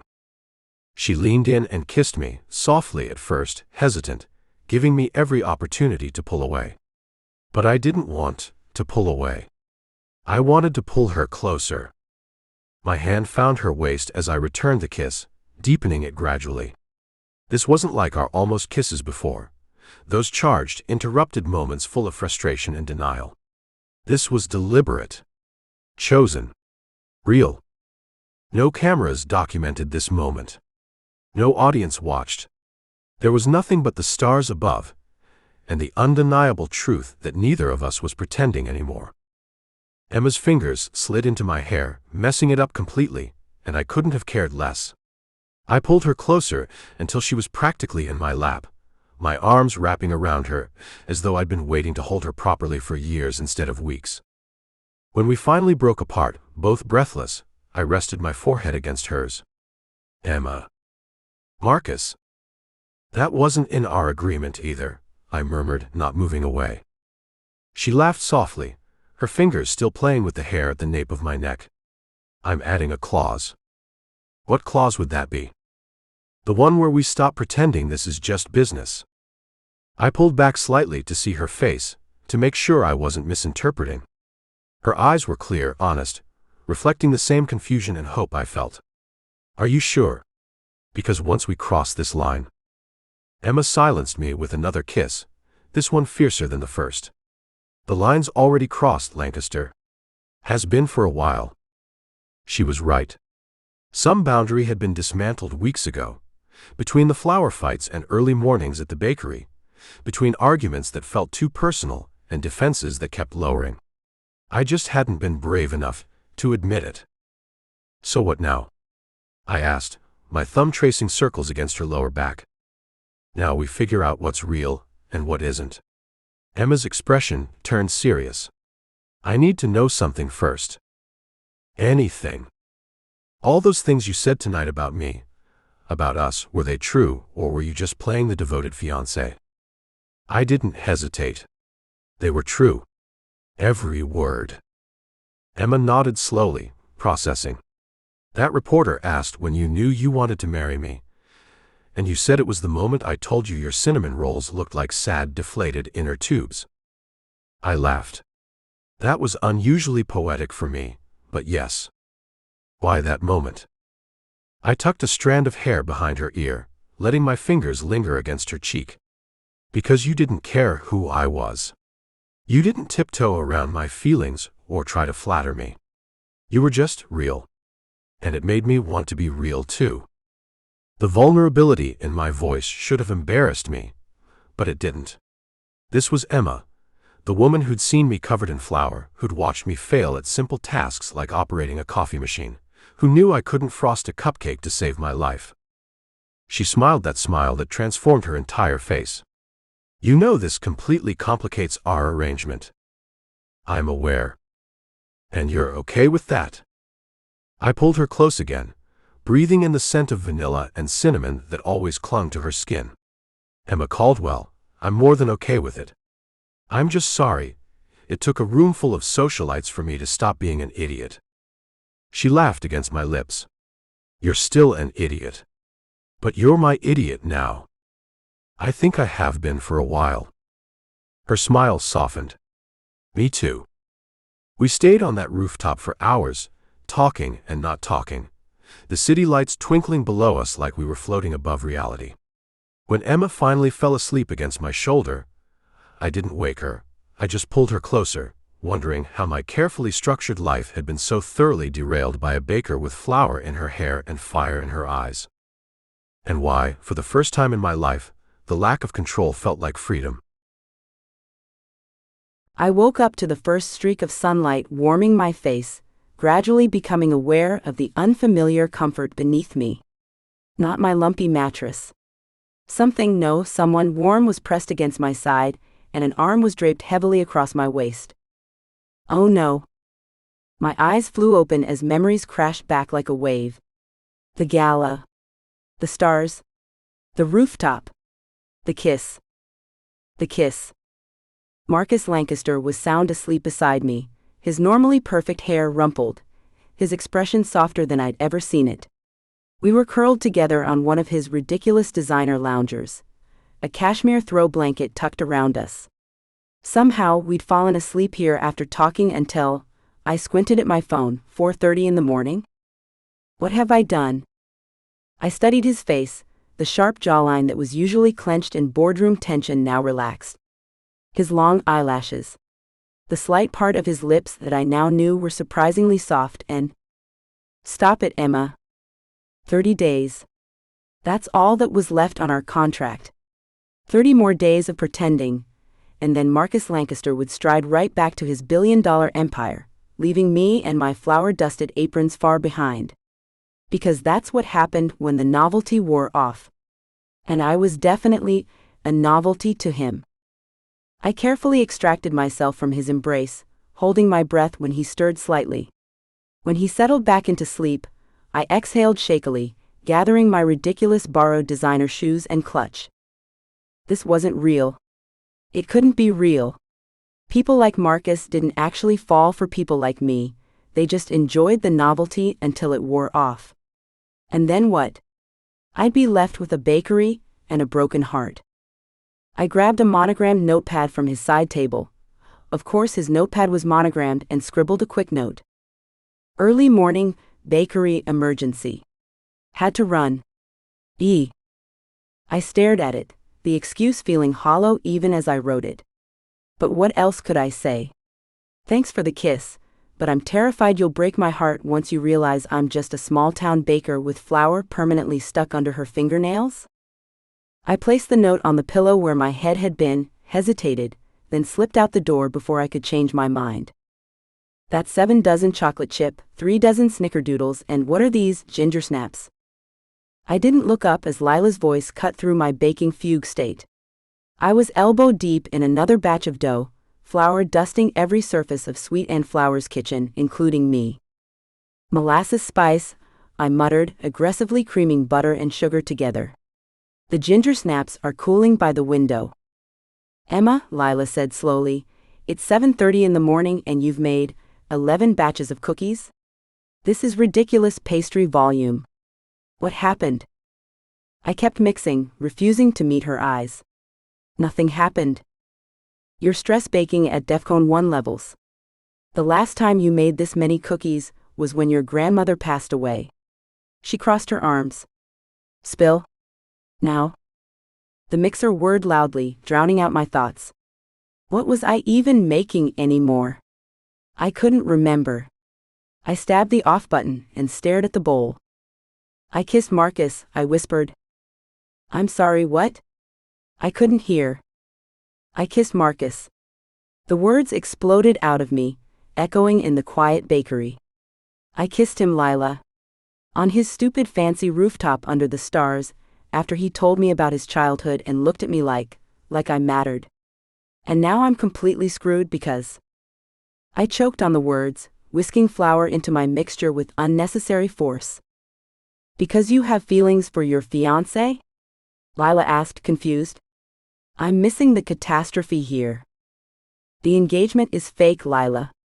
The words tumbled out in a panicked rush. We signed a contract, he needs image reform, I need money for the bakery. But now I've kissed him, and I think I'm falling for him, and it's all fake. The silence that followed was deafening. I finally looked up. Lila stood frozen, her mouth hanging open in perfect shock. You've been pretending this whole time? She blinked rapidly. Emma Caldwell, you've been lying to my face for weeks? I nodded miserably, sinking onto a stool. Flour puffed up around me. Suddenly, Lila's shocked expression morphed into something else, a knowing smile that spread slowly across her face. But the feelings are real now, aren't they? I buried my face in my hands, unknowingly smearing cookie dough across my forehead. That's the problem. The contract specifically prohibits actual feelings. There's a whole clause, Lila. This is exactly why there are rules. Lila laughed, pulling my hands away from my face. Oh honey, you can't regulate feelings with a contract. That's not how hearts work. It's not funny, I mumbled. He's Marcus Lancaster. Billionaire CEO. I gestured helplessly at my flour-covered self. This. Emma. The bell over the front door jingled, cutting Lila off. I hastily wiped my hands on my apron as Mayor Tomkins strode into the kitchen, his usual cheerful expression replaced with something grimmer. Morning, ladies, he said, his bushy eyebrows drawn together in concern. Mayor Tomkins, I greeted, forcing a smile. You're here early. Can I interest you in roughly 7,000 cookies? He didn't smile back. I'm afraid this isn't a social call, Emma. My stomach dropped. What's wrong? I've just come from a meeting with the health department. He pulled a folded paper from his jacket. They're requiring some expensive renovations to your kitchen. New ventilation system, updated plumbing. I took the paper with shaking hands. The estimated cost made me dizzy. That's not all, he continued, looking genuinely apologetic. That new chain bakery across town, Crumbly's, they filed formal complaints about your outdoor seating area. They're saying it violates some zoning ordinance. But we've had tables outside for years. Lila protested. I know. But they've got fancy lawyers, and they're pushing hard. He sighed heavily. I'm doing everything I can, Emma, but I wanted to give you a heads up. This could get ugly. I stared at the paper, my vision blurring.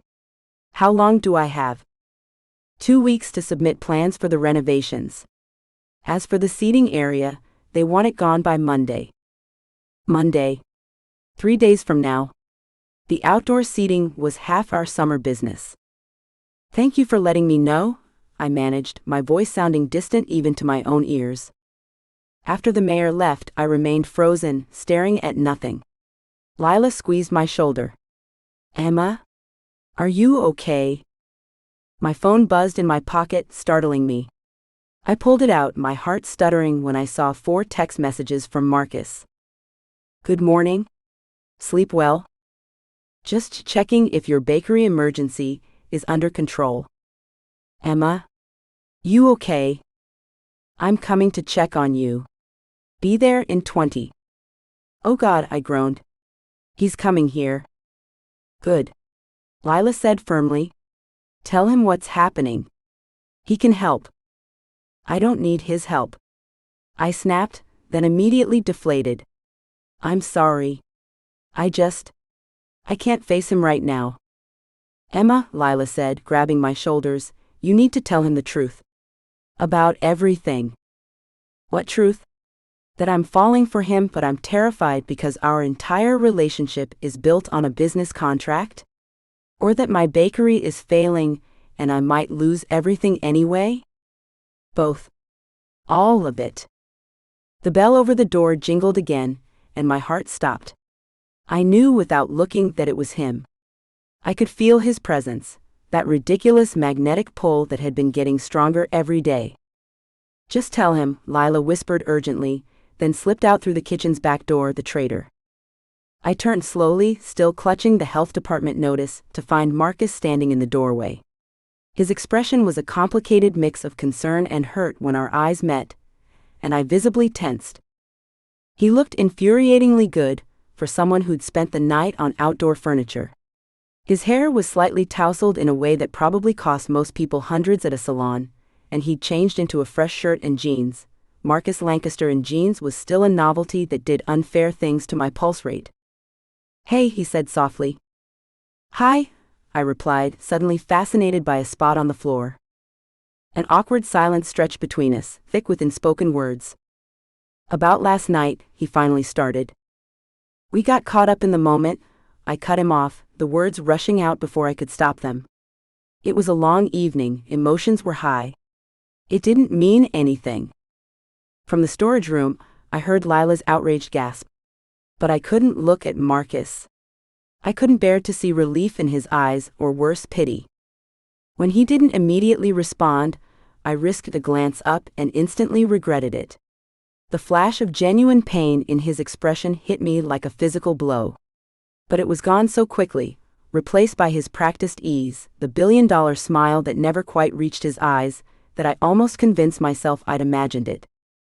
Of course, he said smoothly. Just business. As agreed. The health department notice crumpled in my tight grip. What's that? He asked, nodding toward the paper. Nothing. I shoved it into my apron pocket. Just some bakery stuff. He raised an eyebrow. The emergency you mentioned in your note? Something like that, I mumbled. Marcus took a step closer, and I instinctively took one back, bumping into the counter. Hurt flashed across his face again. Emma, he said quietly, why did you leave? I busied myself with gathering scattered cookie sheets, avoiding his gaze. I had to open the bakery. Some of us don't have the luxury of sleeping in. You could have woken me. I snorted. Yeah, and risk facing the wrath of Marcus Lancaster before his morning coffee? No thanks. His lips twitched, almost a smile. I'm not that bad. You growled at me last week when I moved your coffee cup 6 inches. That was different. I was on an important call. The familiar banter calmed my racing heart slightly, but then he stepped closer again, and all my defenses went back up. Emma, he said, his voice soft but insistent, talk to me. Something's wrong. Nothing's wrong, I insisted, shoving another batch of cookies into the oven with unnecessary force. Everything's fine. Then why won't you look at me? I finally met his eyes, and immediately wished I hadn't. The intensity there made my knees weak. I'm looking at you now. Happy? No, he said simply. You're lying to me. I'm not. Yes, you are. His gaze dropped to my hands, which were shaking. You've made how many cookies this morning? The Emma I know only bakes like this when she's upset. The fact that he knew this about me, had noticed this pattern, made my chest ache. I turned away, gripping the edge of the counter to steady myself. It's just the bakery, I said quietly. It's nothing you need to worry about. Let me help. I don't need your help. It came out sharper than I intended. This is my problem, not yours. Our arrangement was clear from the start. Our arrangement, he repeated, his voice cooling several degrees. Right? Just business. Something in his tone made me turn around. Marcus stood stiffly, his expression guarded in a way I hadn't seen in weeks, not since those early days when we'd been at each other's throats. That's what you want, isn't it? He asked, his voice carefully neutral. To keep this strictly business? No, my heart screamed. I want you to tell me last night was real. I want you to tell me I'm not just another acquisition. Yes, my mouth said. Marcus nodded once, his jaw tightening. Fine. Then, as your business partner, I'm requesting to see whatever document you're hiding in your pocket. If it affects the bakery, it affects our agreement. I blinked at the sudden shift. What? The paper, he said, extending his hand. The one you're obviously upset about. It's nothing? Emma. His tone brooked no argument. The paper. Reluctantly, I pulled out the crumpled notice and handed it over. Marcus smoothed it out, his expression darkening as he read. When did you get this? He asked, voice dangerously quiet. Mayor Tomkins just brought it. And you weren't going to tell me? I shrugged, trying to appear nonchalant. It's not your problem. Not my, he cut himself off, taking a deep breath. Emma, this is extortion. These violations are clearly manufactured. And the timing with that chain bakery filing complaints? This is corporate bullying. I snatched the paper back. I know that. But what am I supposed to do? I can't afford these renovations, and without the outdoor seating, I'll lose half my summer revenue. I can help, he said immediately. I'll call my lawyers and... No.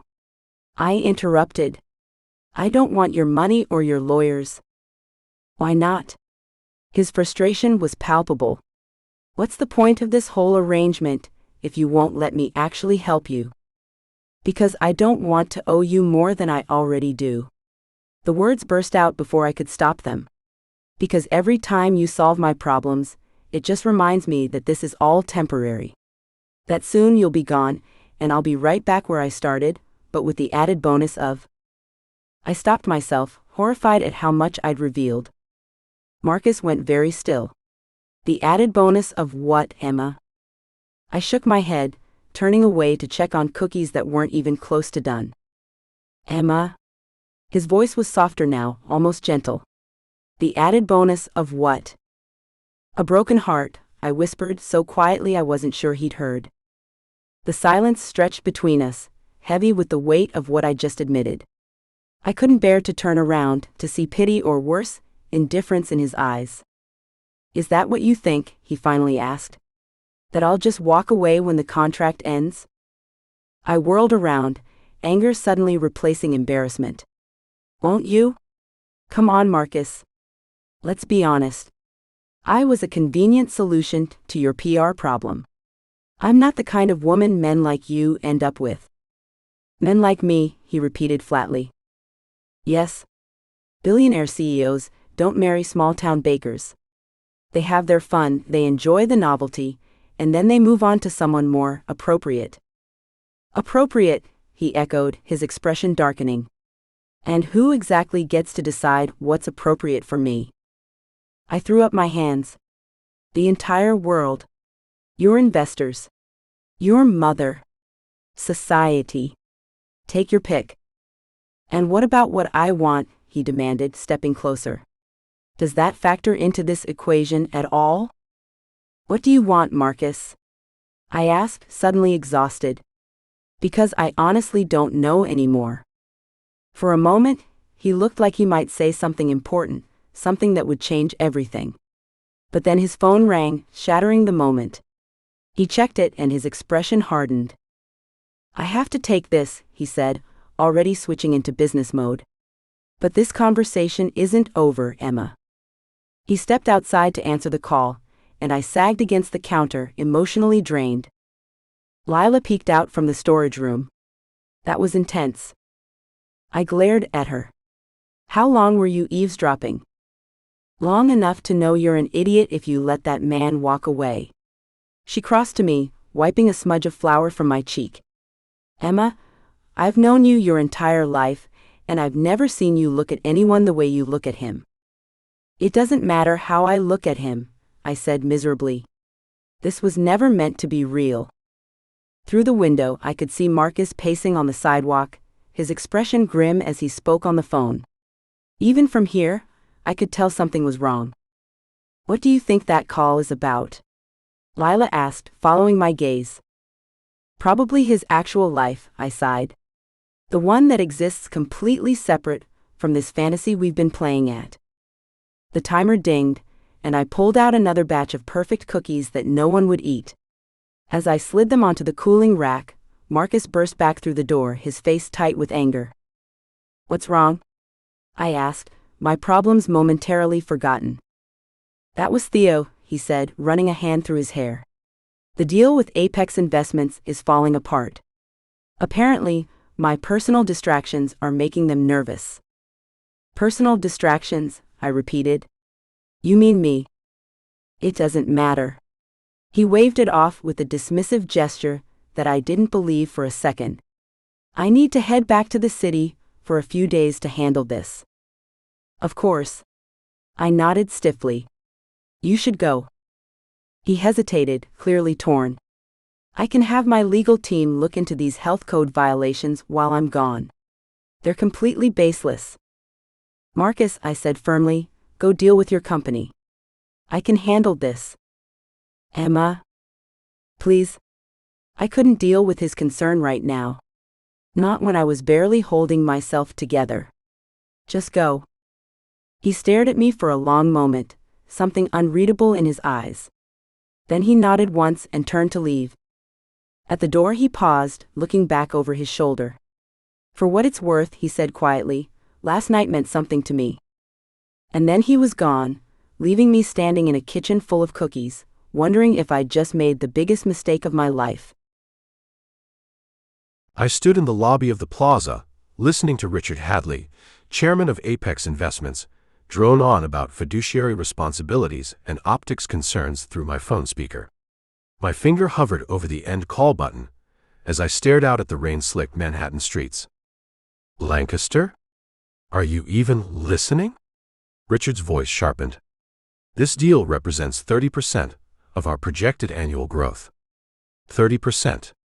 The board is already questioning your commitment after that tabloid fiasco." "I'm aware of the numbers." My voice came out colder than intended. For 3 days, I'd been trying to focus on this acquisition, the kind of deal that used to give me an adrenaline rush. Now it just felt hollow. "Then get your head in the game. This engagement publicity stunt has gone too far. The board needs your complete attention." I pinched the bridge of my nose. "It's not a publicity stunt." "Excuse me?" "Emma. She's not a publicity stunt." Richard scoffed. "Oh, please. Your assistant drafted the contract himself. Our PR team has the whole timeline mapped out. Just end whatever emotional entanglement you've developed, and I'll call you back." I ended the call before he could protest. Theo appeared at my elbow with a stack of documents. "Marcus, if you don't sign these by 4, we lose the exclusivity window on—" He stopped, studying my face. "You look like you're about to jump off a bridge or buy another company. Which is it?" I handed him my phone.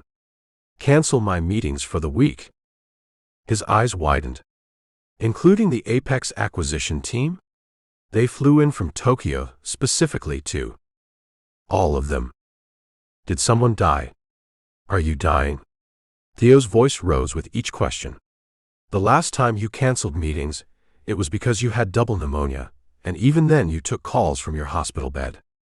I stared out at the rain again. She's losing the bakery. Theo blinked. Who, Emma? Your fake fiancée. She's not fake. A slow smile spread across Theo's face. Well, Marcus Lancaster, actually falling for. I need to go back to Willow Cove. The acquisition closes tomorrow. If you leave now. I know exactly what happens if I leave. My voice came out sharper than I intended. Theo watched me carefully, then nodded. I'll have the car brought around. Thank you. I was already walking toward the exit. Marcus. Theo called after me. I turned. For what it's worth, I like her. She doesn't put up with your bullshit. Despite everything, I smiled. That's what scares me. The drive to Willow Cove felt endless. I checked my phone every 5 minutes like a teenager, hoping to see Emma's name. Nothing. Nothing but a string of increasingly frantic messages from board members and Apex representatives. Take the next exit, I instructed my driver. There's a faster route through town. He glanced at me in the rearview mirror. GPS says this is faster, sir. The GPS doesn't know about the farmer's market that blocks Main Street on Thursdays. The words came out automatically, and I suddenly realized I knew things about Willow Cove. Small, unimportant details that had somehow become important to me. I knew Mrs. Jenkins ordered a cinnamon roll and chai latte every morning at 7:15. I knew Mayor Tomkins had exactly 13 different townie trivia questions he rotated through. I knew Emma's bakery smelled like vanilla in the morning and cinnamon in the afternoon. I knew she hummed under her breath when she concentrated on frosting, her nose scrunching slightly when she was focused. I knew I'd been an absolute idiot to walk away from her. As we pulled into Willow Cove, the sky darkened with the approaching twilight. The usually bustling streets were quiet, bathed in the golden glow of street lamps. I directed the driver to stop a block from Sweet and Flower, suddenly unsure of my welcome. Wait here, I told him, stepping out into the cool evening air. The shop windows were dark as I approached, the closed sign hanging dejectedly in the door. Through the glass, I could see empty display cases and boxes scattered on the countertops. My stomach dropped. Was I too late? I tried the door, locked. Pressing my face against the glass, I squinted into the darkness. No sign of Emma. She's upstairs. I turned to find Lila standing behind me, arms crossed. Lila, on the roof garden. She goes there when things get bad. Her expression softened slightly. And things are really bad, Lancaster. The health department? She nodded. That chain bakery, Crumbly's, they've been gunning for this location for months. They finally found enough violations to force a shutdown. I should have been here, I said quietly. Yeah, you should have. Lila's voice was sharp, but her eyes were sympathetic. The side door's unlocked. The stairs to the roof are past the storage room. Thank you. As I turned to go, she caught my arm. Don't you dare hurt her again. It wasn't a threat, it was a plea. I nodded, unable to find the right words. The bakery felt like a ghost town. Half-filled boxes labeled Grandma's recipes and display items sat on the counter where customers usually lined up. Emma's notepad lay open, a list of people to call and things to pack written in her neat handwriting. I ran my finger over the words, my chest tightening. I made my way through the darkened kitchen, past the industrial mixer where I'd once caused a flour explosion, past the oven where Emma had taught me to bake cinnamon rolls, to the narrow staircase at the back. As I climbed the stairs, doubts crashed over me. What if she didn't want to see me? What if I was just making things worse? What gave me the right to walk back into her life after I'd walked out on her? I reached the rooftop door and hesitated, hand on the knob. Through the glass, I could see her silhouette against the darkening sky, her shoulders hunched as she leaned against the railing. I should have rehearsed what to say. I should have brought flowers or a business plan or something, anything, to make this better. Instead, all I had was myself, and the sudden, terrifying realization that it might not be enough. The door creaked as I pushed it open. Emma turned, her eyes widening as she saw me. Even in the fading light, I could see the tracks of tears on her cheeks. "I was halfway back to the city when I realized I couldn't leave things like this," I said, the words tumbling out before I could overthink them. She didn't respond, just stared at me with those brown eyes that somehow saw right through all my carefully constructed walls. I took a cautious step toward her, loosening my tie that suddenly felt like it was choking me. "I told the board I wouldn't be at the acquisition meeting. I told Theo to cancel my appointments for the week. I can go if that's what you want, but I needed to tell you that none of it matters if you're not there. You walked away from a multi-million-dollar deal." Her voice was hoarse, disbelieving. "Why would you do that?" The question hung between us, and for once in my life, I didn't calculate my response or consider the optimal business strategy. I just told her the truth. "Because you were right. I've spent my life hiding behind contracts and business deals, never risking anything real. But you're the realest thing I've ever known." The silence that followed felt eternal. Emma's gaze dropped to the herbs growing in pots along the edge of the roof. Basil, rosemary, thyme, her grandmother's legacy in miniature. "I lost the bakery," she finally whispered, her voice breaking on the last word. "I wanted to promise I'd fix it. I wanted to tell her that with one phone call, I could make the health department back off, buy the building, sue Crumblies into oblivion. All the things money and power could do. All the things that would make her hate me for trying to solve her problems instead of supporting her through them. Instead, I crossed the distance between us and took her hand. Her fingers were cold, trembling slightly. "Tell me to leave, Emma, and I will. But if you don't..." I waited until she lifted her eyes to mine, vulnerability and something else, something that made my heart race, shining in them. "Then I'm staying." Her fingers tightened around mine. She didn't say stay, but she didn't tell me to go either. "The mayor came by today," she said quietly, looking back out at the town lights. "Gave me the official notice. 48 hours to close or face penalties." I followed her gaze across the rooftops of Willow Cove, this ridiculous little town that had somehow worked its way under my skin. "What did you tell him?" "That my grandmother faced 3 blizzards, 2 recessions, and a flood that nearly took the whole street, and never closed for a single day." Her voice wavered, but didn't break. "And now, I'm the one who loses it all." I wanted to pull her into my arms, but I sensed she wasn't ready for that. Emma Caldwell did not want comfort. She wanted to stand on her own 2 feet, even as the ground crumbled beneath her. "You didn't lose anything," I said. "Someone is trying to take it from you. There's a difference." She gave a humorless laugh. "Doesn't change the outcome, doesn't it?" I leaned against the railing beside her, our shoulders almost touching.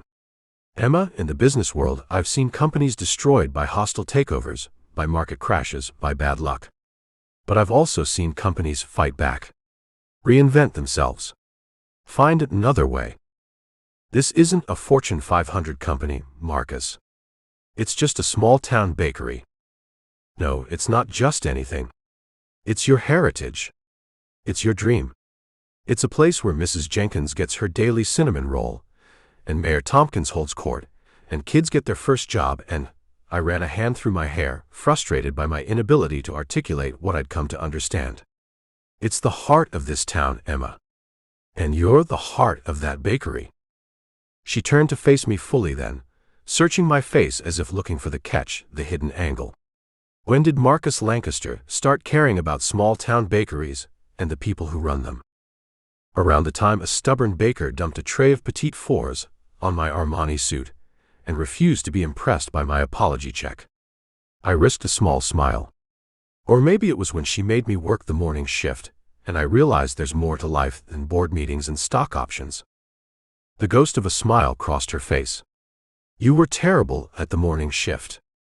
I was. My smile faded. "I've been terrible at a lot of things. But I want to be better." I hesitated, then asked the question I was afraid to hear the answer to. "Will you help me?" Emma looked down at our still joined hands. "I can't even help myself right now." "Maybe that's the point," I said softly. Maybe we help each other. A breeze ruffled her hair, carrying the scent of rosemary from the pots around us. In the distance, the ferry horn sounded, a lonely echo across the water. I was so afraid, she whispered, of needing you that I pushed you away before you could leave. And then you left anyway. I came back, I reminded her gently. Why? Because, the words caught in my throat. I'd rehearsed business presentations in my head, mapped out acquisition strategies while jogging, but I'd never practiced saying these 3 words. Because I love you, Emma Caldwell. And that terrifies me more than losing any deal. Her eyes widened, filling with fresh tears. Marcus. I'm not saying it to get anything from you, I hurried on. I'm saying it because it's true, and because life's too short for contracts and fake engagements and pretending not to care when you do. God, I care so much, it scares me. A tear spilled down her cheek, and this time I couldn't stop myself. I reached up and brushed it away with my thumb, cradling her face in my hand. You don't have to say anything back, I said. You don't have to feel the same way. But whatever happens with the bakery, with us, I want you to know that what we had was real for me. Is real for me. Emma closed her eyes, leaning slightly into my touch. For a long moment she said nothing, and I prepared myself for rejection. Then so softly I almost missed it. I was miserable without you. My heart hammered against my ribs. I was miserable too. Even with your multi-million-dollar deals? There was a hint of her usual sass in the question, and I felt something tight in my chest loosen. Especially with those. Turns out, they're not nearly as satisfying as arguing with you about the proper way to frost a cupcake. That earned me a wobbly smile. You were wrong about that, by the way. The swirl is always better than the flat top. I defer to your expertise. We stood in silence for a moment, the tension between us shifting into something warmer, something that felt like possibility. I don't know what happens next, Emma finally said, looking out at the town again. With the bakery, I mean. I don't know if I can fix this. I squeezed her hand. We'll figure it out. Together, if you want. She turned back to me, her expression serious. I can't take your money, Marcus. I know. And I won't be your charity case. I know that too. I smiled slightly. I've had enough flour thrown at me to understand that much. And I'm still mad at you for leaving. Completely understandable. And, she faltered, vulnerability crossing her face. And I'm scared. Of this. Of us. Of how much it would hurt if it goes wrong. I stepped closer, resting my forehead against hers. I know. Me too. But I think maybe that's how you know it's worth trying. She took a deep, shaky breath. Stay, she whispered. Please stay. I closed my eyes, relief washing through me. As long as you want me. What about your deal? Your board. They'll survive. Will you? If you walk away from it? I pulled back just enough to meet her eyes. Emma, I've spent my entire life chasing success, thinking that's what would make me happy. But being here with you, arguing about cupcakes and serving coffee to grumpy old men and getting flour in my hair, that's the happiest I've been in years. Maybe ever. She searched my face, as if looking for any sign of dishonesty. Finding none, she slid her arms around my waist and rested her head against my chest. I held her close, breathing in the scent of her, vanilla and cinnamon and something uniquely Emma. Theo's going to kill you, she murmured against my shirt. I laughed softly. Probably. But he secretly likes you better than me, anyway. Smart man. We stood there on the rooftop as night fell fully over Willow Cove, the stars emerging one by one above us. I didn't know how we would save Sweet Ann Flower. I didn't know what my board would do when I missed tomorrow's acquisition meeting. I didn't even know if Emma loved me back. But for the first time in my life, I was exactly where I wanted to be, with exactly who I wanted to be with. And somehow, that was enough. I woke to an insistent pounding that rattled my entire apartment door. My first sleep-addled thought was that Marcus had forgotten his key, but that made no sense. He'd left just a few hours ago to shower and change at the hotel. We'd spent half the night on my sofa, talking about possibilities and plans that still felt like wishful thinking. The pounding continued, more urgent this time. "I'm coming," I shouted, stumbling out of bed. I pulled an oversized Willow Cove festival sweatshirt over my tank top and shorts, trying to look semi-presentable I glanced at the clock, 6:12 a.m. What I found on my doorstep wasn't Marcus, but his assistant. Theo Park stood there in what appeared to be yesterday's rumpled suit, his normally impeccable hair sticking up at odd angles. His face was flushed, and the tablet clutched in his hand looked dangerously close to snapping in his grip. "You're Emma," he stated, as if confirming some vital fact. "We met at the gala." "I'm Theo." "I know who you are," I said, blinking sleep from my eyes. "Is Marcus okay?" "Oh, he's perfectly fine. Annoyingly cheerful, actually." Theo straightened his already crooked tie. "Not to be dramatic, but you need to get dressed right now." I crossed my arms. "That sounds extremely dramatic, actually." Theo checked his watch. "We have a very small window of opportunity before certain offices open, and Mr. Lancaster sent me to." "You can call him Marcus, you know."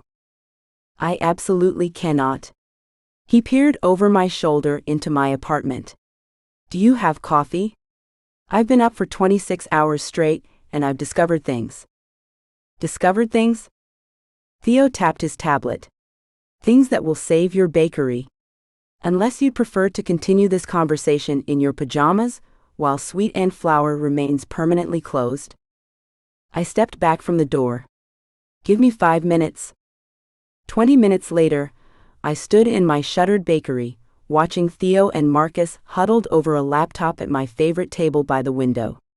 Marcus looked like he hadn't slept either, but his eyes were bright with a determination I'd seen before, the same look he'd had when he'd burst onto my rooftop garden last night, confessing feelings I still couldn't quite believe were real. "There," Theo pointed at something on the screen, and Marcus's face darkened. "Got them," he muttered. I set down 3 mugs of coffee from the pot I'd managed to brew.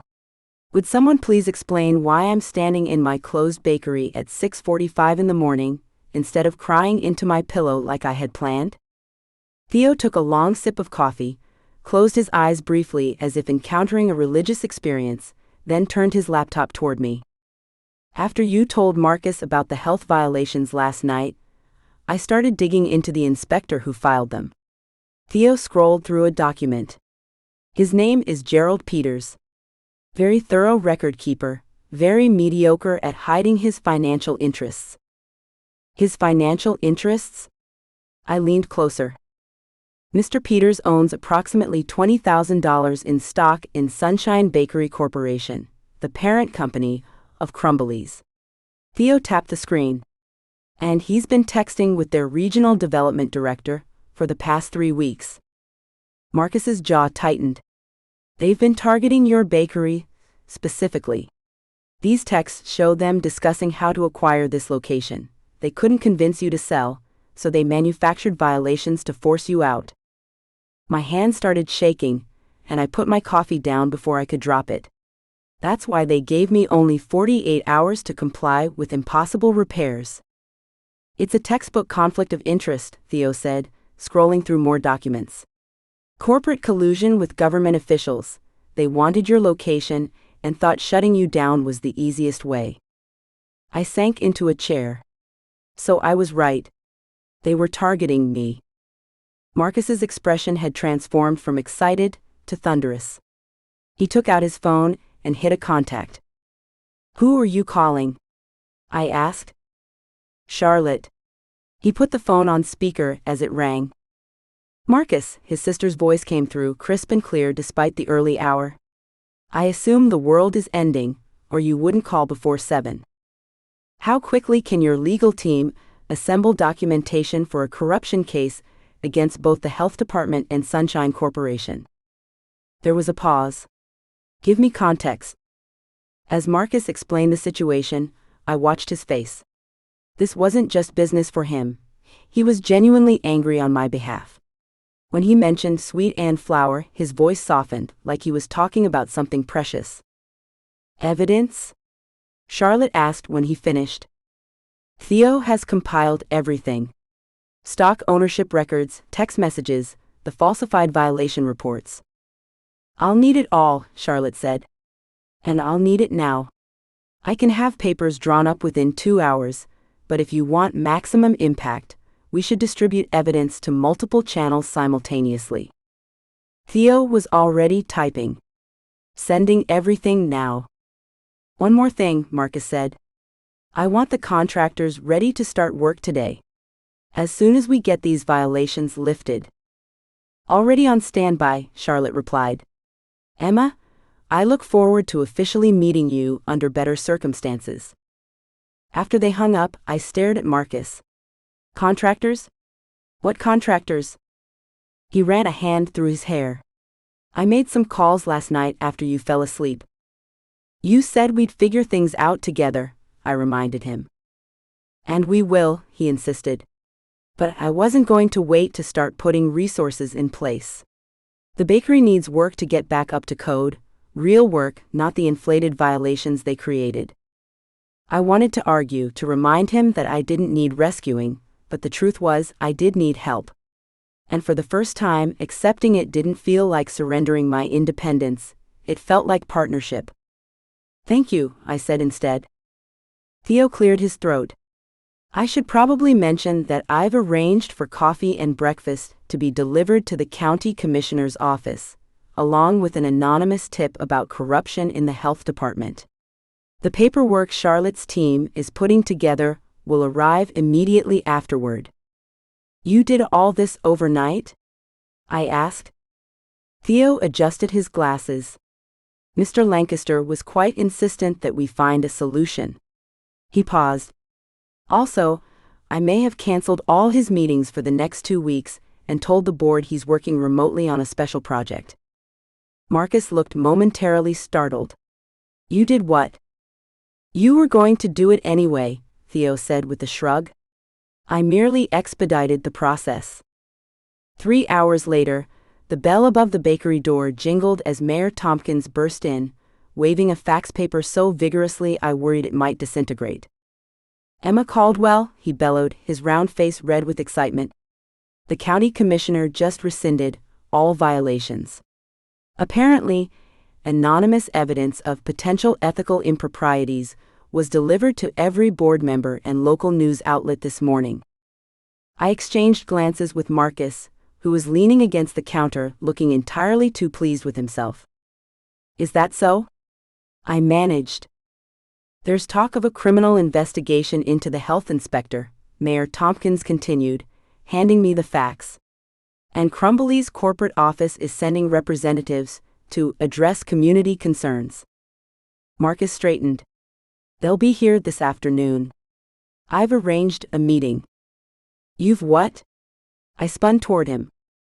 Charlotte and I thought it would be beneficial for them to understand the potential legal and PR implications of their actions, he said mildly. Before things escalate further.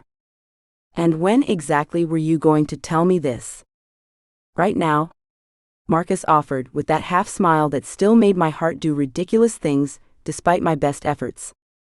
Mayor Tomkins looked between us, grinning. Well, this is quite a development from yesterday's catastrophe. Theo, who had been silently working at his laptop in the corner, spoke up. Oh, and I took the liberty of having contractors draw up renovation plans that would exceed health requirements while preserving the bakery's character, assuming you're interested in a certain investor's offer. Marcus quickly clarified, not an investor, a partner. Equal stake, equal say. Your recipes, your vision, my business background and connections. But only if you want it, Emma. I looked around at my grandmother's bakery, the place I'd poured my heart and soul into, the place I'd nearly lost. Then I looked at Marcus, who'd walked away from a multi-million-dollar deal to stand beside me in a failing small-town bakery. Equal partners, I repeated. You understand what that means? You don't get to make unilateral decisions just because you have money. I would never dream of it, Marcus said, though his expression suggested he absolutely would dream of it, and probably already had. And I maintained creative control over all recipes. Of course. And no corporate nonsense. I crossed my arms. Sweet and flour stays sweet and flour. I wouldn't have it any other way. He held my gaze, and I could see he meant it. We're better together, Emma. You with your incredible talent and vision, me with my business experience. Equal partners in every sense. And there it was, the implication that this wasn't just about the bakery. That equal partners meant something more personal, something we were still figuring out. I extended my hand. Partners. Instead of shaking it, Marcus brought my hand to his lips and kissed it, sending an electric shock up my arm. Partners. Mayor Tomkins clapped his hands together. Wonderful. When can we expect to reopen? 2 weeks, Marcus and I said simultaneously. Theo snorted. More like 3. The next 2 weeks passed in a whirlwind. The morning after our agreement, Lila showed up with 12 volunteers from town, all wearing matching Save Sweet and Flour t-shirts she'd apparently had printed overnight. We'll handle the demo work, she announced, wielding a sledgehammer with concerning enthusiasm. Just point us at whatever needs destroying. By noon, we had stripped the outdated cabinets and appliances. By nightfall, the contractors Marcus had hired were already installing new electrical wiring and plumbing. Mayor Tomkins expedited all the permits, personally delivering them each morning with a different baked good he had attempted to make himself, each more disastrous than the last. Just ensuring quality control for when you reopen, he insisted, as I politely nibbled a scone that had the consistency of concrete. The biggest surprise came on day 3, when Charlotte Lancaster arrived unannounced, trailing an assistant and what appeared to be an entire design team. She surveyed the construction chaos before spotting Marcus and me arguing over tile samples in the corner. No, Marcus, I was insisting. We are not installing marble countertops in a bakery where everything gets covered in flour. But the aesthetic is less important than functionality, I finished. Besides, marble is cold. Pastry dough hates cold surfaces. Charlotte cleared her throat, and Marcus spun around. Charlotte? What are you doing here? She gestured to her entourage. Consider it an engagement present. Besides, I need to ensure my brother doesn't embarrass the family with design choices. Her eyes flicked to the tile samples. Which, judging by that monstrosity in your hand, was the right decision. Marcus frowned. It's classic subway tile. It's hideous, Charlotte replied, then turned to me with that same appraising look I remembered from our previous encounters. Emma, I see you're still preventing my brother from making terrible decisions. I smiled, feeling more at ease with her than during our tense first meeting at the Gala. Someone has to. A ghost of a smile touched Charlotte's lips. Indeed. She glanced around the bakery. I've brought some design suggestions that might blend both your visions. Traditional charm with modern efficiency. Over the next 2 weeks, Sweet and Flour transformed. We preserved the original tin ceiling, but installed new LED lighting. We kept my grandmother's antique display cases, but retrofitted them with modern refrigeration.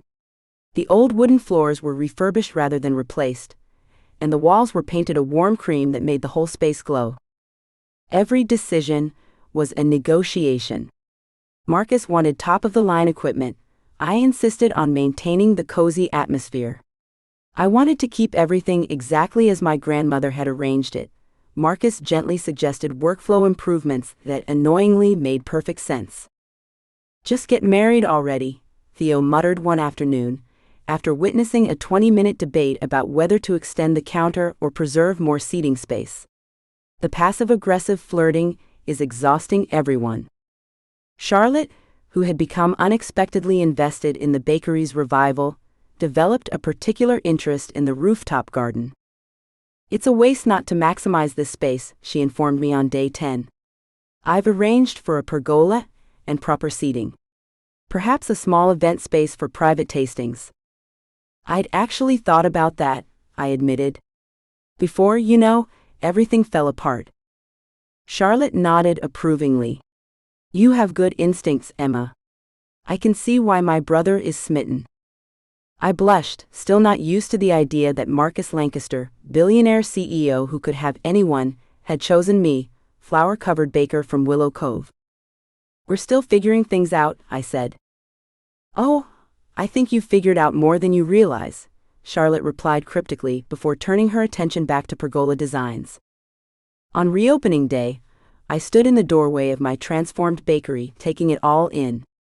My grandmother's recipes were displayed in new cases, my father's whisk was mounted in a shadow box of honor, and the entire space had subtle touches of both my and Marcus's visions blended seamlessly together. The morning sun streamed through the newly enlarged windows, making the polished wood and cream walls glow with warmth. The espresso machine, a top-of-the-line model Marcus had insisted on, gleamed on the counter, and the display cases were filled with every pastry I could bake in the pre-dawn hours. It's perfect, I whispered. You're perfect, Marcus replied, appearing beside me. He wrapped an arm around my waist. But the bakery looks nice too. I elbowed him gently. Smooth talker. I mean it, Emma. His voice turned serious. I've never been prouder of anything I've been part of.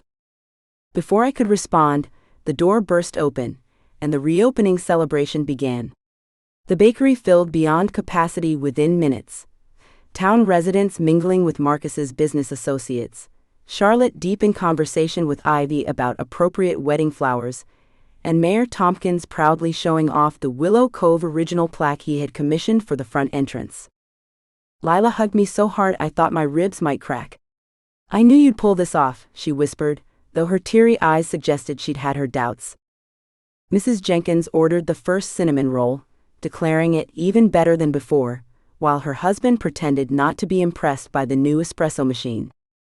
As the afternoon wore on, I found myself watching Marcus from across the room.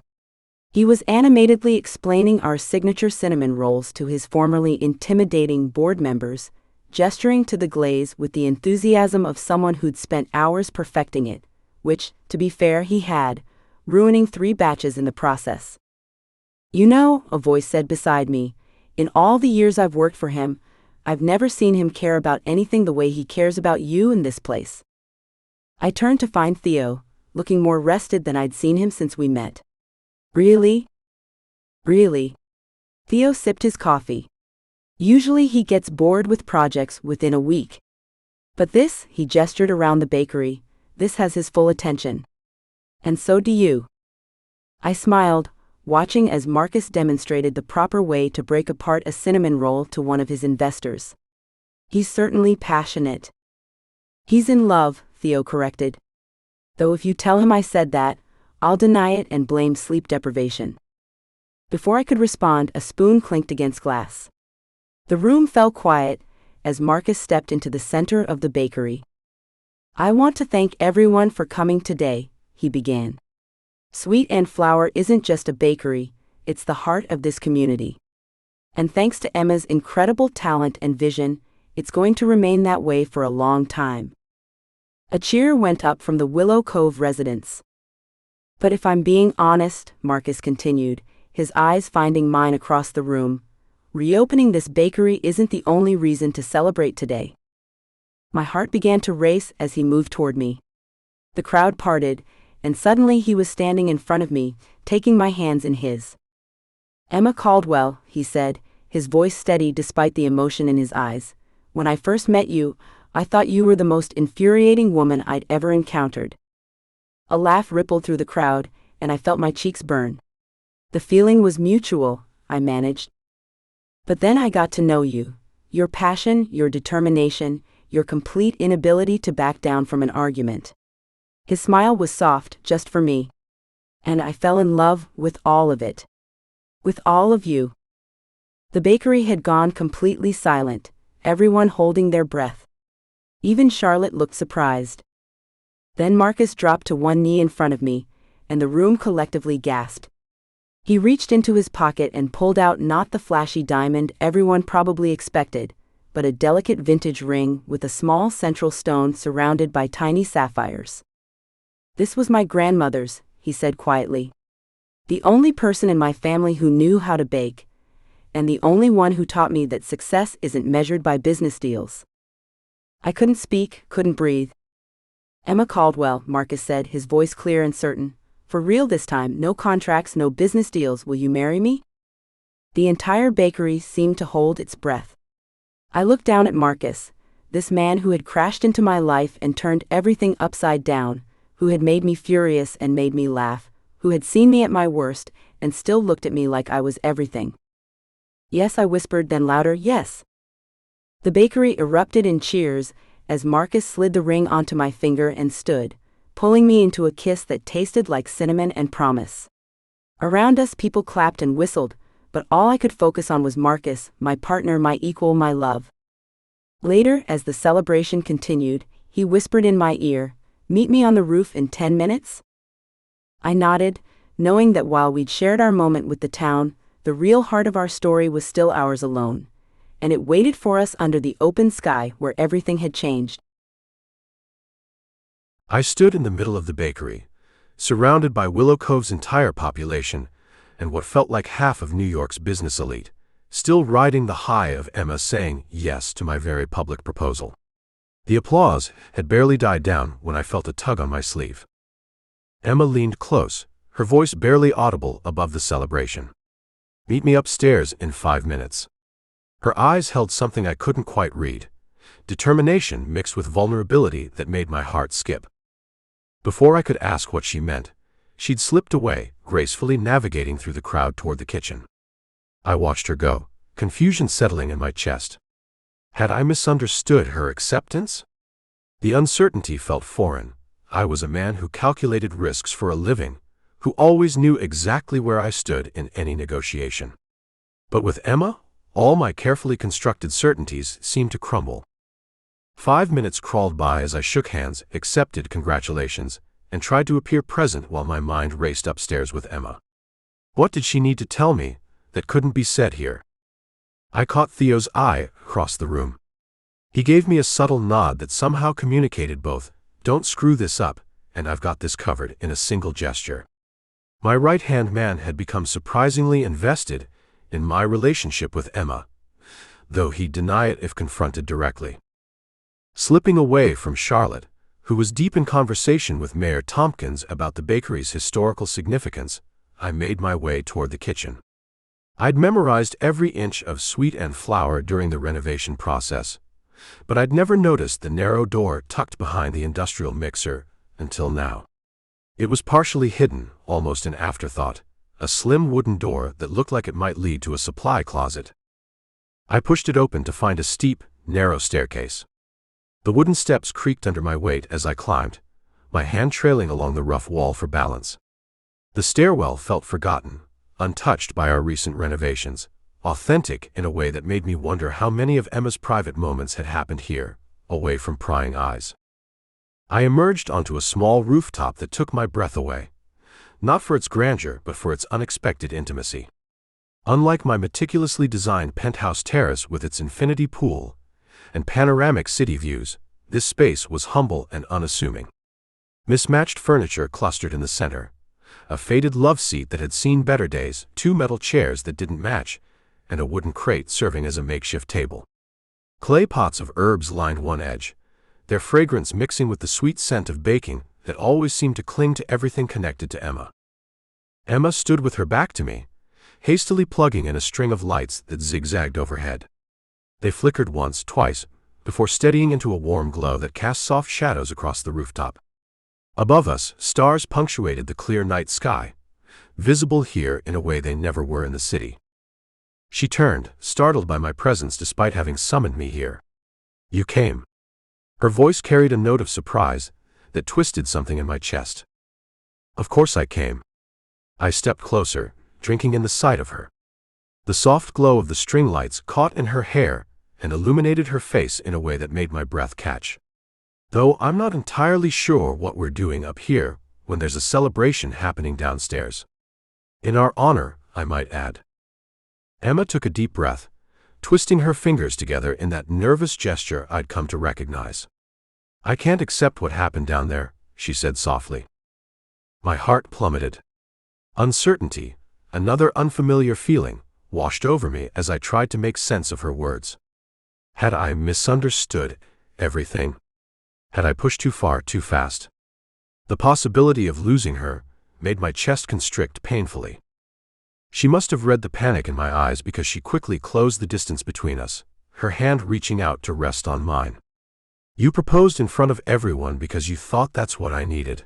The big gesture, the public declaration. I opened my mouth to respond, to explain myself, but she gently squeezed my hand, silencing me. If we're going to do this, really do this, I don't want a proposal that's for other people, she continued, her eyes never leaving mine. I need to hear what you have to say when it's just us. No audience, no performance. Understanding washed over me then, sweet relief loosening the tightness in my chest. This was so quintessentially Emma, cutting through pretense, demanding authenticity even in our most important moments. The Emma who had thrown a drink on me at a wedding and completely upended my carefully ordered world. I took her hands in mine, feeling my polished veneer falling away. The facade I'd cultivated for boardrooms and business deals had no place here, under the stars with this woman who saw through me so completely. You know, I had a speech prepared, I admitted, my lips quirking into a small smile. Something impressive that Theo probably would have approved of. But none of that matters now. I took a deep breath, surprising myself with how nervous I felt. I'd closed billion-dollar deals with less anxiety than this moment, standing on a rooftop with a woman who made me feel both powerful and completely vulnerable. I spent my entire life building walls around myself, calculating risks, measuring returns, protecting my interests. The truth flowed easily now, words I'd never allowed myself to say aloud. And then you threw a drink on me at a wedding, and somehow everything changed. Emma's lips twitched at the memory, her eyes softening. God, how I loved making her look at me that way. I never expected to fall in love with your tiny town, or your opinionated customers, or the way you look when you're covered in flour and arguing with me. I squeezed her hands, my voice growing more certain with each word. I certainly never expected to fall in love with the feeling of not being in control. Emotion tightened my throat as I forced myself to continue. I'm terrified, Emma. I'm terrified because for the first time in my life, the most valuable thing I have isn't something I can protect with contracts or lawyers or money. It's how I feel about you. I watched a tear track down her cheek, silvery in the starlight. She didn't wipe it away, just looked at me with those expressive eyes that had first caught my attention across a chaotic wedding reception. My bakery is still in trouble, she said softly, vulnerability lacing her words. I still have bills. How do I know you won't just try to fix everything yourself? That you won't get tired of small-town life and a girlfriend who will never fit into your world? The question stung, but I couldn't blame her for asking it. I'd given her little reason to trust in permanence, and her independence was as much a part of her as her creative baking or her quick wit. I gently released her hands to cup her face, my thumbs brushing away the lingering wetness on her cheeks. I don't want to fix your problems for you, I said truthfully. I want to stand beside you while you fix them yourself. Her skin was warm beneath my palms, her eyes searching mine for any hint of pretense or uncertainty. She wouldn't find any, not anymore. And as for fitting into my world, I smiled, the truth of what I was about to say resonating deep in my chest. Emma, you are my world now. The rest is just real estate. She laughed softly at that, the sound warming me more than any expensive scotch ever could. I reached into my pocket, my fingers closing around the small velvet box I'd been carrying for days, waiting for the perfect moment. Now I understood that the perfect moment wasn't about the setting or the audience, it was about the honesty between us. This was my grandmother's, I explained as I opened the box to reveal a simple ring with a small perfect stone. Nothing like the ostentatious diamonds that adorned the fingers of the women in my social circle. The only Lancaster who married for love instead of advantage. She told me to save it for when I found something real. I'd never known my grandmother well. She died when I was young, but I'd kept this ring tucked away, ignoring my mother's suggestions to have it reset into something more suitable. Now, I understood why it had never felt right to change it. I'd been waiting for Emma all along. Lowering myself to one knee on the modest rooftop, I could hear the faint sounds of celebration from the bakery below. Laughter and music floating up to create a soundtrack for this moment that felt more private yet more significant than anything I'd orchestrated downstairs. "Emma Caldwell," I said, my voice steady now despite the hammering of my heart. "No contracts, no audience, no pretending. Will you marry me?" For a heartbeat that stretched into eternity, Emma just looked at me, her eyes filled with an emotion I couldn't quite name. Then she reached down, pulling me to my feet with surprising strength, her hands trembling slightly as they gripped mine. "Yes," she whispered against my lips, the word more felt than heard as she closed the distance between us. I'd kissed Emma before, in the heat of arguments, in moments of tenderness, in front of cameras and curious onlookers.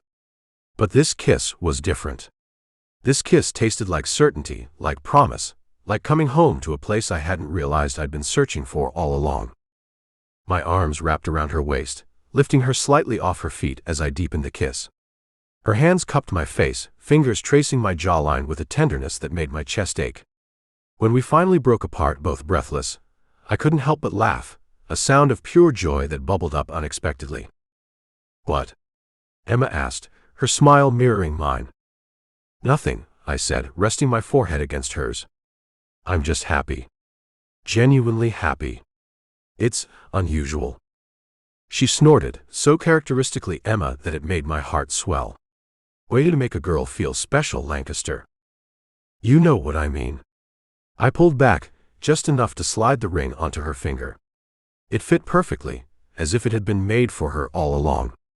I've spent my entire adult life chasing success, thinking it was the same as happiness.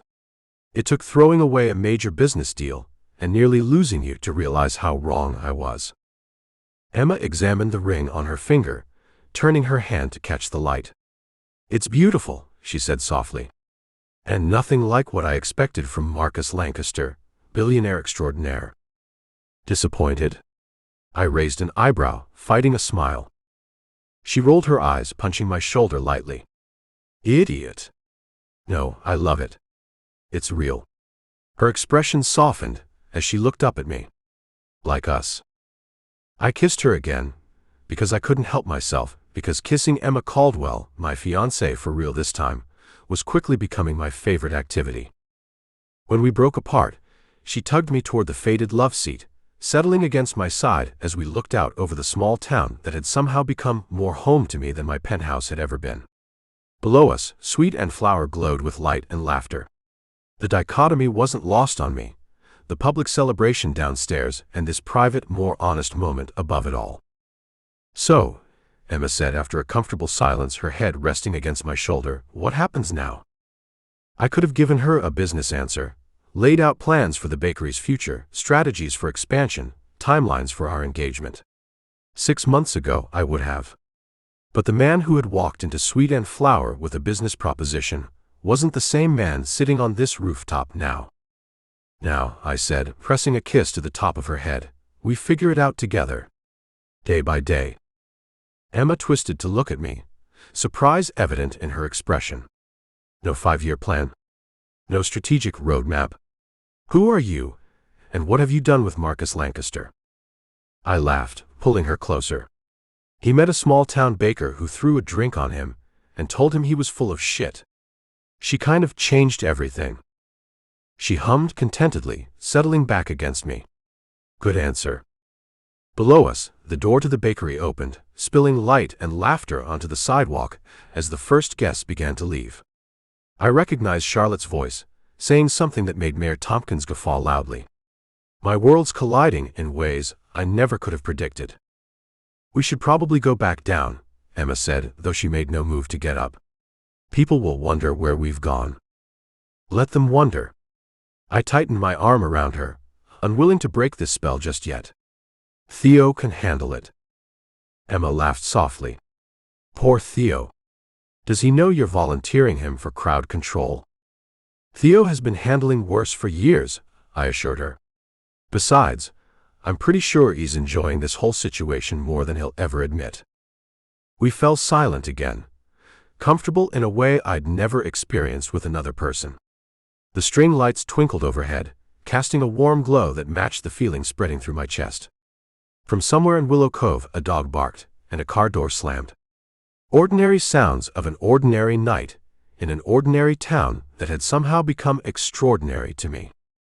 I can't believe you gave up the Apex deal, Emma said suddenly, her voice quiet but clear in the night air. That was a huge opportunity for Lancaster Enterprises. I considered her words, surprised to find that I felt no regret, no second thoughts.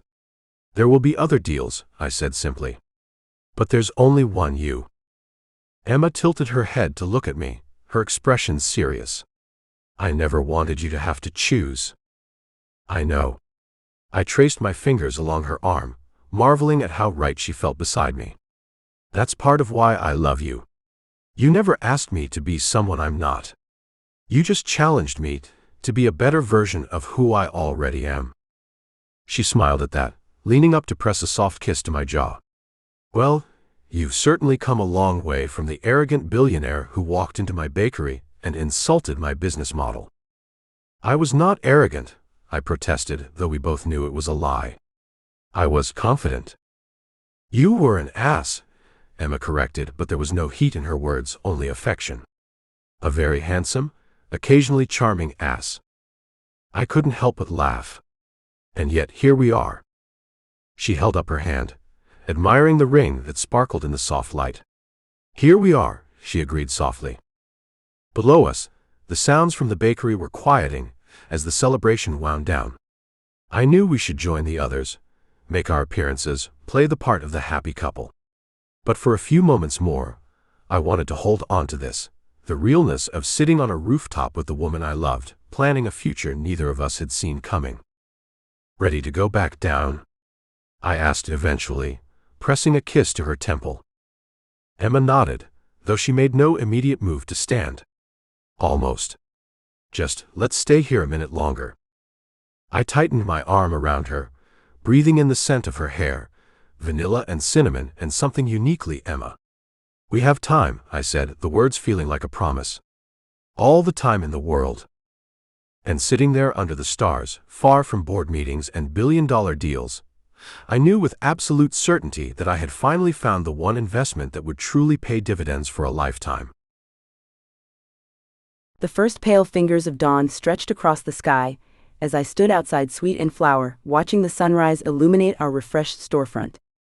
Our original sign, the one my grandmother had commissioned when she first opened, now gleamed with a fresh coat of paint, complemented by a tasteful bronze plaque reading Est 1978, Reimagined 2023.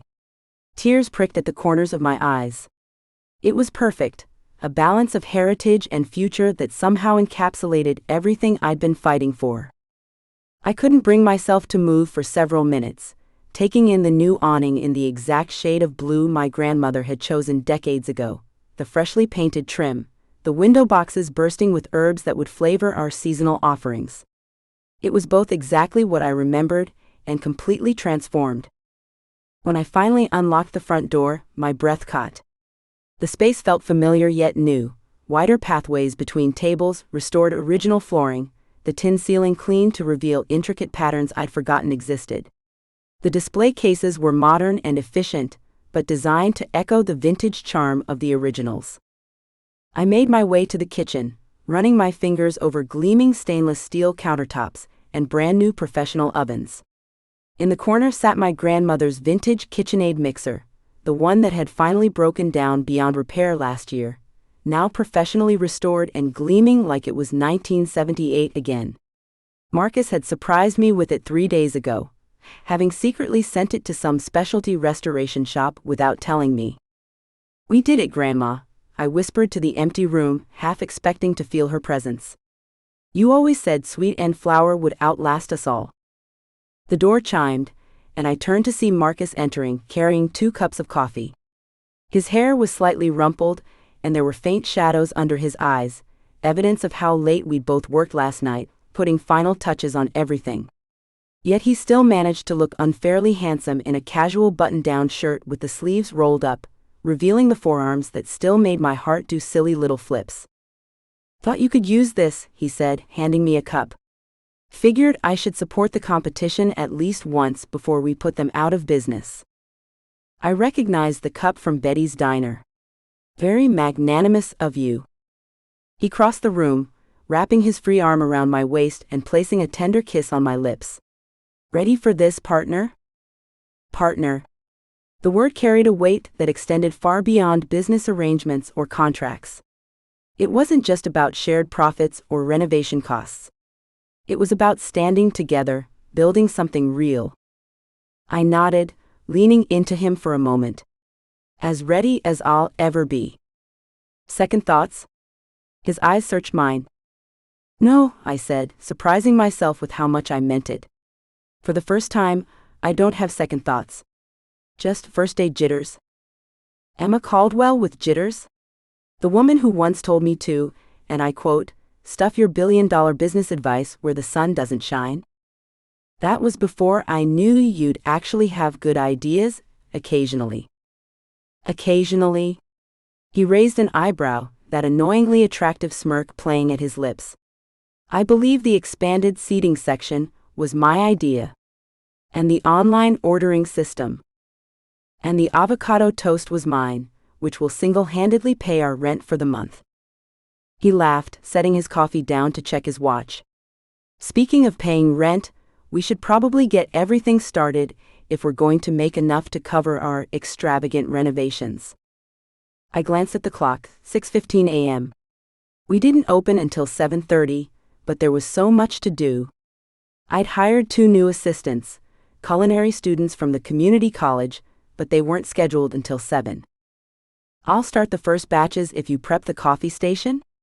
I offered, already reaching for my apron. Marcus grabbed an apron of his own, no longer the pristine white one he'd worn during his disastrous first shift, but a navy blue one with Sweet Anne flower embroidered across the chest. He'd gotten surprisingly competent in the kitchen over the past weeks. Not good exactly, but capable of following basic instructions without creating catastrophes. "Deal," he said. "But fair warning. If anyone asks me to make one of those fancy lavender lattes, I'm sending them straight to you." 2 hours later, a line had formed outside that wrapped around the corner. Mrs. Wilson, 79 years old and our most vocal critic, had planted herself firmly at the front, announcing loudly to anyone who would listen that she was here to ensure they haven't ruined my scones. But when the doors finally opened, and she spotted the corner display dedicated to Willow Cove Originals, featuring her beloved currant scones prominently, I caught her dabbing at her eyes with a lace handkerchief. "Well," she sniffed when she reached the counter, "at least you had the sense to keep what works." Coming from Mrs. Wilson, this was practically a standing ovation. Mayor Tomkins arrived precisely at 8 a.m., dressed in what I recognized as his official function suit, complete with the town pin on his lapel. He'd insisted on conducting a ribbon-cutting ceremony, despite the fact that we'd already been open for 30 minutes. "Can't we just keep serving customers?" I'd asked Marcus the night before. Emma Caldwell, afraid of a little attention? "Who are you, and what have you done with my fiancée?" he teased. "Besides, the mayor's bringing the Gazette. It's free publicity." So at 8:15, we temporarily paused service while Mayor Tomkins delivered an elaborate speech that somehow managed to both celebrate the bakery and subtly take credit for our relationship. When Marcus Lancaster first arrived in our town, he couldn't even name our founding father, the mayor announced to chuckles from the crowd.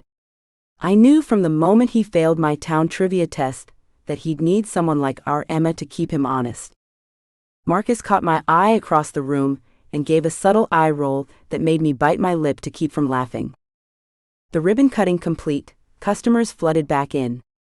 I watched with pride as my team, Jen and Louise from the culinary program, plus Lila who had insisted on helping for opening day, efficiently served the crowd. The new layout allowed for twice the capacity without losing the bakery's intimate feel. People gathered around tables, perched on window seats, and spilled out onto the new patio space. Around mid-morning, Lila cornered me by the coffee station while I was restocking cups. "Look at you," she said, gesturing broadly at the bustling bakery, then at me, then meaningfully toward Marcus, who was surprisingly competently operating the espresso machine. Successful business owner, gorgeous fiancée, and finally letting people help without acting like it's a personal failure. My work here is complete. I laughed, realizing how right she was. 6 months ago, I'd have rather burned the bakery down than admit I needed help. Does this mean you're abandoning me to run the boutique again? Please? And miss out on all the drama that's sure to follow now that you're engaged to billionaire McHotface over there? Not a chance. She squeezed my arm. I'm proud of you, Em. For real?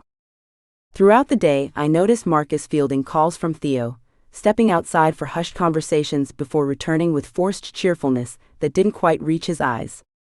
There was something he wasn't telling me, something about the business he'd left behind to be here. 6 months ago, I would have immediately jumped to suspicion and accusations. Now, I found myself simply making a mental note to ask him about it later. I trusted him to share when he was ready. The mid-afternoon lull was interrupted when Charlotte Lancaster swept through the door, carrying an extravagant flower arrangement that looked like it belonged at a 5-star hotel opening, not a small-town bakery. She surveyed the space with her usual sharp gaze, but there was something softer in her expression. "Charlotte," I said, coming out from behind the counter. "I didn't know you were coming today." To my surprise, she set the flowers down and embraced me, a brief but genuine hug that left me momentarily speechless.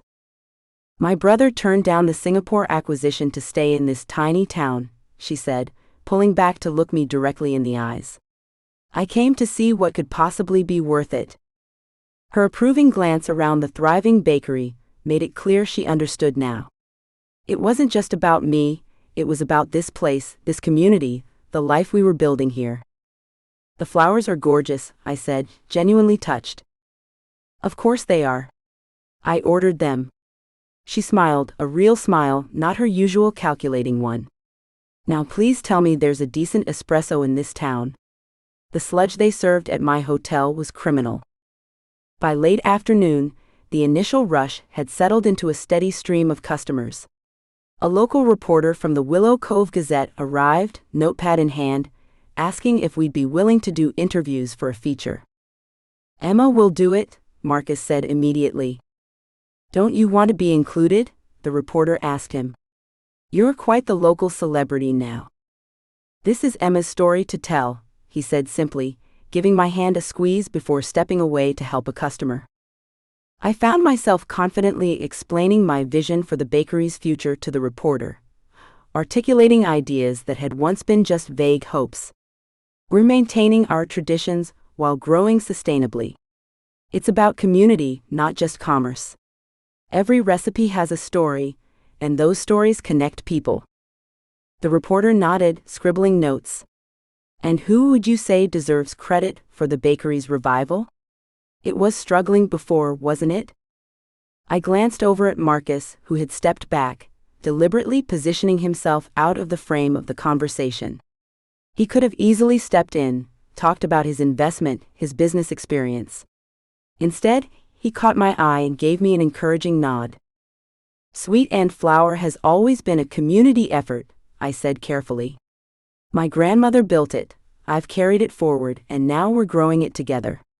But the soul of this place has always been the people who gather here." When the reporter pressed about Marcus's involvement, he simply shook his head.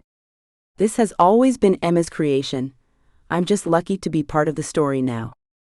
Hours later, after we'd turned the sign to closed and thanked the last lingering customers, I stood in the center of my bakery, our bakery, taking in the remnants of the day's success. The display cases were nearly empty, save for a few cookies and a half loaf of sourdough. There were thank you notes tucked into our new suggestion box, coffee rings on tables that would need wiping, and the comforting hum of equipment cooling down for the night. I hadn't realized how exhausted I was until that moment. My feet ached, my back hurt, and I couldn't remember if I'd actually eaten anything all day besides sample bites. But beneath the exhaustion was a bone-deep satisfaction I hadn't felt in years. Marcus's arms enfolded me from behind, and I let myself lean back into his solid chest. He smelled like coffee and the fancy cologne he still insisted on wearing, even while baking. "You did it," he whispered into my hair. I turned in his arms, looking up at him, this man who had burst into my life like a hurricane and somehow become my anchor. "We did it.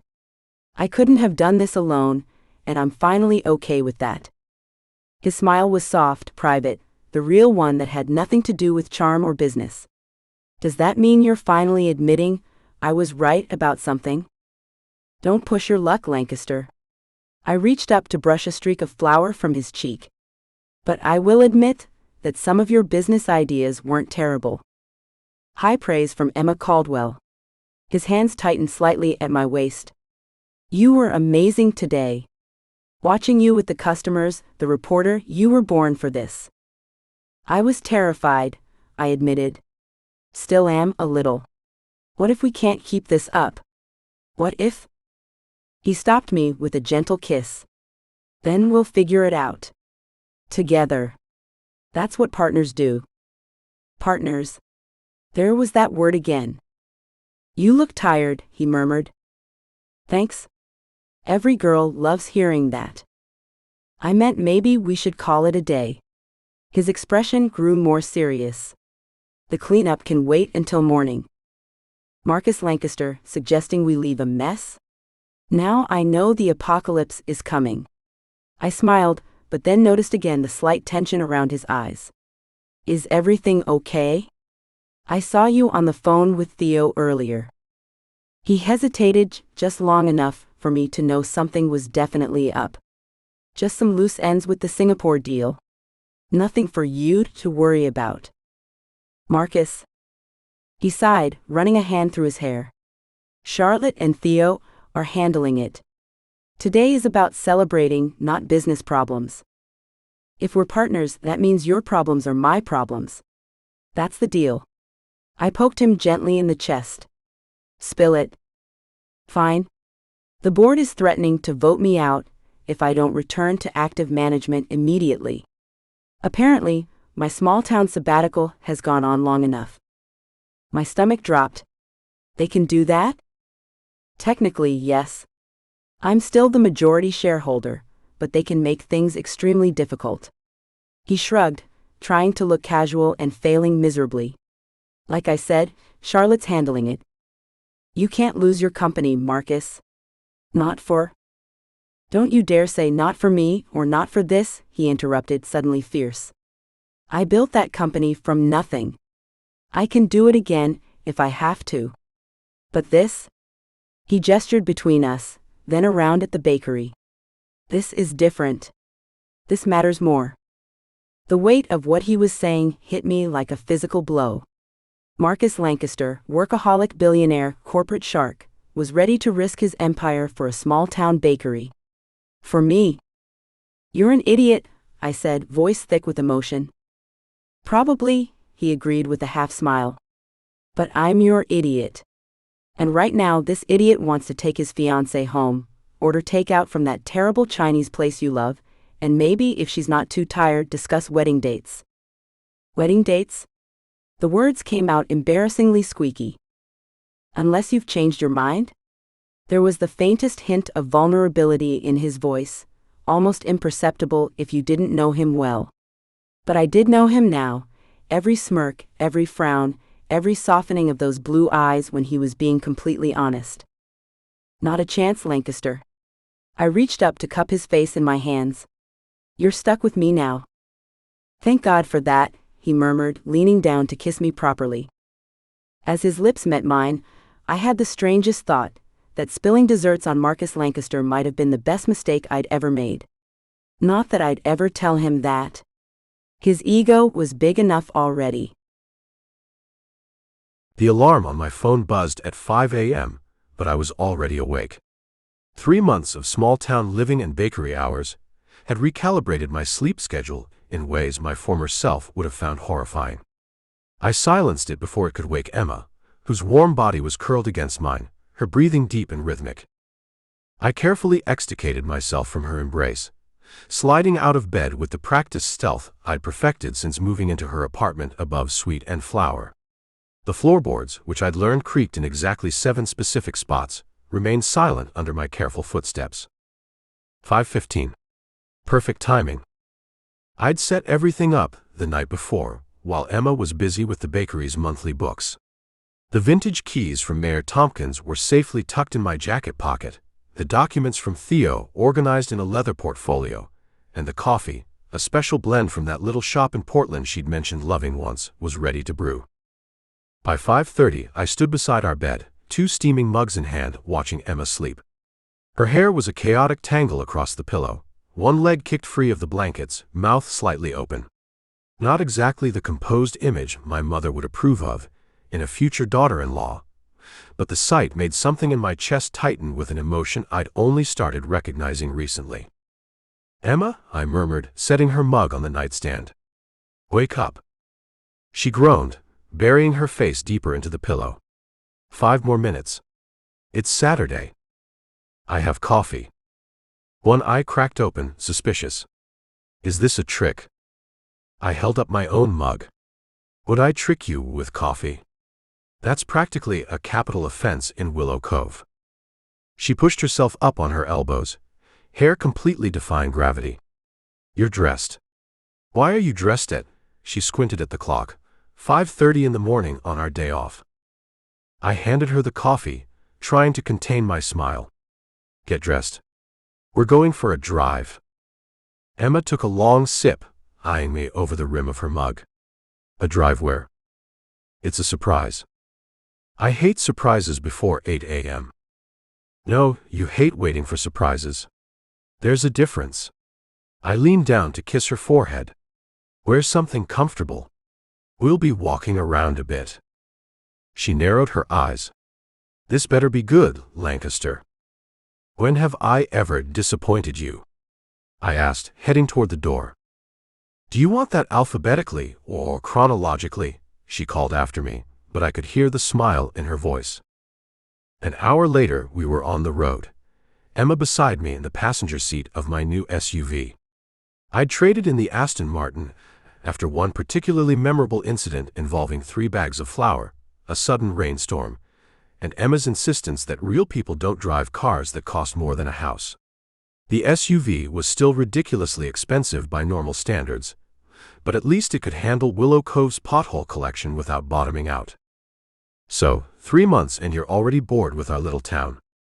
Emma asked, finishing the second coffee I'd brought for the road.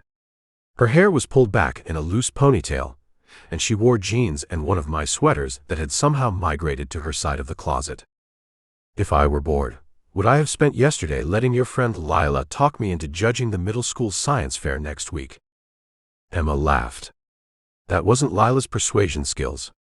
That was you being unable to resist after Timmy Jenkins pitched his economic impact of donut consumption project.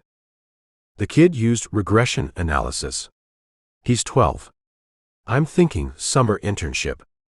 You can't poach Willow Cove's children for Lancaster Enterprises. Watch me.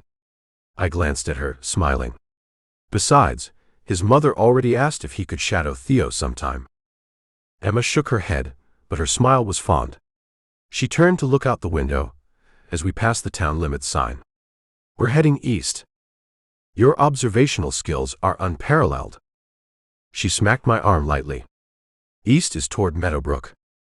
I kept my eyes on the road, fighting to maintain a neutral expression. Is it?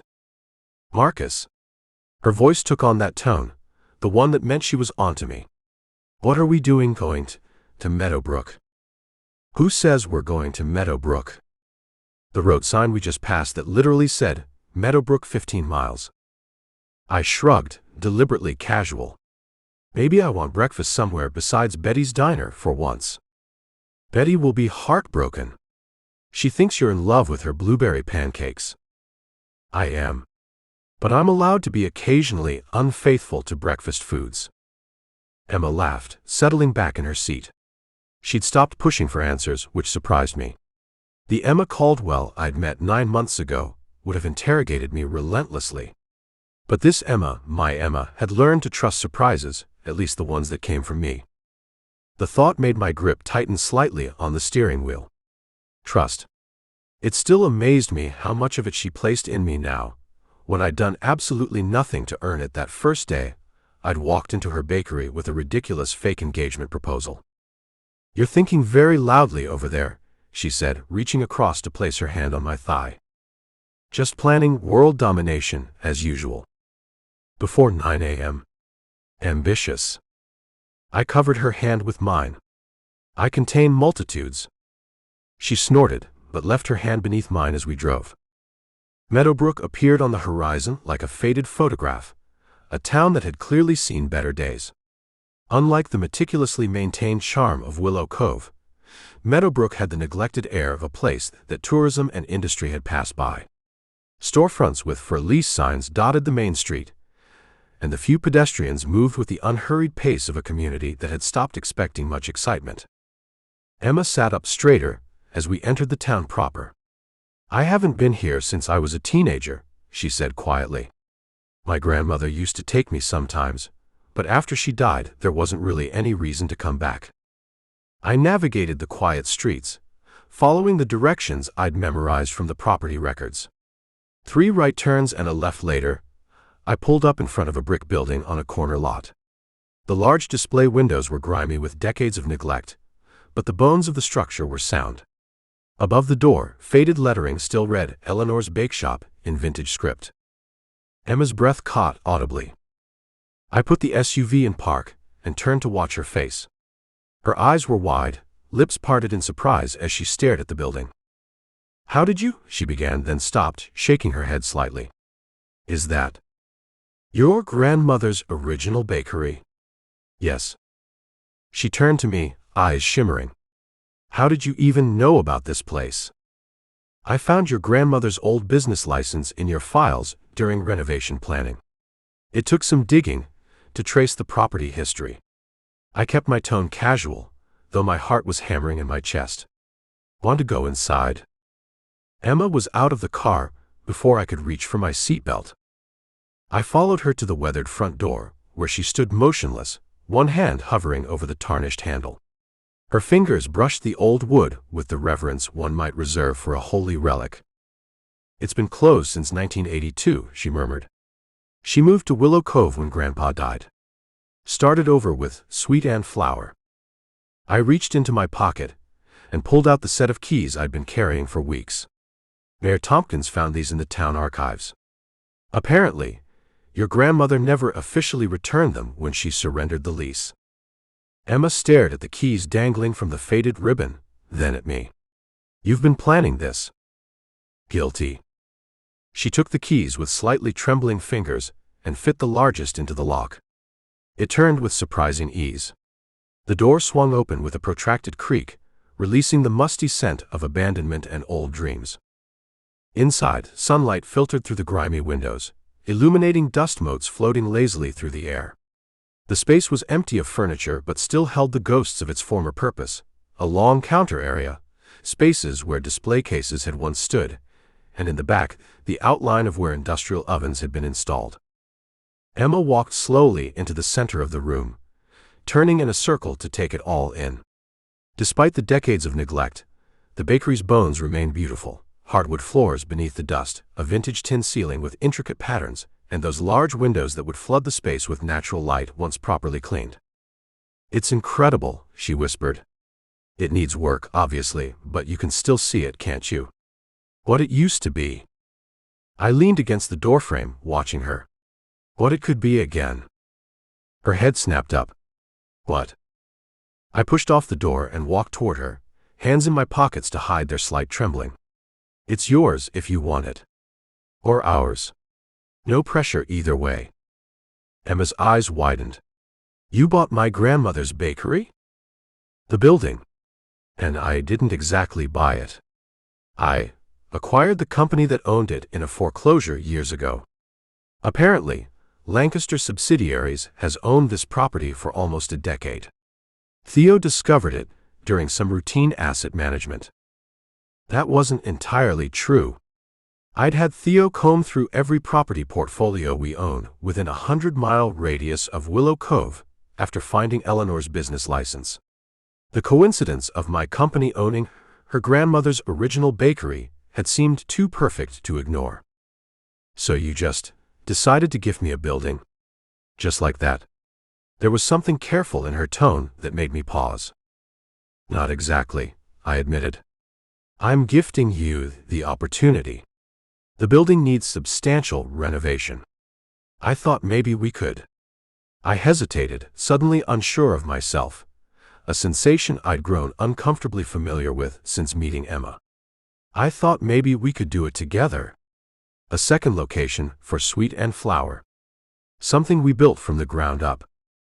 Emma continued exploring the space, running her fingers along the dusty counter edge, peering into what must have been a back office. She stopped suddenly at the rear wall, where a small heart had been carved into the wood paneling. Inside the heart were the initials E+F, Eleanor and Frank, her grandparents. "They met here," she said softly. "Grandpa came in for a pie and kept coming back every day until she agreed to go out with him." Her fingers traced the carved heart. "She used to say he was the most irritating, persistent man she'd ever met." "Sounds familiar?" I murmured. Emma turned to face me, and the expression on her face wasn't what I'd expected. Instead of joy or excitement, her brow was furrowed with suspicion. "Why now?" she asked. "What aren't you telling me about all those calls with Theo?" I blinked, momentarily thrown. Of course she'd noticed the late-night calls, the hushed conversations that ended when she entered the room. I'd thought I'd been discreet, but Emma had always seen through me with unnerving accuracy. "What makes you think I'm not telling you something?" "Because you get this little crease between your eyebrows when you're keeping secrets," she said, walking toward me. "And you've had it for weeks now." My carefully constructed composure wavered. This moment, I'd planned it differently in my head. There would be tears, hers, triumphant satisfaction, mine, and then we'd move straight to the excited planning phase. I hadn't accounted for Emma's damned perceptiveness. Lancaster Enterprises had the opportunity to acquire a tech company in Singapore, I finally said, the words coming out more abruptly than I'd intended. "A billion-dollar deal I've been working toward for 3 years. The board wanted me there permanently." Emma's face went completely still. "Singapore?" "Yes." "And when exactly were you planning to tell me this?" "I wasn't. Because I turned it down." The words hung in the dusty air between us. "I chose this instead. I chose us. And before you start feeling guilty, don't. For the first time in my life, I made a decision based on what would make me happy, not what would grow the company fastest."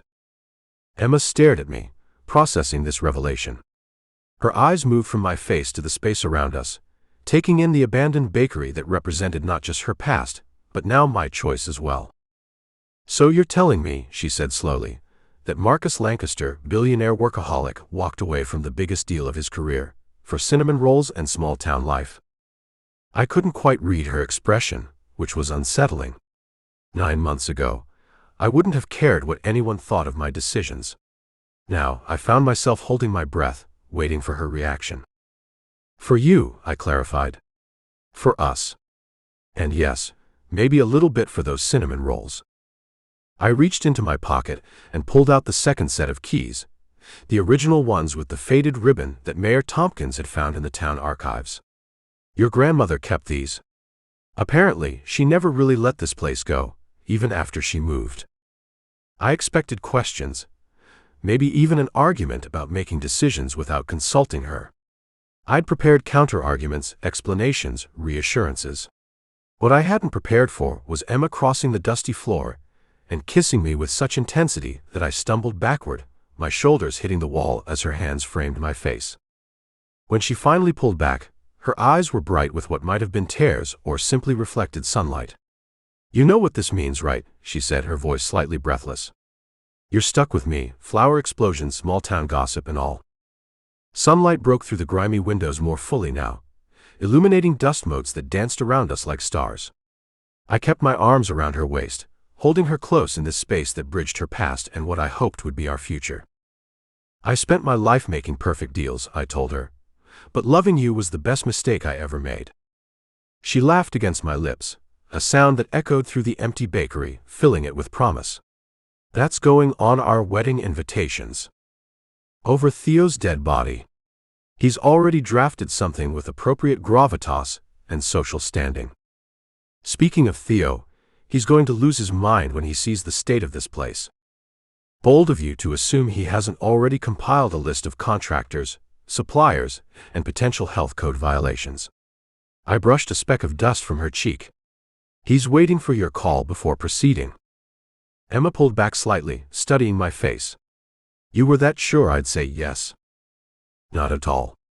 But I've learned to prepare for all possible outcomes when it comes to you. She looked around the space again, and I could practically see the wheels turning in her head, the possibilities, the plans, the future taking shape behind those expressive eyes. A second location, she mused. Eleanor's and Sweet and Flower. Connected but distinct. The best of the past and the future, I agreed. Like us. She rolled her eyes at that. That was cheesy even for post-Reformation Marcus Lancaster. I'm embracing small-town sincerity. The mayor says I'm making progress. Emma's smile faded slightly, her expression growing more serious. You really turned down Singapore? Just like that. I nodded. Just like that. But your company will survive without this acquisition. Theo's already identified 3 alternative investments that are less lucrative but don't require relocation. I tucked a strand of hair behind her ear. It turns out I'm rather attached to Willow Cove now. Not to mention, I have a reputation to maintain as the town's most dedicated bake-off judge. That title still belongs to Mrs. Wilkins. Give me time. Emma looked up at me with an expression I still wasn't used to seeing directed my way. Something open and trusting, and a little bit odd, as if she couldn't quite believe I was real. When I first met you, she said, I thought you were the most arrogant, superficial man I'd ever encountered. I was. No, she contradicted, surprising me. You weren't. You just thought you were supposed to be. She looked down at the keys in her hand, then back at me. Thank you. Not just for this, but for everything. For choosing cinnamon rolls over Singapore. Best decision I ever made. And as I kissed her again in the dusty sunlight of her grandmother's bakery, I knew with absolute certainty that it was true. 9 months ago, I'd walked into Sweet and Flower looking for a fake fiancé to solve a PR problem. Instead, I'd found someone, real enough to change everything I thought I knew about success, love, and what makes a perfect deal. Not bad for a man who once claimed heartfelt emotions gave him hives. Thank you for listening. Please visit me at winvalentine.com to stay up to date. Please subscribe, leave a comment, and review on Amazon.